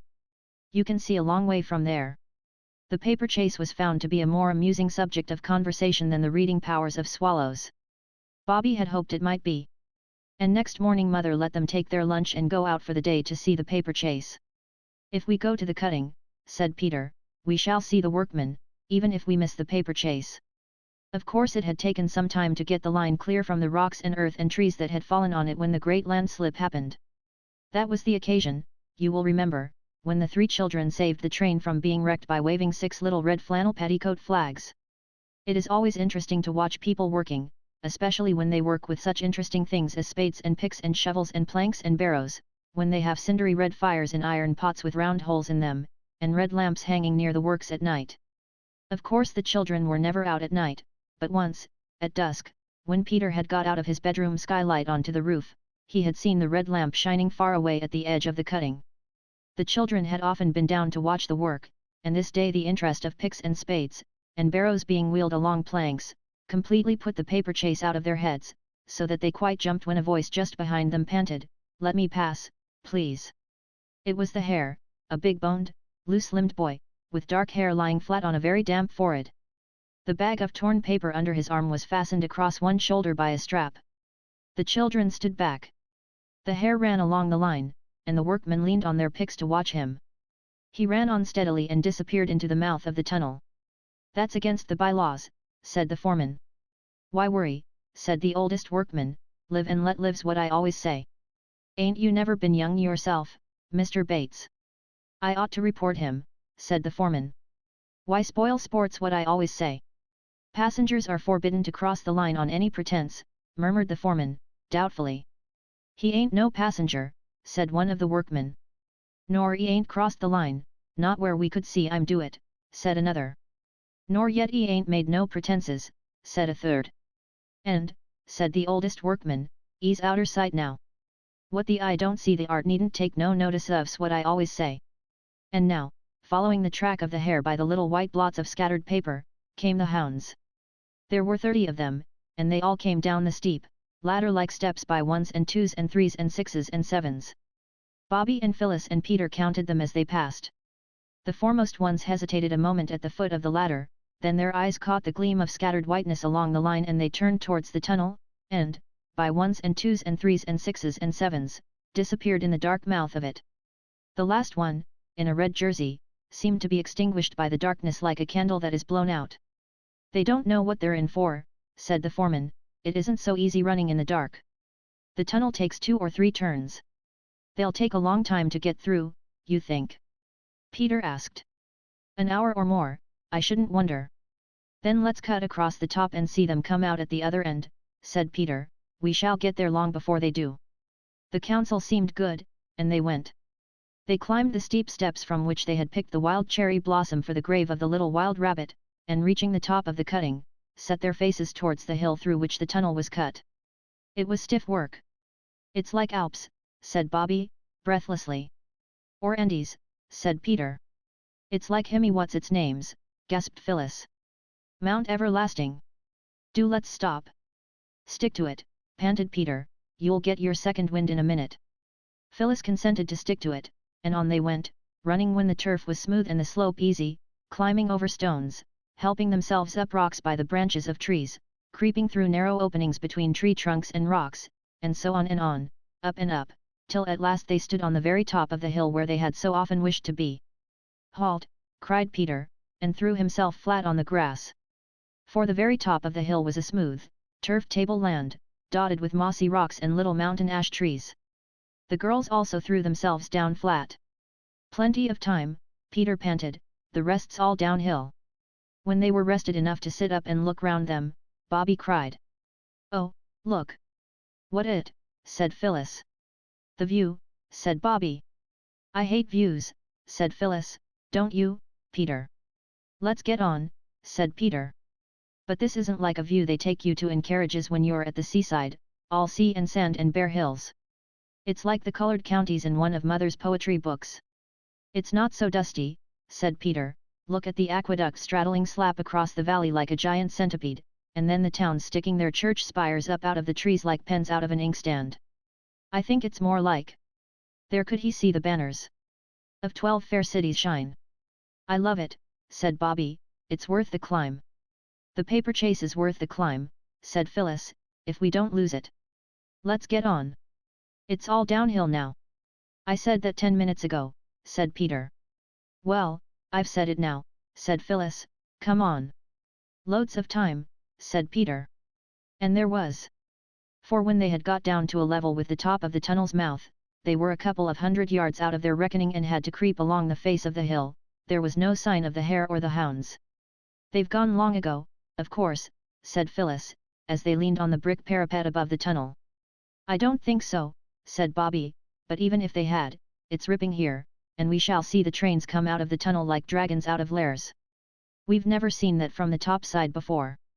"No more we have," said Phyllis, partially appeased. It was really a most exciting place to be in. The top of the tunnel seemed ever so much farther from the line than they had expected, and it was like being on a bridge, but a bridge overgrown with bushes and creepers and grass and wild flowers.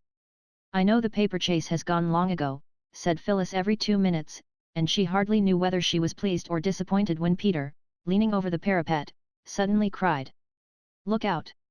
Here he comes!"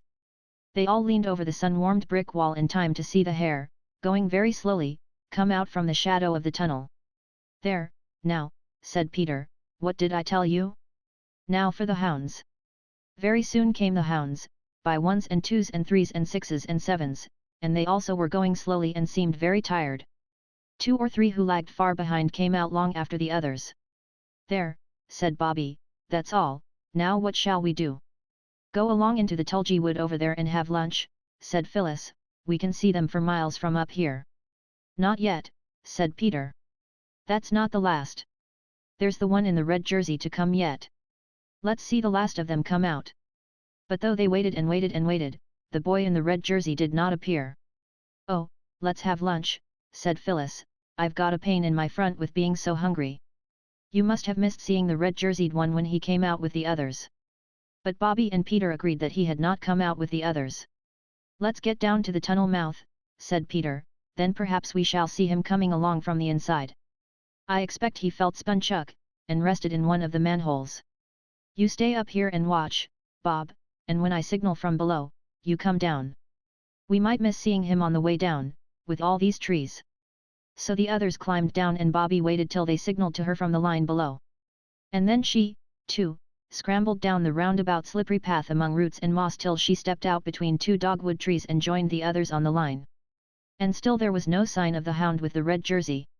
"Oh, do let's have something to eat," wailed Phyllis. "I shall die if you don't, and then you'll be sorry." "Give her the sandwiches, for goodness sake, and stop her silly mouth," said Peter, not quite unkindly. "Look here," he added, turning to Bobby, "perhaps we'd better have one each, too. We may need all our strength. Not more than one, though. There's no time." "What?" asked Bobby, her mouth already full, for she was just as hungry as Phyllis. "Don't you see," replied Peter, impressively, "that red-jerseyed hound has had an accident, that's what it is. Perhaps even as we speak he's lying with his head on the metals, an unresisting prey to any passing express." "Oh, don't try to talk like a book," cried Bobby, bolting what was left of her sandwich, "come on. Phil, keep close behind me, and if a train comes, stand flat against the tunnel wall and hold your petticoats close to you." "Give me one more sandwich," pleaded Phyllis, "and I will." "I'm going first," said Peter, "it was my idea," and he went. Of course you know what going into a tunnel is like? The engine gives a scream and then suddenly the noise of the running, rattling train changes and grows different and much louder. Grown-up people pull up the windows and hold them by the strap. The railway carriage suddenly grows like night, with lamps, of course, unless you are in a slow local train, in which case lamps are not always provided. Then by and by the darkness outside the carriage window is touched by puffs of cloudy whiteness, then you see a blue light on the walls of the tunnel, then the sound of the moving train changes once more, and you are out in the good open air again, and grown ups let the straps go. The windows, all dim with the yellow breath of the tunnel, rattle down into their places, and you see once more the dip and catch of the telegraph wires beside the line, and the straight-cut hawthorn hedges with the tiny baby trees growing up out of them every 30 yards. All this, of course, is what a tunnel means when you are in a train. But everything is quite different when you walk into a tunnel on your own feet, and tread on shifting, sliding stones and gravel on a path that curves downwards from the shining metals to the wall. Then you see slimy, oozy trickles of water running down the inside of the tunnel, and you notice that the bricks are not red or brown, as they are at the tunnel's mouth, but dull, sticky, sickly green. Your voice, when you speak, is quite changed from what it was out in the sunshine, and it is a long time before the tunnel is quite dark. It was not yet quite dark in the tunnel when Phyllis caught at Bobby's skirt, ripping out half a yard of gathers, but no one noticed this at the time. "I want to go back," she said, "I don't like it. It'll be pitch dark in a minute. I won't go on in the dark." "I don't care what you say, I won't." "Don't be a silly cuckoo," said Peter, "I've got a candle and matches, and, what's that?" That was a low, humming sound on the railway line, a trembling of the wires beside it, a buzzing, humming sound that grew louder and louder as they listened. "It's a train," said Bobby. "Which line?" "Let me go back," cried Phyllis, struggling to get away from the hand by which Bobby held her. "Don't be a coward," said Bobby, "it's quite safe. Stand back." "Come on," shouted Peter, who was a few yards ahead. "Quick! Manhole!" The roar of the advancing train was now louder than the noise you hear when your head is under water in the bath and both taps are running, and you are kicking with your heels against the bath's tin sides. But Peter had shouted for all he was worth, and Bobby heard him. She dragged Phyllis along to the manhole. Phyllis, of course, stumbled over the wires and grazed both her legs. But they dragged her in, and all three stood in the dark, damp, arched recess while the train roared louder and louder. It seemed as if it would deafen them. And, in the distance, they could see its eyes of fire growing bigger and brighter every instant. "It is a dragon, I always knew it was, it takes its own shape in here, in the dark," shouted Phyllis. But nobody heard her. You see, the train was shouting, too, and its voice was bigger than hers.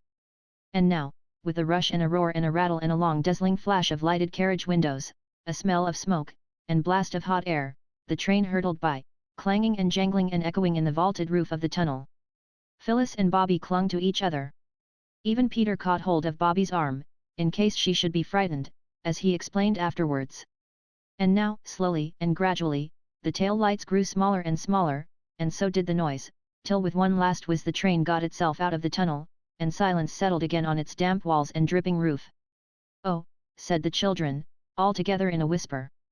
Peter was lighting the candle end with a hand that trembled. "Come on," he said, but he had to clear his throat before he could speak in his natural voice. "Oh," said Phyllis, "if the red-jerseyed one was in the way of the train." "We've got to go and see," said Peter. "Couldn't we go and send someone from the station?" said Phyllis. "Would you rather wait here for us?" asked Bobby, severely, and of course that settled the question. So the three went on into the deeper darkness of the tunnel. Peter led, holding his candle end high to light the way. The grease ran down his fingers, and some of it right up his sleeve. He found a long streak from wrist to elbow when he went to bed that night. It was not more than 150 yards from the spot where they had stood while the train went by that Peter stood still, shouted hello, and then went on much quicker than before. When the others caught him up, he stopped. And he stopped within a yard of what they had come into the tunnel to look for. Phyllis saw a gleam of red, and shut her eyes tight. There, by the curved, pebbly down line, was the red-jerseyed hound. His back was against the wall, his arms hung limply by his sides, and his eyes were shut. "Was the red blood? Is he all killed?" asked Phyllis, screwing her eyelids more tightly together. "Killed? Nonsense," said Peter. "There's nothing red about him except his jersey. He's only fainted." "What on earth are we to do?" "Can we move him?" asked Bobby. "I don't know, he's a big chapter. Suppose we bathe his forehead with water?" "No, I know we haven't any, but milk's just as wet. There's a whole bottle." "Yes," said Peter, "and they rub people's hands, I believe." "They burn feathers, I know," said Phyllis. "What's the good of saying that when we haven't any feathers?" "As it happens," said Phyllis, in a tone of exasperated triumph, "I've got a shuttlecock in my pocket. So there." And now Peter rubbed the hands of the red-jerseyed one. Bobby burned the feathers of the shuttlecock one by one under his nose, Phyllis splashed warmish milk on his forehead, and all three kept on saying as fast and as earnestly as they could. "Oh, look up, speak to me. For my sake, speak." Chapter 12. What Bobby brought home. "Oh, look up. Speak to me. For my sake, speak." The children said the words over and over again to the unconscious hound in a red jersey, who sat with closed eyes and pale face against the side of the tunnel. "Wet his ears with milk," said Bobby. "I know they do it to people that faint, with eau de cologne. But I expect milk's just as good." So they wetted his ears, and some of the milk ran down his neck under the red jersey. It was very dark in the tunnel. The candle end Peter had carried, and which now burned on a flat stone, gave hardly any light at all. "Oh, do look up," said Phyllis. "For my sake. I believe he's dead." "For my sake," repeated Bobby. "No, he isn't." "For any sake," said Peter, "come out of it." And he shook the sufferer by the arm. And then the boy in the red jersey sighed, and opened his eyes, and shut them again and said in a very small voice, "Chuck it." "Oh, he's not dead," said Phyllis. "I knew he wasn't," and she began to cry. "What's up?" "I'm all right," said the boy. "Drink this," said Peter, firmly, thrusting the nose of the milk bottle into the boy's mouth.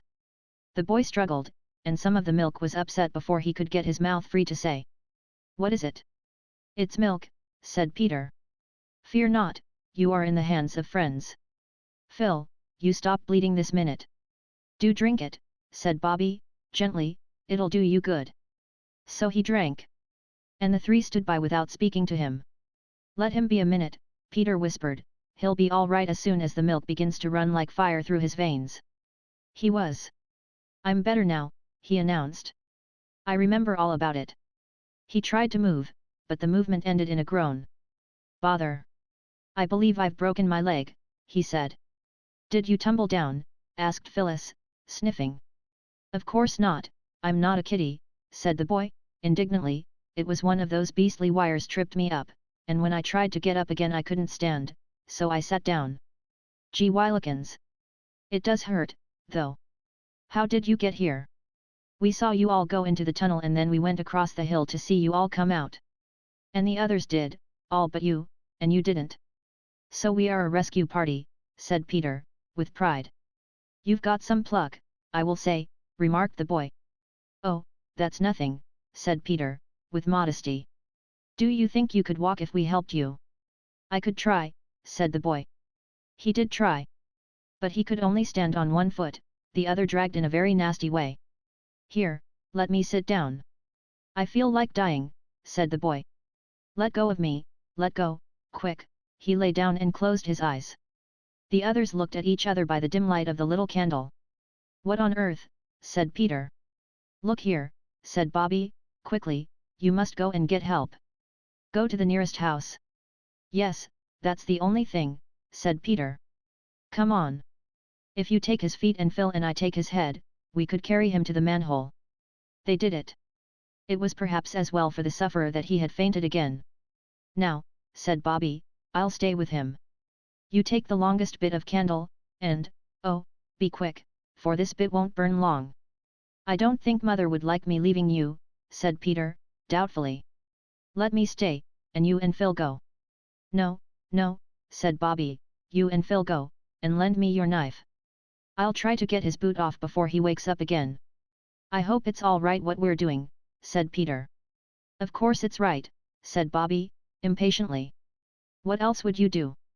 Leave him here all alone because it's dark? Nonsense! Hurry up, that's all." So they hurried up. Bobby watched their dark figures in the little light of the little candle with an odd feeling of having come to the end of everything. She knew now, she thought, what nuns who were bricked up alive in convent walls felt like. Suddenly she gave herself a little shake. "Don't be a silly little girl," she said. She was always very angry when anyone else called her a little girl, even if the adjective that went first was not silly but nice or good or clever. And it was only when she was very angry with herself that she allowed Roberta to use that expression to Bobby. She fixed the little candle end on a broken brick near the red-jerseyed boy's feet. Then she opened Peter's knife. It was always hard to manage, a halfpenny was generally needed to get it open at all. This time Bobby somehow got it open with her thumbnail. She broke the nail, and it hurt horribly. Then she cut the boy's bootlace, and got the boot off. She tried to pull off his stocking, but his leg was dreadfully swollen, and it did not seem to be the proper shape.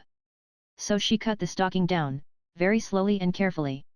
It was a brown, knitted stocking, and she wondered who had knitted it, and whether it was the boy's mother, and whether she was feeling anxious about him, and how she would feel when he was brought home with his leg broken. When Bobby had got the stocking off and saw the poor leg, she felt as though the tunnel was growing darker, and the ground felt unsteady, and nothing seemed quite real. "Silly little girl," said Roberta to Bobby, and felt better. "The poor leg," she told herself, "it ought to have a cushion, ah." She remembered the day when she and Phyllis had torn up their red flannel petticoats to make danger signals to stop the train and prevent an accident. Her flannel petticoat today was white, but it would be quite as soft as a red one. She took it off. "Oh, what useful things flannel petticoats are," she said, "the man who invented them ought to have a statue erected to him." And she said it aloud, because it seemed that any voice, even her own, would be a comfort in that darkness. What ought to be directed? Who to? Asked the boy, suddenly and very feebly. Oh, said Bobby, now you're better. Hold your teeth and don't let it hurt too much. Now. She had folded the petticoat, and lifting his leg laid it on the cushion of folded flannel. Don't faint again, please don't, said Bobby, as he groaned. She hastily wetted her handkerchief with milk and spread it over the poor leg. Oh, that hurts, cried the boy, shrinking. Oh, no, it doesn't, it's nice, really. What's your name?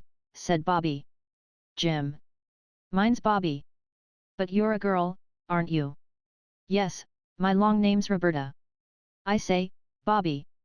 Yes. Wasn't there some more of you just now? Yes, Peter and Phil, that's my brother and sister. They've gone to get someone to carry you out. What rum names? All boys. Yes, I wish I was a boy, don't you? I think you're all right as you are. I didn't mean that, I meant don't you wish you were a boy, but of course you are without wishing.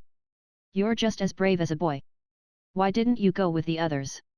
Somebody had to stay with you, said Bobby. Tell you what, Bobby, said Jim, you're a brick. Shake. He reached out a red-jerseyed arm and Bobby squeezed his hand. I won't shake it, she explained, because it would shake you, and that would shake your poor leg, and that would hurt. Have you got a hanky? I don't expect I have. He felt in his pocket. Yes, I have. What for? She took it and wetted it with milk and put it on his forehead. That's jolly, he said, what is it? Milk, said Bobby. We haven't any water. You're a jolly good little nurse, said Jim. I do it for mother sometimes, said Bobby, not milk, of course, but scent or vinegar and water. I say, I must put the candle out now, because there mayn't be enough of the other one to get you out by. By George, said he, you think of everything. Bobby blew. Out went the candle. You have no idea how black velvety the darkness was. I say, Bobby, said a voice through the blackness, aren't you afraid of the dark? Not very, that is. Let's hold hands, said the boy, and it was really rather good of him, because he was like most boys of his age and hated all material tokens of affection, such as kissing and holding of hands. He called all such things pawings, and detested them.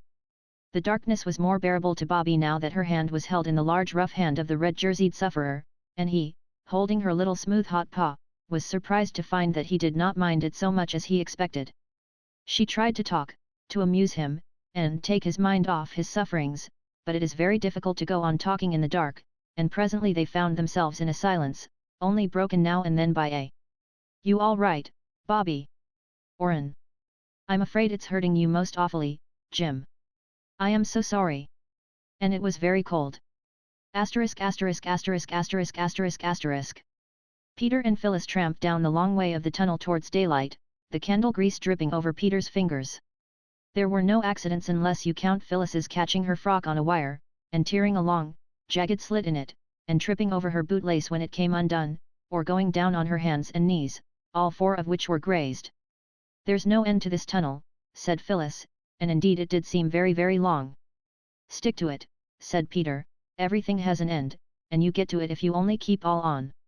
Which is quite true, if you come to think of it, and a useful thing to remember in seasons of trouble, such as measles, arithmetic, impositions, and those times when you are in disgrace, and feel as though no one would ever love you again, and you could never, never again, love anybody. "Hooray!" said Peter, suddenly, "there's the end of the tunnel, looks just like a pinhole in a bit of black paper, doesn't it?" The pinhole got larger, blue lights lay along the sides of the tunnel. The children could see the gravel way that lay in front of them, the air grew warmer and sweeter. Another 20 steps and they were out in the good glad sunshine with the green trees on both sides. Phyllis drew a long breath. "I'll never go into a tunnel again as long as ever I live," said she, "not if there are 20,100,000 millions hounds inside with red jerseys and their legs broken." "Don't be a silly cuckoo," said Peter, as usual. "You'd have to." "I think it was very brave and good of me," said Phyllis. "Not it," said Peter, "you didn't go because you were brave, but because Bobby and I aren't skunks. Now where's the nearest house, I wonder? You can't see anything here for the trees." "There's a roof over there," said Phyllis, pointing down the line. "That's the signal box," said Peter, and you know you are not allowed to speak to sign Alman on duty. It's wrong. I'm not near so afraid of doing wrong as I was of going into that tunnel, said Phyllis. Come on, and she started to run along the line. So Peter ran, too. It was very hot in the sunshine, and both children were hot and breathless by the time they stopped, and bending their heads back to look up at the open windows of the signal box, shouted hi, as loud as their breathless state allowed. But no one answered. The signal box stood quiet as an empty nursery, and the handrail of its steps was hot to the hands of the children as they climbed softly up. They peeped in at the open door. The signalman was sitting on a chair tilted back against the wall. His head leaned sideways, and his mouth was open. He was fast asleep. My hat, cried Peter, wake up. And he cried it in a terrible voice, for he knew that if a signalman sleeps on duty, he risks losing his situation, let alone all the other dreadful risks to trains which expect him to tell them when it is safe for them to go their ways. The signalman never moved. Then Peter sprang to him and shook him. And slowly, yawning and stretching, the man awoke. But the moment he was awake he leapt to his feet, put his hands to his head like a mad maniac, as Phyllis said afterwards, and shouted. Oh, my heavens, what's o'clock? 12:13, said Peter, and indeed it was by the white-faced, round-faced clock on the wall of the signal box. The man looked at the clock, sprang to the levers, and wrenched them this way and that. An electric bell tingled, the wires and cranks creaked, and the man threw himself into a chair. He was very pale, and the sweat stood on his forehead like large dewdrops on a white cabbage, as Phyllis remarked later. He was trembling, too, the children could see his big hairy hands shake from side to side, with quite extra-sized trembles, to use the subsequent words of Peter. He drew long breaths. Then suddenly he cried, thank God you come in when you did, oh, thank God, and his shoulders began to heave and his face grew red again, and he hid it in those large hairy hands of his. Oh, don't cry, don't, said Phyllis, it's all right now, and she patted him on one big, broad shoulder, while Peter conscientiously thumped the other. But the signalman seemed quite broken down, and the children had to pat him and thump him for quite a long time before he found his handkerchief, a red one with mauve and white horseshoes on it, and mopped his face and spoke. During this patting and thumping interval a train thundered by. I'm downright shamed, that I am, were the words of the big signalman when he had stopped crying, snivelling like a kid. Then suddenly he seemed to get cross. And what was you doing up here, anyway, he said, you know it ain't allowed. Yes, said Phyllis, we knew it was wrong, but I wasn't afraid of doing wrong, and so it turned out right. You aren't sorry we came. Lor love you, if you hadn't come, he stopped and then went on. It's a disgrace, so it is, sleeping on duty. If it was to come to be known, even as it is, when no harm's come of it. It won't come to be known, said Peter, we aren't sneaks. All the same, you oughtn't to sleep on duty, it's dangerous. Tell me something I don't know, said the man, but I can't help it. I know well enough just how it would be. But I couldn't get off. They couldn't get no one to take on my duty. I tell you I ain't had 10 minutes sleep this last 5 days. My little chap's ill, pneumonia, the doctor says, and there's no one but me and his little sister to do for him. That's where it is. The gel must ave her sleep. Dangerous? Yes, I believe you. Now go and split on me if you like. Of course we won't, said Peter, indignantly, but Phyllis ignored the whole of the signalman's speech, except the first 6 words. You asked us, she said, to tell you something you don't know. Well, I will. There's a boy in the tunnel over there with a red jersey and his leg broken. What did he want to go into the blooming tunnel for, then, said the man. Don't you be so cross, said Phyllis, kindly. We haven't done anything wrong except coming and waking you up, and that was right, as it happens. Then Peter told how the boy came to be in the tunnel. Well, said the man, I don't see as I can do anything. I can't leave the box. You might tell us where to go after someone who isn't in a box, though, said Phyllis. There's Brigden's farm over yonder, where you see the smoke coming up through the trees, said the man, more and more grumpy, as Phyllis noticed. Well, goodbye, then, said Peter. But the man said, wait a minute. He put his hand in his pocket and brought out some money, a lot of pennies and 1 or 2 shillings and sixpences and half a crown.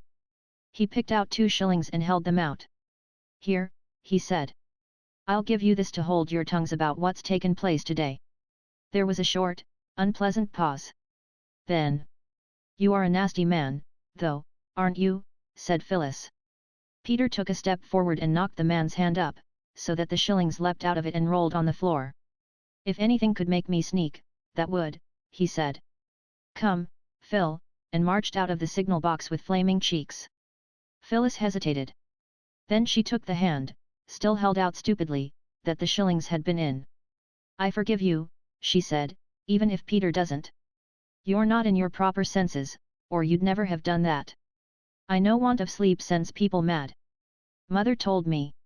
I hope your little boy will soon be better, and... Come on, Phil, cried Peter, eagerly. I give you my sacred honor word we'll never tell anyone. Kiss and be friends, said Phyllis, feeling how noble it was of her to try to make up a quarrel in which she was not to blame. The signalman stooped and kissed her. I do believe I'm a bit off my head, sissy, he said. Now run along home to mother. I didn't mean to put you about, there. So Phil left the hot signal box and followed Peter across the fields to the farm. When the farm men, led by Peter and Phyllis and carrying a hurdle covered with horse cloths, reached the manhole in the tunnel, Bobby was fast asleep and so was Jim. Worn out with the pain, the doctor said afterwards. Where does he live? The bailiff from the farm asked, when Jim had been lifted onto the hurdle. In Northumberland, answered Bobby. I'm at school at Maidbridge, said Jim. I suppose I've got to get back there, somehow. Seems to me the doctor ought to have a look in first, said the bailiff. Oh, bring him up to our house, said Bobby. It's only a little way by the road. I'm sure mother would say we ought to. Will your ma like you bringing home strangers with broken legs? She took the poor Russian home herself, said Bobby. I know she'd say we ought. All right, said the bailiff, you ought to know what your ma-ud like. I wouldn't take it upon me to fetch him up to our place without I asked the missus first, and they call me the master, too. Are you sure your mother won't mind? Whispered Jim. Certain, said Bobby. Then we're to take him up to Three Chimneys, said the bailiff. Of course, said Peter. Then my lad shall nip up to doctor's on his bike, and tell him to come down there. Now, lads, lift him quiet and steady. 1, 2, 3. Asterisk asterisk asterisk asterisk asterisk asterisk. Thus it happened that mother, writing away for dear life at a story about a duchess, a designing villain, a secret passage, and a missing will, dropped her pen as her workroom door burst open, and turned to see Bobby hatless and red with running. Oh, mother, she cried, do come down. We found a hound in a red jersey in the tunnel, and he's broken his leg and they're bringing him home. They ought to take him to the vet, said mother, with a worried frown. I really can't have a lame dog here. He's not a dog, really, he's a boy, said Bobby, between laughing and choking. Then he ought to be taken home to his mother. His mother's dead, said Bobby, and his father's in Northumberland. Oh, mother, you will be nice to him? I told him I was sure you'd want us to bring him home. You always want to help everybody. Mother smiled, but she sighed, too. It is nice that your children should believe you willing to open house and heart to any and everyone who needs help. But it is rather embarrassing sometimes, too, when they act on their belief. Oh, well, said mother, we must make the best of it. When Jim was carried in, dreadfully white and with set lips whose red had faded to a horrid bluey-violet color, mother said, I am glad you brought him here. Now, Jim, let's get you comfortable in bed before the doctor comes. And Jim, looking at her kind eyes, felt a little, warm, comforting flush of new courage. It'll hurt rather, won't it? He said. I don't mean to be a coward. You won't think I'm a coward if I faint again, will you? I really and truly don't do it on purpose. And I do hate to give you all this trouble. Don't you worry, said mother, it's you that have the trouble, you poor dear, not us. And she kissed him just as if he had been Peter. We love to have you here, don't we, Bobby? Yes, said Bobby, and she saw by her mother's face how right she had been to bring home the wounded hound in the red jersey. Chapter 13. The hound's grandfather. Mother did not get back to her writing all that day, for the red-jerseyed hound whom the children had brought to Three Chimneys had to be put to bed. And then the doctor came, and hurt him most horribly. Mother was with him all through it, and that made it a little better than it would have been, but bad was the best, as Mrs. Viney said. The children sat in the parlor downstairs and heard the sound of the doctor's boots going backwards and forwards over the bedroom floor. And once or twice there was a groan. "It's horrible," said Bobby. "Oh, I wish Dr. Forrest would make haste." "Oh, poor Jim." "It is horrible," said Peter, "but it's very exciting. I wish doctors weren't so stuck up about who they'll have in the room when they're doing things. I should most awfully like to see a leg set. I believe the bones crunch like anything." "Don't," said the two girls at once. "Rubbish," said Peter. "How are you going to be Red Cross nurses, like you were talking of coming home, if you can't even stand hearing me say about bones crunching? You'd have to hear them crunch on the field of battle, and be steeped in gore up to the elbows as likely as not, and—" "Stop it," cried Bobby, with a white face, "you don't know how funny you're making me feel." "Me, too," said Phyllis, whose face was pink. "Cowards," said Peter. "I'm not," said Bobby. "I helped Mother with your rake-wounded foot, and so did Phil, you know we did." "Well, then," said Peter. "Now look here. It would be a jolly good thing for you if I were to talk to you every day for half an hour about broken bones and people's insides, so as to get you used to it." A chair was moved above. "Listen," said Peter, "that's the bone crunching." "I do wish you wouldn't," said Phyllis. "Bobby doesn't like it." "I'll tell you what they do," said Peter. "I can't think what made him so horrid. Perhaps it was because he had been so very nice and kind all the earlier part of the day, and now he had to have a change. This is called reaction. One notices it now and then in oneself. Sometimes when one has been extra good for a longer time than usual, one is suddenly attacked by a violent fit of not being good at all." "I'll tell you what they do," said Peter, "they strap the broken man down so that he can't resist or interfere with their doctorish designs, and then someone holds his head, and someone holds his leg, the broken one, and pulls it till the bones fit in, with a crunch, mind you. Then they strap it up and, let's play at bone setting." "Oh, no," said Phyllis. But Bobby said suddenly, "All right, let's. I'll be the doctor, and Phil can be the nurse. You can be the broken boner, we can get at your legs more easily, because you don't wear petticoats." "I'll get the splints and bandages," said Peter, "you get the couch of suffering ready." The ropes that had tied up the boxes that had come from home were all in a wooden packing case in the cellar. When Peter brought in a trailing tangle of them, and 2 boards for splints, Phyllis was excitedly giggling. "Now, then," he said, and lay down on the settle, groaning most grievously. "Not so loud," said Bobby, beginning to wind the rope round him and the settle. "You pull, philosophy." "Not so tight," moaned Peter. "You'll break my other leg." Bobby worked on in silence, winding more and more rope round him. "That's enough," said Peter. "I can't move at all. Oh, my poor leg." He groaned again. "Sure you can't move?" asked Bobby, in a rather strange tone. "Quite sure," replied Peter. "Shall we play It's Bleeding Freely or not?" he asked cheerfully. "You can play what you like," said Bobby, sternly, folding her arms and looking down at him where he lay all wound round and round with cord. "Phil and I are going away. And we shan't untie you till you promise never, never to talk to us about blood and wounds unless we say you may. Come, Phil." "You beast," said Peter, writhing. "I'll never promise, never. I'll yell, and Mother will come." "Do," said Bobby, "and tell her why we tied you up." "Come on, Phil." "No, I'm not a beast, Peter." "But you wouldn't stop when we asked you and—" "Yeah," said Peter, "it wasn't even your own idea. You got it out of Stocky." Bobby and Phil, retiring in silent dignity, were met at the door by the doctor. He came in rubbing his hands and looking pleased with himself. "Well," he said, "that job's done. It's a nice clean fracture, and it'll go on all right, I've no doubt. Plucky young chap, too, hello. What's all this?" His eye had fallen on Peter, who lay mousy still in his bonds on the settle. "Playing at prisoners, he said, but his eyebrows had gone up a little. Somehow he had not thought that Bobby would be playing while in the room above someone was having a broken bone set. "Oh, no," said Bobby, "not at prisoners. We were playing at setting bones. Peter's the broken boner, and I was the doctor." The doctor frowned. "Then I must say," he said, and he said it rather sternly, it's a very heartless game. Haven't you enough imagination even to faintly picture what's been going on upstairs? That poor chap, with the drops of sweat on his forehead, and biting his lips so as not to cry out, and every touch on his leg agony end. You ought to be tied up, said Phyllis, you're as bad as. Hush, said Bobby, I'm sorry, but we weren't heartless, really. I was, I suppose, said Peter, crossly.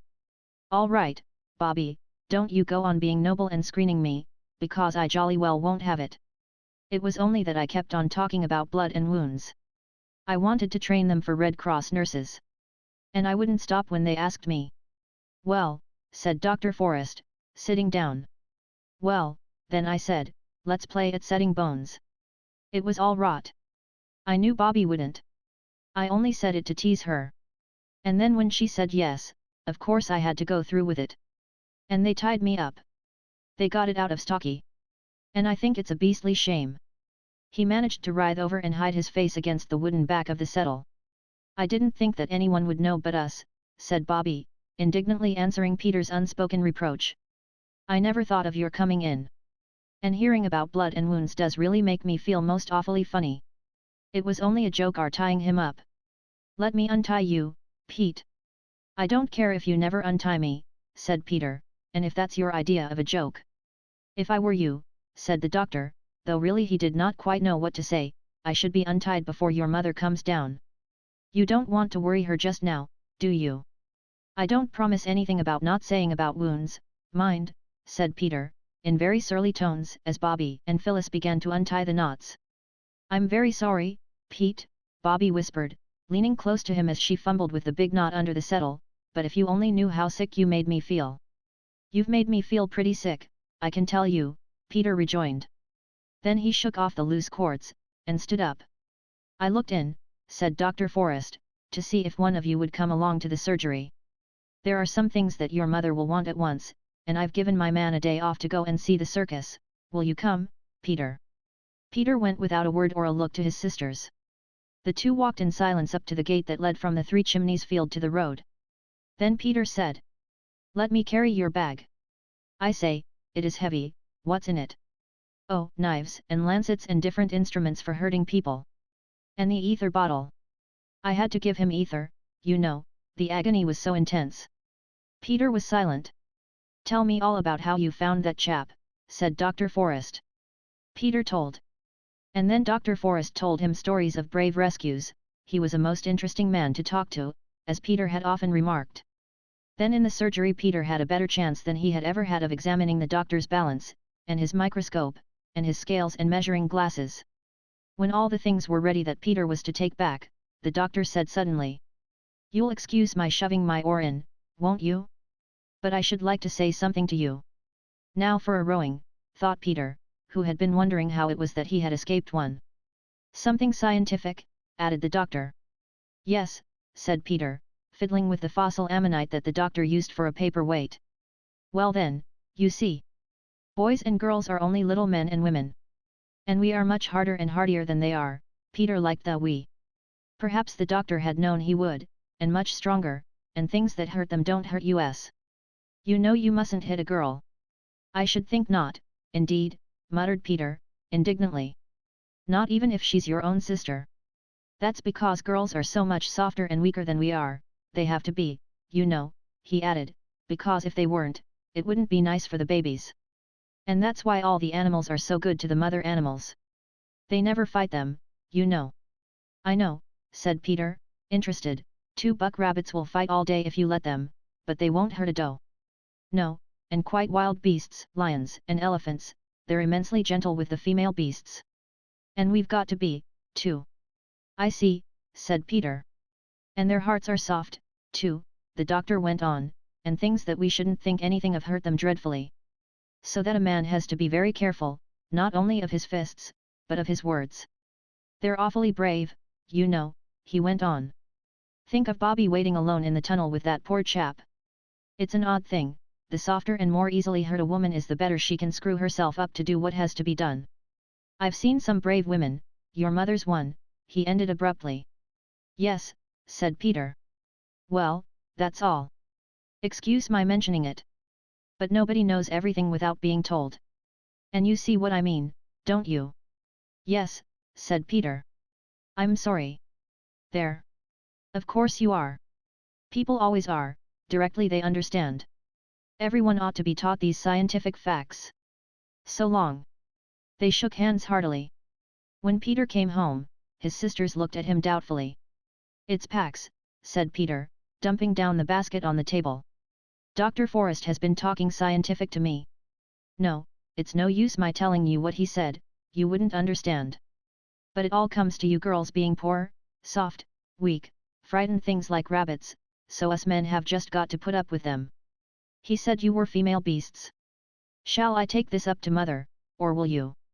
I know what boys are, said Phyllis, with flaming cheeks, they're just the nastiest, rudest. They're very brave, said Bobby, sometimes. Ah, you mean the chap upstairs? I see. Go ahead, Phil, I shall put up with you whatever you say because you're a poor, weak, frightened, soft. Not if I pull your hair you won't, said Phyllis, springing at him. He said Pax, said Bobby, pulling her away. Don't you see, she whispered as Peter picked up the basket and stalked out with it, he's sorry, really, only he won't say so? Let's say we're sorry. It's so goody-goody, said Phyllis, doubtfully, he said we were female beasts, and soft and frightened. Then let's show him we're not frightened of him thinking us goody-goody, said Bobby, and we're not any more beasts than he is. And when Peter came back, still with his chin in the air, Bobby said, We're sorry we tied you up, Pete. I thought you would be, said Peter, very stiff and superior. This was hard to bear. But, well, so we are, said Bobby. Now let honor be satisfied on both sides. I did call it Pax, said Peter, in an injured tone. Then let it be Pax, said Bobby. Come on, Phil, let's get the tea. Pete, you might lay the cloth. I say, said Phyllis, when peace was really restored, which was not till they were washing up the cups after tea. Dr. Forrest didn't really say we were female beasts, did he? Yes, said Peter, firmly, but I think he meant we men were wild beasts, too. How funny of him, said Phyllis, breaking a cup. Asterisk asterisk asterisk asterisk asterisk asterisk. May I come in, Mother? Peter was at the door of Mother's writing room, where Mother sat at her table with 2 candles in front of her. Their flames looked orange and violet against the clear grey-blue of the sky where already a few stars were twinkling. Yes, dear, said Mother, absently, anything wrong? She wrote a few more words and then laid down her pen and began to fold up what she had written. I was just writing to Jim's grandfather. He lives near here, you know. Yes, you said so at tea. That's what I want to say. Must you write to him, Mother? Couldn't we keep Jim, and not say anything to his people till he's well? It would be such a surprise for them. Well, yes, said Mother, laughing, I think it would. You see, Peter went on, of course the girls are all right and all that, I'm not saying anything against them. But I should like it if I had another chap to talk to sometimes. Yes, said Mother, I know it's dull for you, dear. But I can't help it. Next year perhaps I can send you to school, you'd like that, wouldn't you? I do miss the other chaps, rather, Peter confessed, but if Jim could stay after his leg was well, we could have awful larks. I've no doubt of it, said Mother. Well, perhaps he could, but you know, dear, we're not rich. I can't afford to get him everything he'll want. And he must have a nurse. Can't you nurse him, Mother? You do nurse people so beautifully.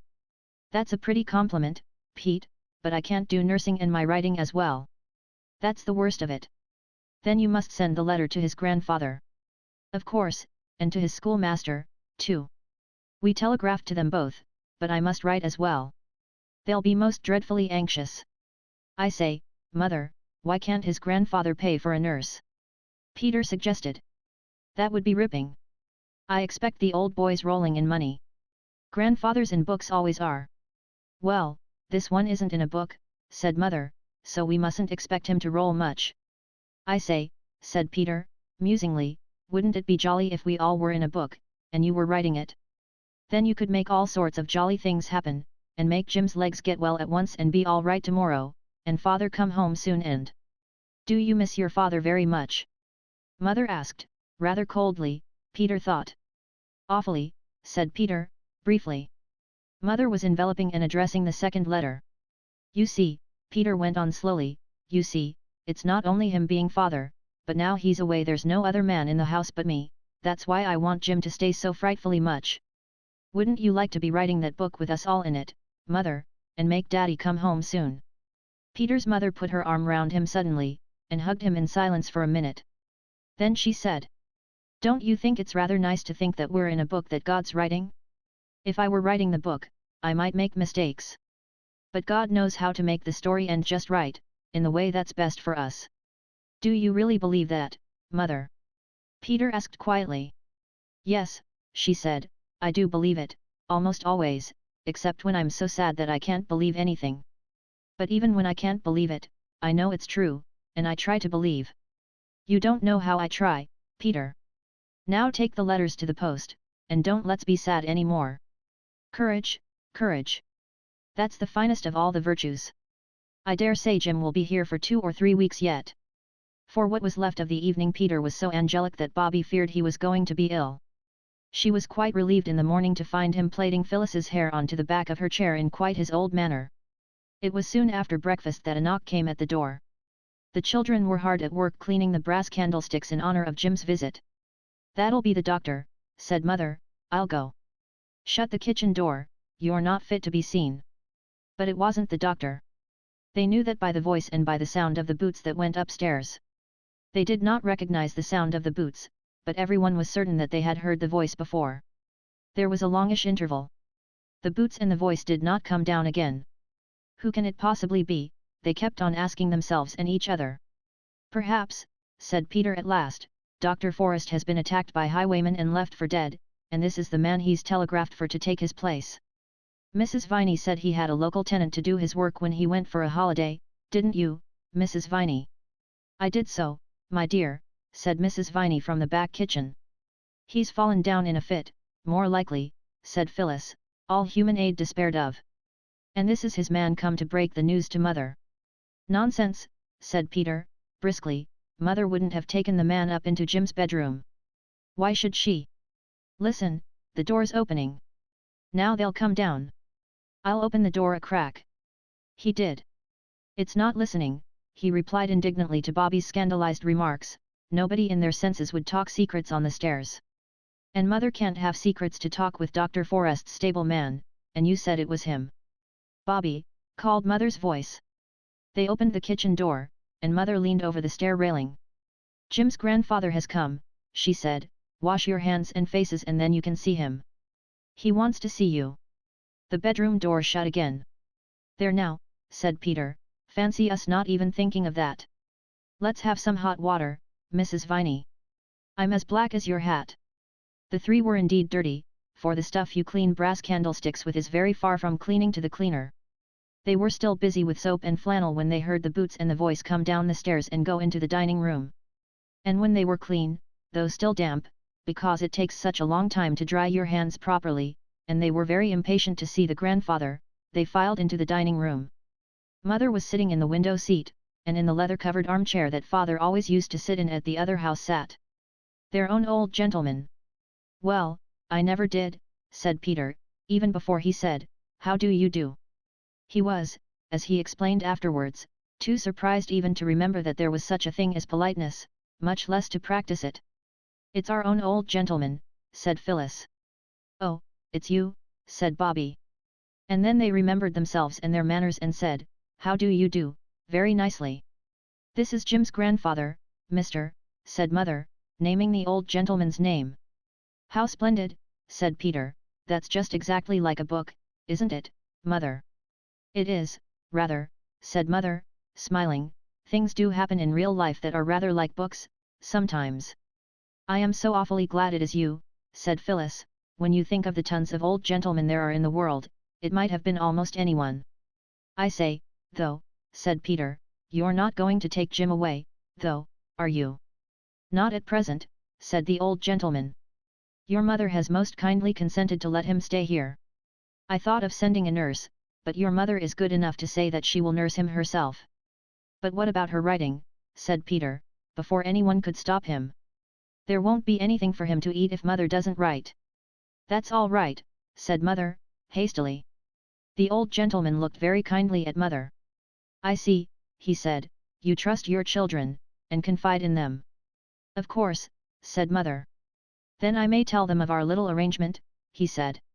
Your mother, my dears, has consented to give up writing for a little while and to become a matron of my hospital. Oh, said Phyllis, blankly, and shall we have to go away from Three Chimneys and the railway and everything? No, no, darling, said mother, hurriedly. The hospital is called Three Chimneys Hospital, said the old gentleman, and my unlucky Jim's the only patient, and I hope he'll continue to be so. Your mother will be matron, and there'll be a hospital staff of a housemaid and a cook, till Jim's well. And then will mother go on writing again? Asked Peter. We shall see, said the old gentleman, with a slight, swift glance at Bobby. Perhaps something nice may happen and she won't have to. I love my writing, said mother, very quickly. I know, said the old gentleman, don't be afraid that I'm going to try to interfere. But one never knows. Very wonderful and beautiful things do happen, don't they? And we live most of our lives in the hope of them. I may come again to see the boy. Surely, said mother, and I don't know how to thank you for making it possible for me to nurse him. Dear boy. He kept calling mother, mother, in the night, said Phyllis. I woke up twice and heard him. He didn't mean me, said mother, in a low voice to the old gentleman, that's why I wanted so much to keep him. The old gentleman rose. I'm so glad, said Peter, that you're going to keep him, mother. Take care of your mother, my dears, said the old gentleman. She's a woman in a million. Yes, isn't she, whispered Bobby. God bless her, said the old gentleman, taking both mother's hands, God bless her. Aye, and she shall be blessed. Dear me, where's my hat? Will Bobby come with me to the gate?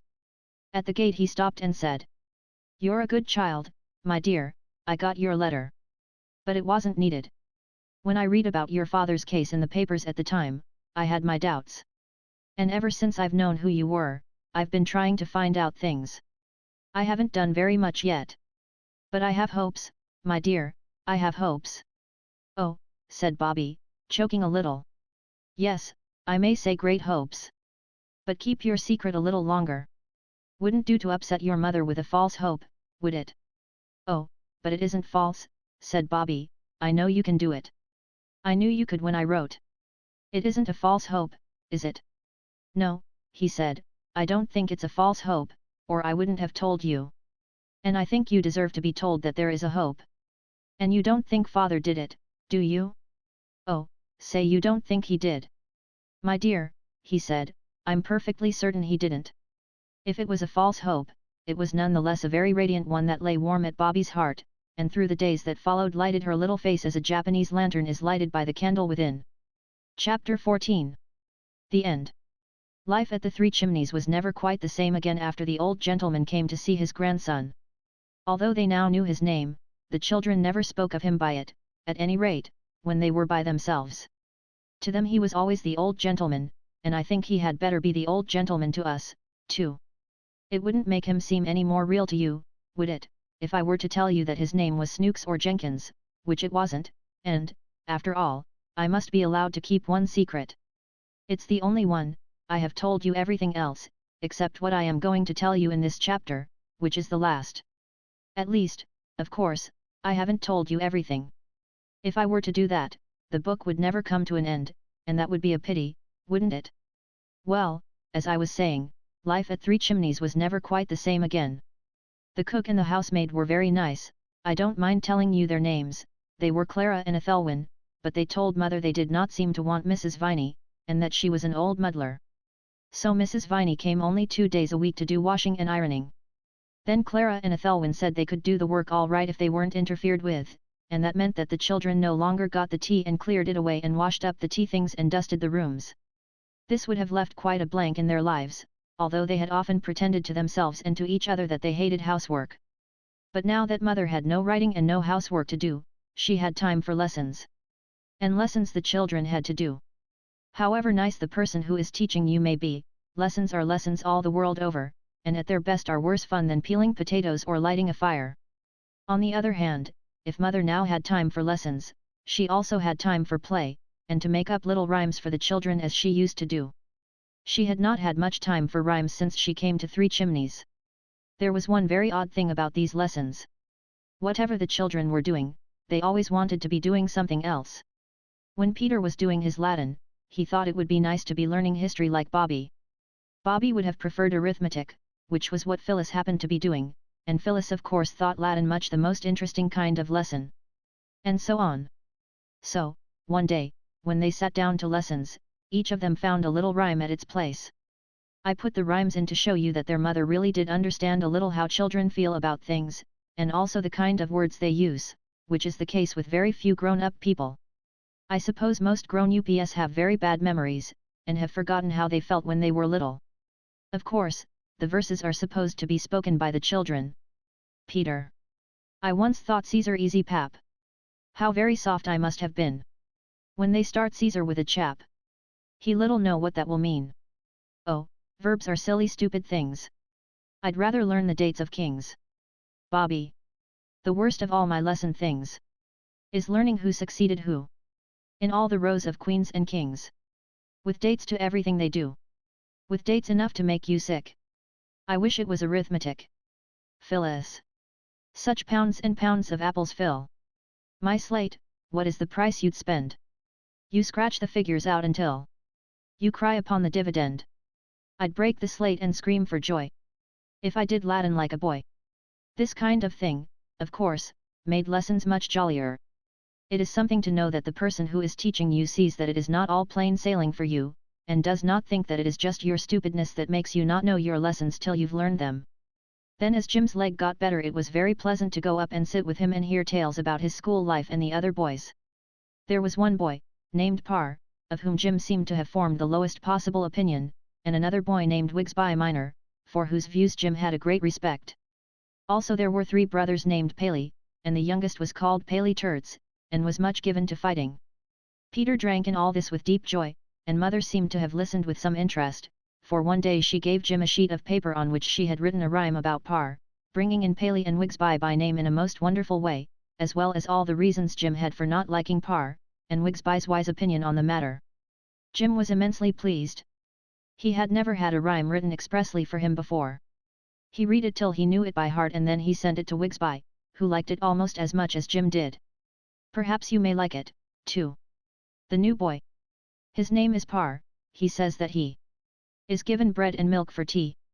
He says his father killed a bear. He says his mother cuts his hair. He wears goloshes when it's wet. I've heard his people call him Pet. He has no proper sense of shame. He told the chaps his Christian name. He cannot wicket keep at all. He's frightened of a cricket ball. He reads indoors for hours and hours. He knows the names of beastly flowers. He says his French just like Masu. A beastly stuck-up thing to do. He won't keep cave, shirks his turn. And says he came to school to learn. He won't play football, says it hurts. He wouldn't fight with Paley Turds. He couldn't whistle if he tried. And when we laughed at him he cried. Now Wigsby Minor says that Parr is only like all new boys are. I know when I first came to school. I wasn't such a jolly fool. Jim could never understand how Mother could have been clever enough to do it. To the others it seemed nice, but natural. You see they had always been used to having a mother who could write verses just like the way people talk, even to the shocking expression at the end of the rhyme, which was Jim's very own. Jim taught Peter to play chess and draughts and dominoes, and altogether it was a nice quiet time. Only Jim's leg got better and better, and a general feeling began to spring up among Bobby, Peter, and Phyllis that something ought to be done to amuse him, not just games, but something really handsome. But it was extraordinarily difficult to think of anything. It's no good, said Peter, when all of them had thought and thought till their heads felt quite heavy and swollen, if we can't think of anything to amuse him, we just can't, and there's an end of it. Perhaps something will just happen of its own accord that he'll like. Things do happen by themselves sometimes, without your making them, said Phyllis, rather as though, usually, everything that happened in the world was her doing. I wish something would happen, said Bobby, dreamily, something wonderful. And something wonderful did happen exactly 4 days after she had said this. I wish I could say it was 3 days after, because in fairy tales it is always 3 days after that things happen. But this is not a fairy story, and besides, it really was 4 and not 3, and I am nothing if not strictly truthful. They seemed to be hardly railway children at all in those days, and as the days went on each had an uneasy feeling about this which Phyllis expressed one day. "I wonder if the railway misses us," she said, plaintively. "We never go to see it now." "It seems ungrateful," said Bobby, "we loved it so when we hadn't anyone else to play with." "Perks is always coming up to ask after Jim," said Peter, "and the signalman's little boy is better. He told me so." "I didn't mean the people," explained Phyllis, "I meant the dear railway itself." "The thing I don't like," said Bobby, "on this fourth day, which was a Tuesday, is our having stopped waving to the 9.15 and sending our love to father by it." "Let's begin again," said Phyllis. And they did. Somehow the change of everything that was made by having servants in the house and mother not doing any writing, made the time seem extremely long since that strange morning at the beginning of things, when they had got up so early and burnt the bottom out of the kettle and had apple pie for breakfast and first seen the railway. It was September now, and the turf on the slope to the railway was dry and crisp. Little long grass spikes stood up like bits of gold wire, frail blue harebells trembled on their tough, slender stalks, gypsy roses opened wide and flat their lilac-coloured discs, and the golden stars of St. John's Wort shone at the edges of the pool that lay halfway to the railway. Bobby gathered a generous handful of the flowers and thought how pretty they would look lying on the green and pink blanket of silk waste that now covered Jim's poor broken leg. "Hurry up," said Peter, "or we shall miss the 9.15. "I can't hurry more than I am doing," said Phyllis. "Oh, bother it. My bootlace has come undone again." "When you're married," said Peter, "your bootlace will come undone going up the church aisle, and your man that you are going to get married to will tumble over it and smash his nose in on the ornamented pavement, and then you'll say you won't marry him, and you'll have to be an old maid." "I shan't," said Phyllis. "I'd much rather marry a man with his nose smashed in than not marry anybody." "It would be horrid to marry a man with a smashed nose, all the same," went on Bobby. "He wouldn't be able to smell the flowers at the wedding." "Wouldn't that be awful?" "Bother the flowers at the wedding," cried Peter. "Look, the signal's down. We must run." They ran. And once more they waved their handkerchiefs, without at all minding whether the handkerchiefs were clean or not, to the 9.15. "Take our love to father," cried Bobby. And the others, too, shouted. "Take our love to father." The old gentleman waved from his first-class carriage window.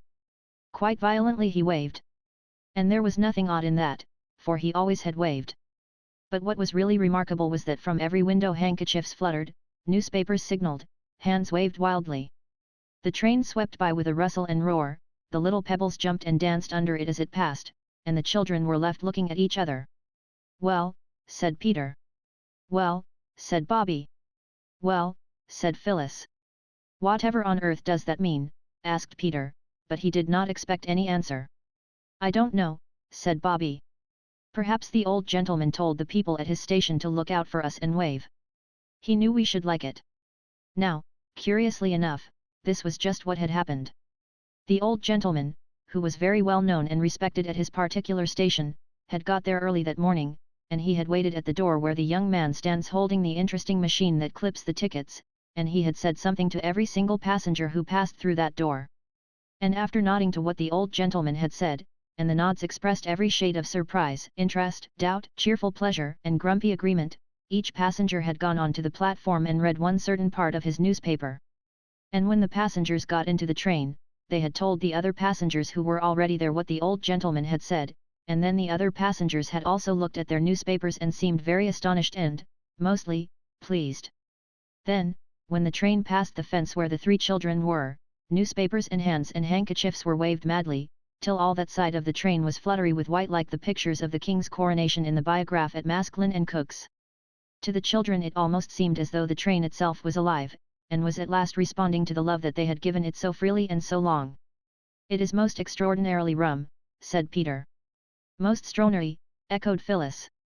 But Bobby said, "Don't you think the old gentleman's wave seemed more significating than usual?" "No," said the others.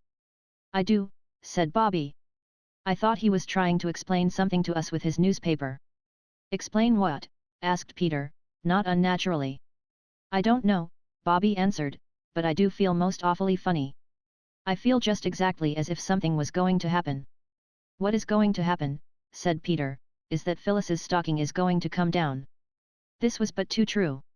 The suspender had given way in the agitation of the waves to the 9.15. Bobby's handkerchief served as first aid to the injured, and they all went home.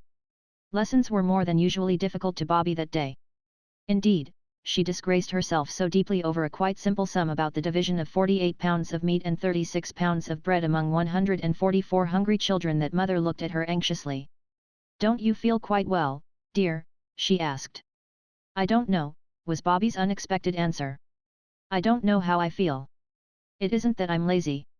Mother, will you let me off lessons today? I feel as if I wanted to be quite alone by myself." "Yes, of course I'll let you off," said Mother, "but..." Bobby dropped her slate. It cracked just across the little green mark that is so useful for drawing patterns round, and it was never the same slate again. Without waiting to pick it up she bolted. Mother caught her in the hall feeling blindly among the waterproofs and umbrellas for her garden hat. "What is it, my sweetheart?" said Mother. "You don't feel ill, do you?" "I don't know," Bobby answered, a little breathlessly, "but I want to be by myself and see if my head really is all silly and my inside all squirmy twisty." "Hadn't you better lie down?" Mother said, stroking her hair back from her forehead. "I'd be more alive in the garden, I think," said Bobby. But she could not stay in the garden. The hollyhocks and the asters and the late roses all seemed to be waiting for something to happen. It was one of those still, shiny autumn days, when everything does seem to be waiting. Bobby could not wait. "I'll go down to the station," she said, "and talk to Perks and ask about the signalman's little boy." So she went down. On the way she passed the old lady from the post office, who gave her a kiss and a hug, but, rather to Bobby's surprise, no words except, "God bless you, love," and, after a pause, "Run along, do." The draper's boy, who had sometimes been a little less than civil and a little more than contemptuous, now touched his cap, and uttered the remarkable words, "Morning, miss, I'm sure." The blacksmith, coming along with an open newspaper in his hand, was even more strange in his manner. He grinned broadly, though, as a rule, he was a man not given to smiles, and waved the newspaper long before he came up to her. And as he passed her, he said, in answer to her good morning: "Good morning to you, missy, and many of them. I wish you joy, that I do." "Oh," said Bobby to herself, and her heart quickened its beats, "something is going to happen. I know it is, everyone is so odd, like people are in dreams." The station master wrung her hand warmly. In fact, he worked it up and down like a pump handle. But he gave her no reason for this unusually enthusiastic greeting. He only said, "The 11.54's a bit late, miss, the extra luggage this holiday time," and went away very quickly into that inner temple of his into which even Bobby dared not follow him. Perks was not to be seen, and Bobby shared the solitude of the platform with the station cat. This tortoiseshell lady, usually of a retiring disposition, came today to rub herself against the brown stockings of Bobby with arched back, waving tail, and reverberating purrs. "Dear me," said Bobby, stooping to stroke her, "how very kind everybody is today, even you, pussy." Perks did not appear until the 11.54 was signalled, and then he, like everybody else that morning, had a newspaper in his hand. "Hello," he said, "there you are. Well, if this is the train, it'll be smart work. Well, God bless you, my dear. I see it in the paper, and I don't think I was ever so glad of anything in all my born days." He looked at Bobby a moment, then said, "One I must have, miss, and no offence, I know, on a day like this air," and with that he kissed her, first on one cheek and then on the other. "You ain't offended, are you?" he asked anxiously. "I ain't took too great a liberty? On a day like this, you know." "No, no," said Bobby, "of course it's not a liberty, dear Mr. Perks, we love you quite as much as if you were an uncle of ours, but, on a day like what?" "Like this air," said Perks. "Don't I tell you I see it in the paper?" "Saw what in the paper?" asked Bobby, but already the 11.54 was steaming into the station and the station master was looking at all the places where Perks was not and ought to have been. Bobby was left standing alone, the station cat watching her from under the bench with friendly golden eyes. "Of course you know already exactly what was going to happen." Bobby was not so clever. She had the vague, confused, expectant feeling that comes to one's heart in dreams. What her heart expected I can't tell, perhaps the very thing that you and I know was going to happen, but her mind expected nothing, it was almost blank, and felt nothing but tiredness and stupidness and an empty feeling, like your body has when you have been a long walk and it is very far indeed past your proper dinner time. Only 3 people got out of the 11.54. The first was a countryman with 2 baskety boxes full of live chickens who stuck their russet heads out anxiously through the wicker bars. The second was Miss Peckett, the grocer's wife's cousin, with a tin box and 3 brown paper parcels, and the third. "Oh, my daddy, my daddy!" That scream went like a knife into the heart of everyone in the train, and people put their heads out of the windows to see a tall pale man with lips set in a thin close line, and a little girl clinging to him with arms and legs, while his arms went tightly round her. Asterisk asterisk asterisk asterisk asterisk asterisk. "I knew something wonderful was going to happen," said Bobby, as they went up the road, "but I didn't think it was going to be this." "Oh, my daddy, my daddy. Then didn't mother get my letter?" Father asked. "There weren't any letters this morning." "Oh. Daddy. It is really you, isn't it?" The clasp of a hand she had not forgotten assured her that it was. "You must go in by yourself, Bobby, and tell mother quite quietly that it's all right. They've caught the man who did it. Everyone knows now that it wasn't your daddy." "I always knew it wasn't," said Bobby. "Me and mother and our old gentleman." "Yes," he said, "it's all his doing. Mother wrote and told me you had found out. And she told me what you'd been to her. My own little girl." They stopped a minute then. "And now I see them crossing the field." Bobby goes into the house, trying to keep her eyes from speaking before her lips have found the right words to tell mother quite quietly that the sorrow and the struggle and the parting are over and done, and that father has come home. "I see father walking in the garden, waiting, waiting. He is looking at the flowers, and each flower is a miracle to eyes that all these months of spring and summer have seen only flagstones and gravel and a little grudging grass. But his eyes keep turning towards the house. And presently he leaves the garden and goes to stand outside the nearest door. It is the back door, and across the yard the swallows are circling. They are getting ready to fly away from cold winds and keen frost to the land where it is always summer. They are the same swallows that the children built the little clay nests for. Now the house door opens. Bobby's voice calls. "Come in, Daddy, come in." He goes in and the door is shut. "I think we will not open the door or follow him. I think that just now we are not wanted there.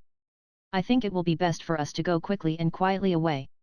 At the end of the field, among the thin gold spikes of grass and the harebells and gypsy roses and St. John's wort, we may just take one last look, over our shoulders, at the White House where neither we nor anyone else is wanted now.